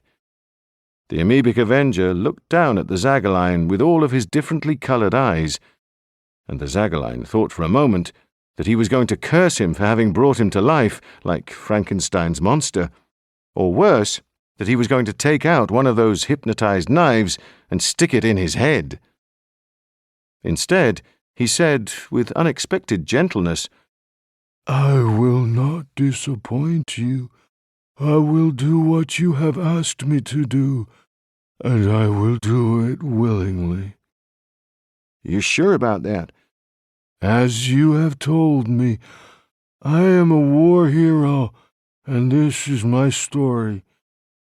Each of us has a story, and this is mine." At that moment, a bullet hit him in the chest. Shockwaves shivered across his translucent white skin, and for a split second the Zagaline saw a bullet hole, although it instantly closed up. The amoebic avenger was hit again, and then again, and then again. The Zagaline pressed himself flat against the dirt, not daring to raise his head. Each time the amoebic avenger took a hit, his skin rippled violently, but the bullets passed right through him, and his wounds were swallowed up as if they had never existed. The amoebic avenger reached down and laid his right hand gently on the Zagaline's shoulder. His hand was heavy and soft and shapeless, like a latex glove filled with warm jelly, but the Zagaline could feel that it was teeming with energy.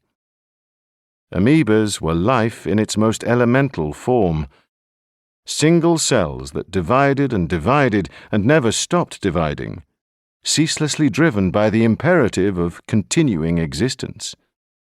It was then that the Zagaline realized why he had been inspired to create the amoebic avenger. He was using creation to save creation. The war between life and death had at last come full circle, back to the moment when it had started. The amoebic avenger stood up straight. He took one dragging step and then another. So many bullets were hitting him that he shuddered as he walked, but he didn't stop making his way forward. "I do believe he's going to make it, goddammit," said Dom Magator, winking at the Zagaline through his visor. "I do believe he's going to nail those suckers good and proper." But the amoebic avenger had covered fewer than 50 feet when the terrorists found his range. There was a tremendous ear-splitting barrage of gunfire, and high-explosive bullets began to detonate inside him. He walked slower and slower, and at last he was brought to a standstill. Through his semi-transparent skin, inside his body, the Zagaline could see orange flashes and smoke and splatters of blood. The amoebic avenger swayed and undulated. He looked like a great building about to collapse. The terrorists fired and fired until he dropped to his knees and lowered his head. Smoke began to pour from his ears and his rudimentary noses. "Oh my God," said Raquasthena. "This is an execution. Dom Magator, can't we do something?" "Raquasthena, lighten up," Xanthis told her. "He's not a real person. The Zagaline just invented him." "What do you mean he's not real? Right now, he's as real as you are." Dom Magator said, "Whether he's real or not, he's given us one hell of a great diversion. Methinks this is a cue for the successive detonation carbine." He detached from the rack on his back a short, thick, gold-plated carbine. He cocked it by pulling back a slide on the right-hand side and flicked over the safety catch. The carbine immediately started to make a high, singing sound, more like a saintly choir than a weapon of mass destruction. Dom Magator unlatched a squat, ugly handgun from his belt and handed it to the Zagaline. What's this? Asked the Zagaline. Perforation pistol? It fires tungsten needles, 3,000 rounds a second. In the right hands, it can tear you into 72 equally sized pieces, like a sheet of commemorative stamps. It's got a hell of a kick, though, so careful how you use it. And don't start blasting off in all directions. All I need you to do is to cover me. He gripped his successive detonation carbine and began to elbow his way across to a low hillock, which would give him a few inches of cover. Meanwhile, the amoebic Avenger had sunk to the dust. He barely resembled a human being anymore. The terrorists let off one more burst and then stopped shooting at him, and one or two of them raised their heads and inspected him through red-lensed binoculars. Well, said Xanthus, some invincible anti-terrorist squad he turned out to be. Will you give the poor guy a break? Said the Zagaline. This is the amoebic Avenger. He hasn't even started yet. Calexicox lifted his hand, asking for silence. The Zagaline's right, ladies. He adjusted a micro-sensor in his helmet, and the tiny fireflies of light that circled around his head began to revolve even faster. I'm definitely picking up some tremors. Tremors? You mean like an earthquake? Uh-huh. These sound like the first vibrations of a major binary fission event. A what? Binary fission is how single amoebas split themselves into two separate entities. Dom Magato had reached the hillock and was nestling himself into a firing position. As he did so, the amoebic Avenger started to tremble. His right arm stretched out sideways, transparent and gluey, until he had planted his hand flat on the ground about 3 feet away from him. That's his pseudopod, said Calexicox. That means artificial foot. Amoebas use them to move around. As soon as the amoebic Avenger's hand was firmly planted on the ground, protoplasm began visibly to flow out of his torso and into his arm. His hand and his forearm quickly swelled up, and in only a few seconds, his arm had taken on the shape of a second amoebic Avenger. Each figure was only half the size of the original, but their human form was much more clearly defined. They looked like hairless, heavily built young men, still white-skinned and semi-transparent, but far less lumpy and monstrous than their parent cell. All the same, the Zagaline found it strangely difficult to keep them in focus, as if they had both moved while having their photograph taken. Both were still kneeling, their heads bent forward, joined together from the shoulder to the hip. The Zagaline was worried that the terrorists would start shooting at them again, but the terrorists seemed to be too mesmerized by what was happening to open fire. The original amoebic Avenger suddenly convulsed, and the night warriors saw half of his internal organs passed in a slimy clump to his new companion. Hearts, lungs, livers, and a great snake-like mass of intestines. When that was done, the skin that connected them immediately began to shrink and then to separate, until there were two individual Avengers kneeling side by side. Binary fission. Wow, said Raquasthena.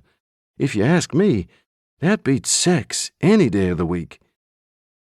The amoebic Avengers slowly stood up. They may have been far less bulky, but they were still very tall. The only way in which the Zagaline could tell which one was the original was that he was holding the samurai knife stick.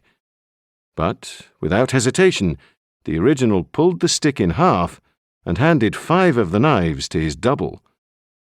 The 2 of them stepped forward again. The terrorists must suddenly have realized that they were renewing their attack, because they abruptly opened fire. This time, however, the 2 amoebic Avengers were much quicker on their feet than the original, and as they made their way toward the terrorists' position, they swerved and jinked and dodged sideways, and none of the first volley of bullets found their mark. As they got closer to the terrorists, though, one of the amoebic Avengers was hit in the shoulder. The bullet passed right through him, but it caused him to hesitate. From his vantage point on the hillock, with the tip of his tongue clenched between his teeth, Dom Magato had been carefully focusing his crosshairs on the terrorist on the far right of the group. This terrorist seemed to believe that he was better shielded than the rest, because the ground to his left rose higher, so he was kneeling up to shoot at the amoebic avengers. From where Dom Magato was lying, however, he was almost fully exposed.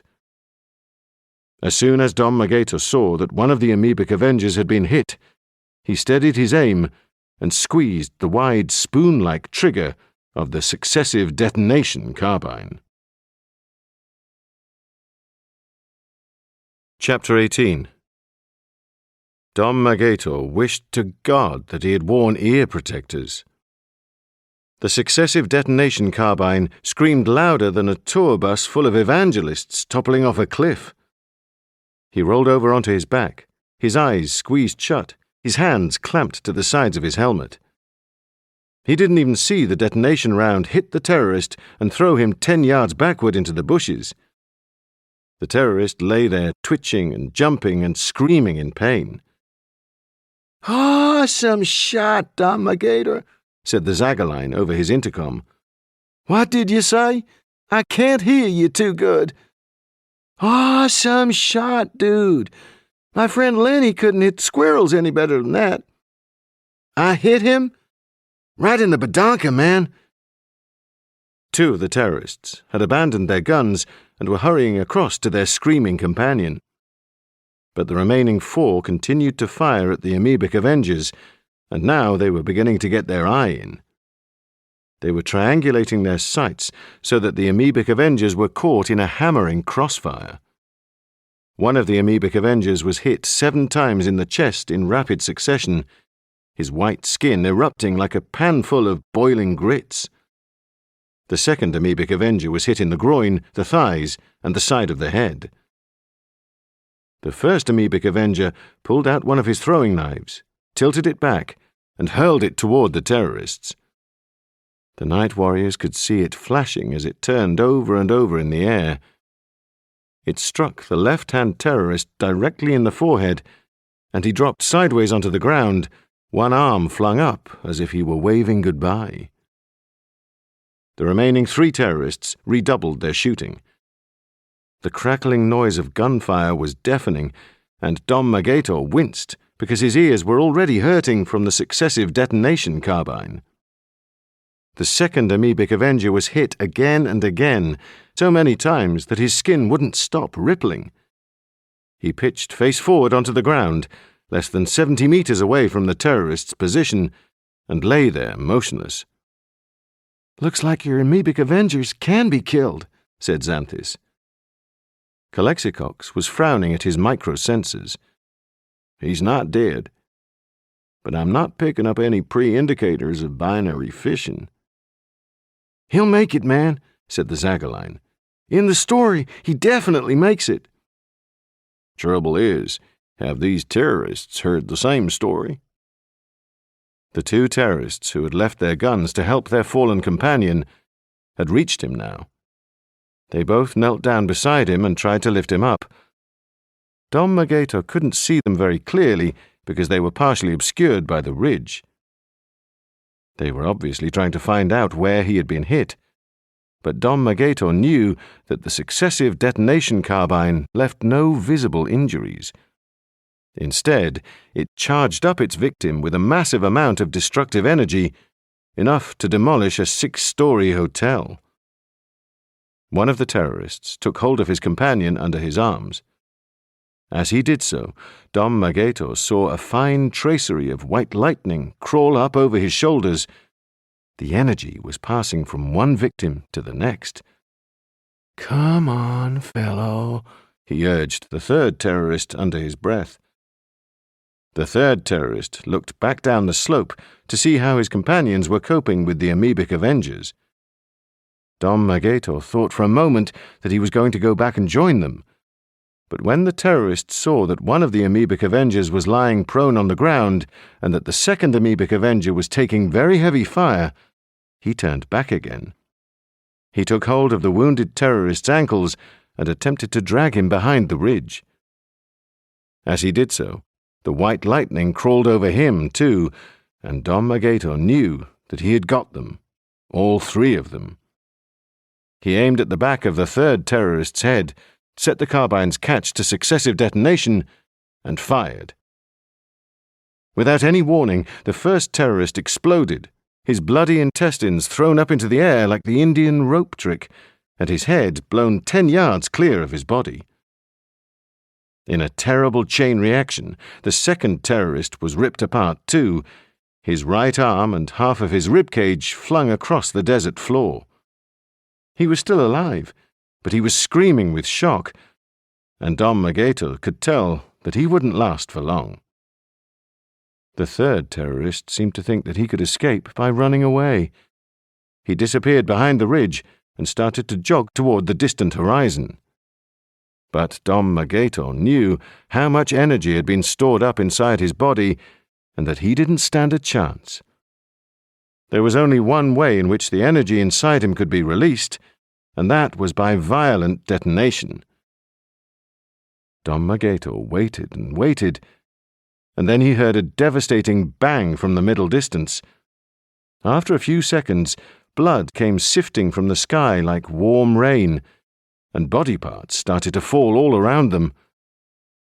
The last fragment to fall was a foot in a torn black combat boot. "Got him," he said, twisting around toward the rest of the night warriors and giving them a thumbs up. "Can you hit the others?" asked the Zagaline. "I'm not so sure these amoebic guys are going to make it." Dom Magator lifted his head, but as he did so, a terrorist bullet hit the dust right in front of his face. "They've spotted me, kid. I don't think I can get a beat on them without them blowing my nut off." The remaining amoebic Avenger was only a few yards away from the terrorists now. Two of the terrorists stood up so that they could fire at him even more relentlessly from almost point-blank range. But still, the amoebic Avenger didn't fall. He drew out a second knife, aimed it, and flung it at them. It hit one of the terrorists in the forehead so accurately that it cut his red ribbon in half. He tipped backward as if somebody had given him a hard shove in the chest and lay on the ground with both of his hands raised, looking surprised. "Yes!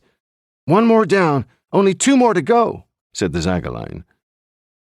The remaining amoebic Avenger was so close to the terrorists that he could have reached them within 4 or 5 steps, but they were both pouring high-explosive bullets into him, and he began to stagger under the sheer volume of firepower.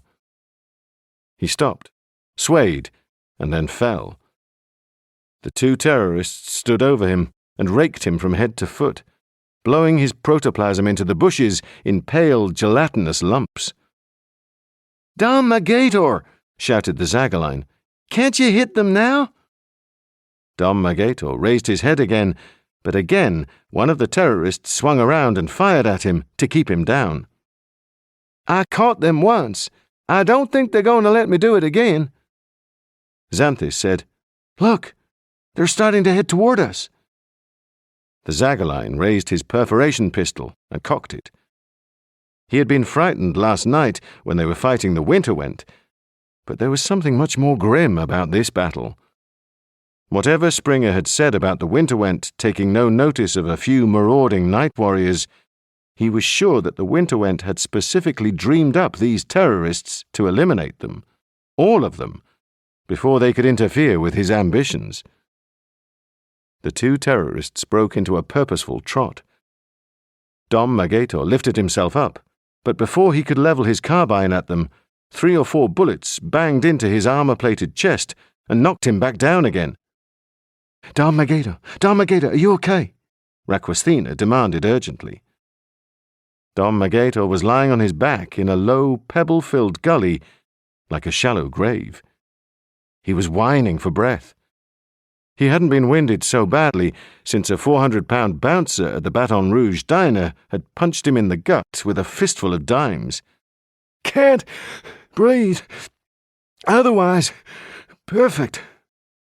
"Weapons, Dom Magator!" shouted the Zagaline. "We need weapons!" "Sorry, I'm sorry. We're winded. can't get up. You'll have to come get them. What can you give us? A density rifle. That should do it. What? Density rifle. To compress them. And a couple of high-intensity incinerators. You can use the density rifle to squash the bastards. Then you can cremate them. That way, they can never come back to life again. Not even in dreams. On my way, said the Zagaline, climbing to his feet. Immediately, a shot snapped past his helmet, and he dropped back down to the ground.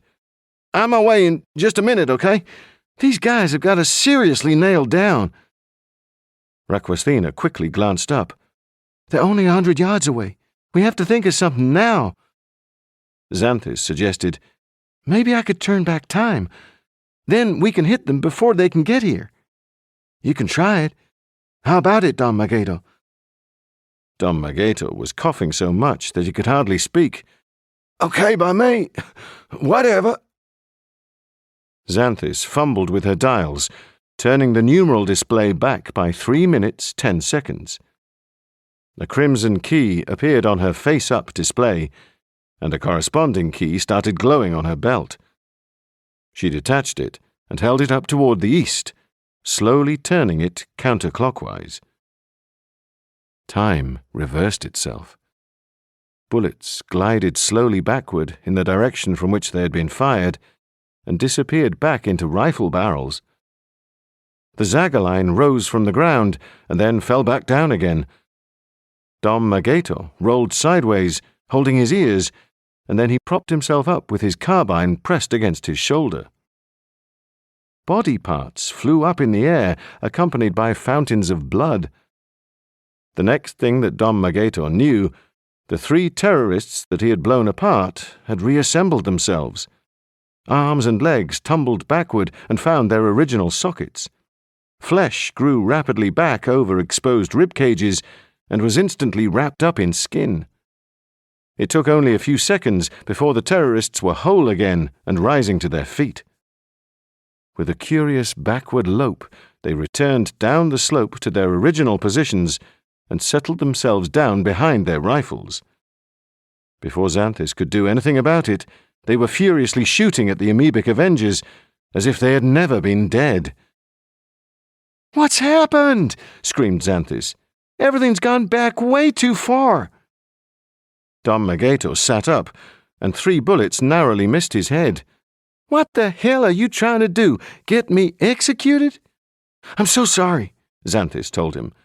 Somehow I must have worked out the time-lapse wrong, but I can't see how I did. Calexicox checked his chronometer. No, you didn't. It's the dream. Dr. Belzer is under so much pressure at the hospital that he perceives time moving at variable rates. For instance, he thinks that his afternoon shift goes past 3 times more slowly than his time off. So time in this dream time isn't constant. It keeps speeding up and slowing down. But I brought those 3 terrorists back to life, said Xanthus. I've taken us right back to square one. Sure, but look, said the Zagaline. That amoebic Avenger they shot to pieces, he's back together again, too. He was right.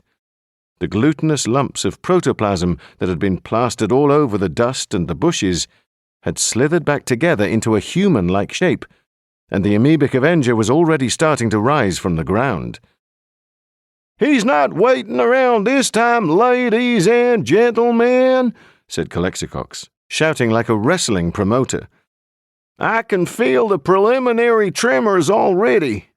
A major binary fission event coming right up. The fallen amoebic Avenger stretched out his left arm and placed it firmly on the ground. Immediately, his arm filled up with protoplasm, swelling bigger and bigger until it had grown to the size and shape of yet another amoebic Avenger. Inside the murky interiors of their semi-transparent bodies, hearts, lungs, and livers slid from one amoebic Avenger to the other. Then, the 2 amoebic Avengers separated. They stood up, still well built, but only half the size of the body from which they had split. Their faces were much more sharply defined, with noses and lips. They still had 4 eyes each, but it was obvious that they were humans rather than shapeless blobs of protoplasm. They even had the rudiments of genitalia, ambiguous bulges to represent penises and testicles. One of them picked up his half of the samurai knife stick and passed 2 throwing knives to his companion. Then, without any hesitation at all, he flung one of his own knives toward the terrorists, hitting one of them in the top of the head as he bent down to reload his sniper rifle. "Hey," said Calexicox. "More binary fission." Not far away, the second amoebic Avenger was starting to split in half too. And in less than half a minute, there were 4 amoebic Avengers. The terrorists kept firing at them, but now they were even more difficult to hit, because they advanced on the terrorist position in a complicated criss-cross pattern that even the night warriors found difficult to follow. As they passed in front of each other, they seemed to fade from sight and then reappear 20 or 30 yards away. But one of them fell, and then another, and for a moment Dom Magator thought that the terrorists must have found their distance. "Sun gun," he said. "We have to incinerate these bastards for good, or else we're never going to get any place at all." "Don't. Not the sun gun," Raquistina protested. "We're going to need all of that power when we find the high horse." "What else do you suggest I do? At this rate, we're going to be trapped here all night." "They're splitting again," said Calexicox. "My binary fission sensor's gone right off the dial." The 2 amoebic Avengers who had fallen to the ground were now dividing into 2 more amoebic Avengers. As soon as they had separated, the other 2 amoebic Avengers dropped to the ground, and they began to divide too. Within less than half a minute, there were 8 amoebic Avengers advancing on the terrorist position. They approached the terrorists so quickly, and their advance was so complicated, that the terrorists abruptly stopped firing, abandoned their weapons, and started to run away. They didn't get far. Each amoebic Avenger knew the story the Zagaline had devised for them. In the Zagaline story, they had to pursue the terrorists and kill them, all of them, and nothing in the dreaming world was going to stop them.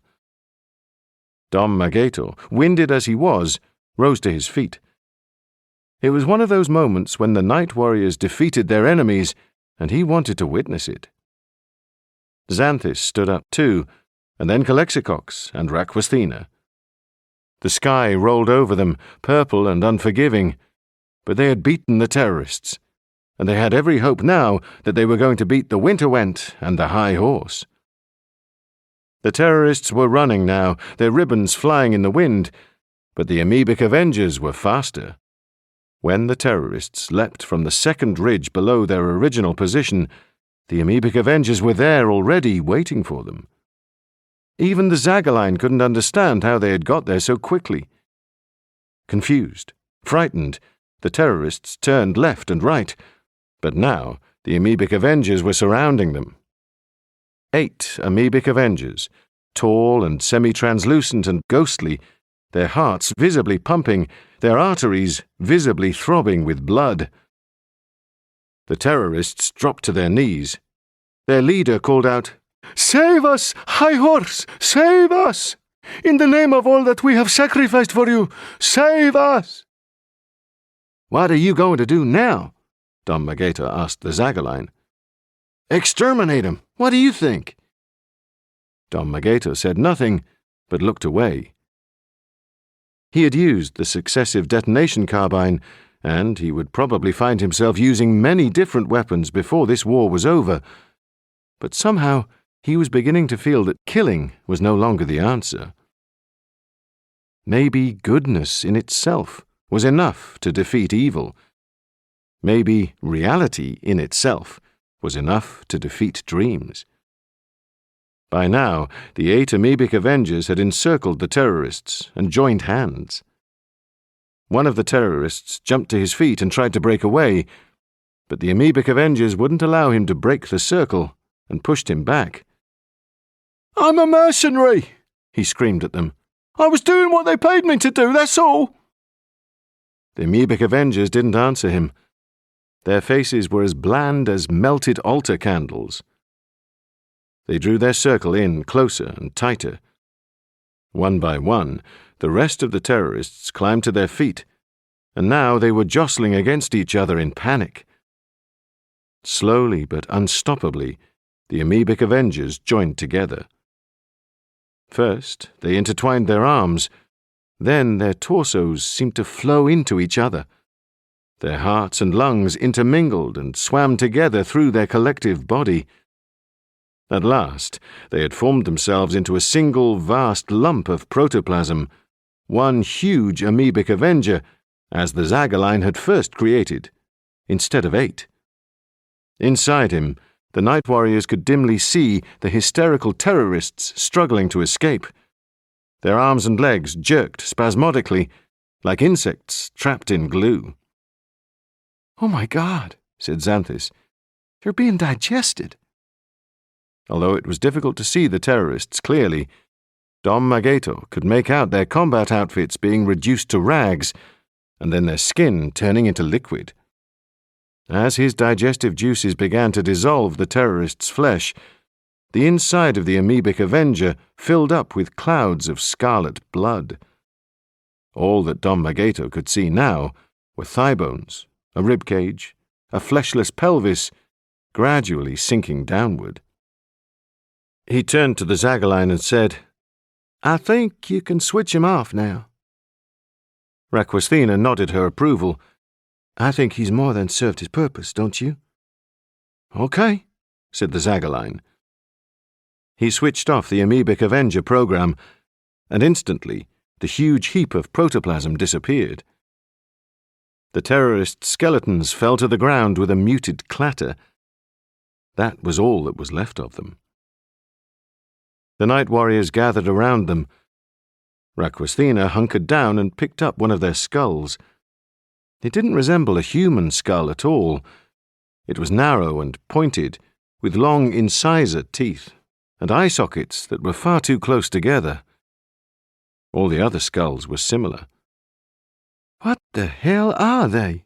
asked Dom Magato. Calexicox made some quick measurements with his biological instruments. That is the skull of a very large example of Canis lupus, the North American gray wolf. These were wolves? asked Xanthus incredulously. Raquisthena turned the skull over. Wolves with men's bodies, or men with wolves' heads, whichever way you want to look at it. A typical creation of the high horse. He's trying to hunt us down, right? I guess he figured that the best animal for doing that would be something between a gray wolf and a human being. Makes sense in a weird kind of way, said Calexicox. The wolf is only second to man in the variety of habitats it can thrive in. It's highly sociable and hunts as a team, like men do. But at the same time, it's much more aggressive and has no qualms about killing its prey as quickly as it possibly can. Well, we've licked them all the same, said Dom Magato. It's time we headed out of here before the high horse catches those women. That's if he hasn't done it already. You're gonna leave Amlaphabea's stuff here? I think I have enough to carry, don't you? They left the littered bones of the terrorists and started to walk northeastward. As they did so, the sky, which was already overcast, began to darken until it was charcoal grey. A chilly wind rose up, and long snake-like streaks of dust blew across the desert.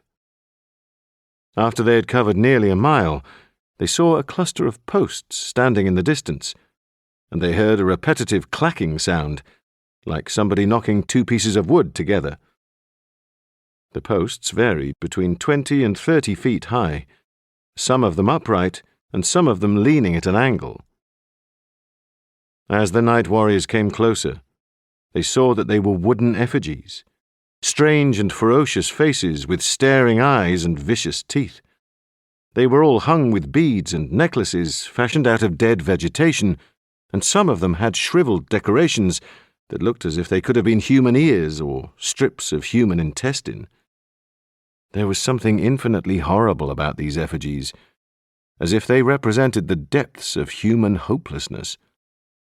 They looked like the gods who reigned in a world in which cruelty and pain were inescapable. The clacking sound was coming from the largest of the figures. It had eyes made of grimy mirrors and a headdress made of thorns, like a parody of Christ. Its body was represented by a small wooden box, and there were 2 doors in the front of it that flapped open and shut in the wind. Inside the box, they could see a dried-up maroon object, no bigger than a man's fist, which could have been a human heart. "You, dude," said the Zagaline, squinting up at it, "are seriously homely." Raquisthena looked around at the effigies with obvious unease. "Any idea what they are?" she asked. "Whatever they are," said Xanthis, "they give me the heebie-jeebies." Calexicox circled around them, checking them against his mythological registry. "It looks like they're all well-known Mexican deities. This figure here, with the mirrors for eyes and the doors in his chest, this is Tezcatlipoca, sometimes called the Smoking Mirror or Night Wind. He can bring sickness and death to any community, so people often give him offerings of fruit and roosters and build seats for him so that he can rest himself while he's prowling around looking for victims. If you can reach inside the doors of his chest and snatch out his heart without having your hand chopped off, Tezcatlipoca will grant you whatever you wish, so that he can have it back. Here, this one with the long hair and the face like a skull. This is Zipetotec, the night drinker. Zipetotec shows up whenever blood is being spilled, in war, fatal accidents, childbirth, so that he can drink his share. The Aztecs used to make sacrifices to him by cutting off their enemies' tongues so that they would bleed all over the floor and he could lick it up." "What about this one?" asked the Zagaline.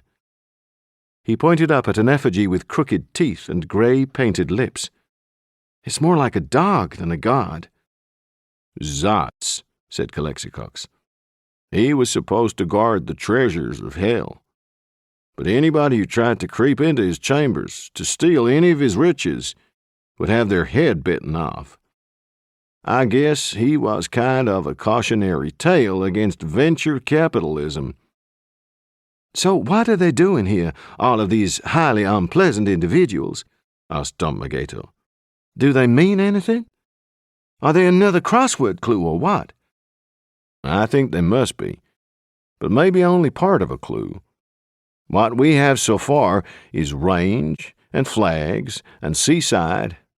These could be deities. They have a lot of letters in common, and all we have to do is figure out how they fit together." "Sounds simple enough to me." "Well, no, it isn't. But it's the only way we're going to find our way through Dr. Belzer's dream." "Okay, but whatever we do, we'd better do it quick."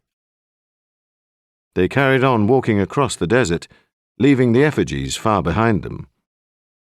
All the same, Xanthis found herself turning around every few yards to make sure that none of the effigies were following them. In dreams, anything can pursue you, even a Mexican deity carved out of wood, and she could still hear the clacking of Tezcatlipoca's doors, even when he was out of sight. The rubbly ground beneath their feet began slowly to rise, and eventually they found themselves standing on top of a low hill. Ahead of them, less than a half-mile away, they could see the isolation hospital that had appeared on Jack Ricanta's map. It looked as if it were abandoned, with flaking white paint on its outside walls and its metal window frames rusted, yet there were 6 or 7 cars parked outside and a red flag flying. "That flag is showing us where to go next," said Calexicox. "Flag meaning signal rather than banner or iris." "If you say so." I guess we're headed in the right direction anyhow. Chapter 19. When they reached the hospital parking lot, they realized that the automobiles parked outside were all old and corroded, 1950s and 1960s models, their windows milky and their tires flat. The Zagaline recognized two of the cars that he had seen last night as they walked along the snowy streets of Kenningtown.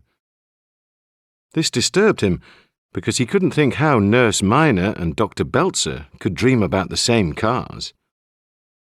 They walked up to the front entrance of the hospital and peered through the smeared windows of the Art Deco doors. They could see a receptionist sitting at the desk inside, wearing a folded white wimple like a nun. Looks like the place is still open for business, said Raquistina. Terrific, said Dom Magato. There was something about nuns that had always disturbed him. Meaning we need to go inside and find out what's happening. Oh, for sure. Let's do that. He pushed open the doors and entered the lobby. It was gloomy and stale inside, with only a dim yellowish light filtering down the staircase and a million specks of dust sparkling in the air. The marble flooring obviously hadn't been swept in years because it was covered with fine grit, so that he made a loud crunching noise as he walked across it. On the wall behind the reception desk hung a faded picture of Pope Pius XI in his wire-rimmed glasses, and the exhortation, "By what things a man sinneth, by the same also he is tormented." Close behind Dom Magato, Calexicox murmured, "That's a quote from Pope Pius's encyclical of May 1932 about the Depression." Dom Magato turned and stared at him through his visor, but said nothing. He didn't want to be offensive about it, but sometimes Calexicox told him just a little bit more than he wanted to know. He approached the reception desk, but the nun-like woman didn't seem to notice that he was there. He cleared his throat noisily, but when she still didn't raise her eyes, he looked at a small bell at the far end of the counter and a sign that said, "Ring for attention." "Can you ping that?" he asked Calexicox. "You ping it." "You're supposed to be a night warrior, and you're too chicken shit to ping a bell?" At that moment, however, the nun-like woman looked up. She was very pale, with skin that was beige and withered like dried-out chamois leather, and she wore intensely dark glasses, so that Dom Magato couldn't see her eyes at all. Around her neck she wore a crucifix made of seashells. Seaside disease. He felt that he was beginning to understand this cryptic crossword stuff. "You're looking for Dr. Belzer's patients," she whispered. "I am? Yes, I guess I am." "First of all, you have to fill out this form." "I do?" The nun-like woman took a faded sheet of typewritten paper out of a metal in-tray and laid it on the counter in front of him, along with a pencil. Dom Magato peered at the form and couldn't understand any of it. Not only was it difficult for him to read through the visor of his helmet, it didn't seem to make any sense. It was headed, "Brigham Isolation Hospital for Infectious Diseases, Louisville, Kentucky." The first question was, "How long have you been sleeping?" The second question was, "Where has your happiest memory gone?" The third question was, "Do the gods take this document to become misshapen?" I'm not too sure that I can fill this out." "You don't need to, sir, so long as you're aware of what it says." "I don't need to?" The nun-like woman groped along the counter as if she couldn't see and took the form back. "Third floor, fifth door on the left." "Thank you," said Dom Magato. The Zagaline had joined him now and was looking around. "What's happening, man?" asked the Zagaline. "Third floor, fifth door on the left," said the nun-like woman. Dom Magato stared at her more closely. Didn't I see you last night?" he asked her. "Third floor," she repeated. "Fifth door on the left." "That was you, wasn't it, in that building in Kenningtown? That building that didn't have any floors, and you were just floating in it." The Zaggerline stared at her too. "Hey, yes, it was you. I recognize you. You were up in that window watching us." The nun-like woman turned her head away, but the Zaggerline was sure that she allowed herself a small smile. Very quietly, she said, "You think you recognize me, but you don't, I'm afraid. Perhaps you never will. Let us sincerely hope not." "I don't get it," the Zaggerline persisted. But without saying anything else, the nun-like woman rose from her seat behind the reception desk and disappeared through a varnished oak door. Dom Magato frowned. He was sure that the door hadn't been there when he had first walked into the lobby. "Do you know something?" he said. "I could have sworn—" "Don't you think we need to get moving?" Raquistina interrupted him. Dom Magato checked his chronometer again. "Yeah, you're right. We don't have more than an hour of reality time before Dr. Beltz's next shift starts." They couldn't see an elevator anywhere, so they had to climb the stairs. Their boots clattered and echoed on the marble steps. Inside, the building was just as dilapidated as it was outside. Doors stood half open, revealing empty hospital beds and sagging Venetian blinds. Gurneys had been abandoned in the corridors, and pictures were tilted at odd angles. There didn't seem to be anybody around, and yet Xanthis was sure that she could hear a soft, blustery fluffing, like a draught blowing under a doorway, and, far away, from out on the desert, a clacking noise. "What did she say?" wheezed Dom Magato. "Fifth floor? Third door on the left?" "Third floor. Thank God for that. Thank you, God." They reached the third floor. Here, heavy green blinds had been drawn down over the windows, so that it was dark and stuffy and claustrophobic. Both Dom Magato and the Zaggerline switched on their blue halogen helmet lights.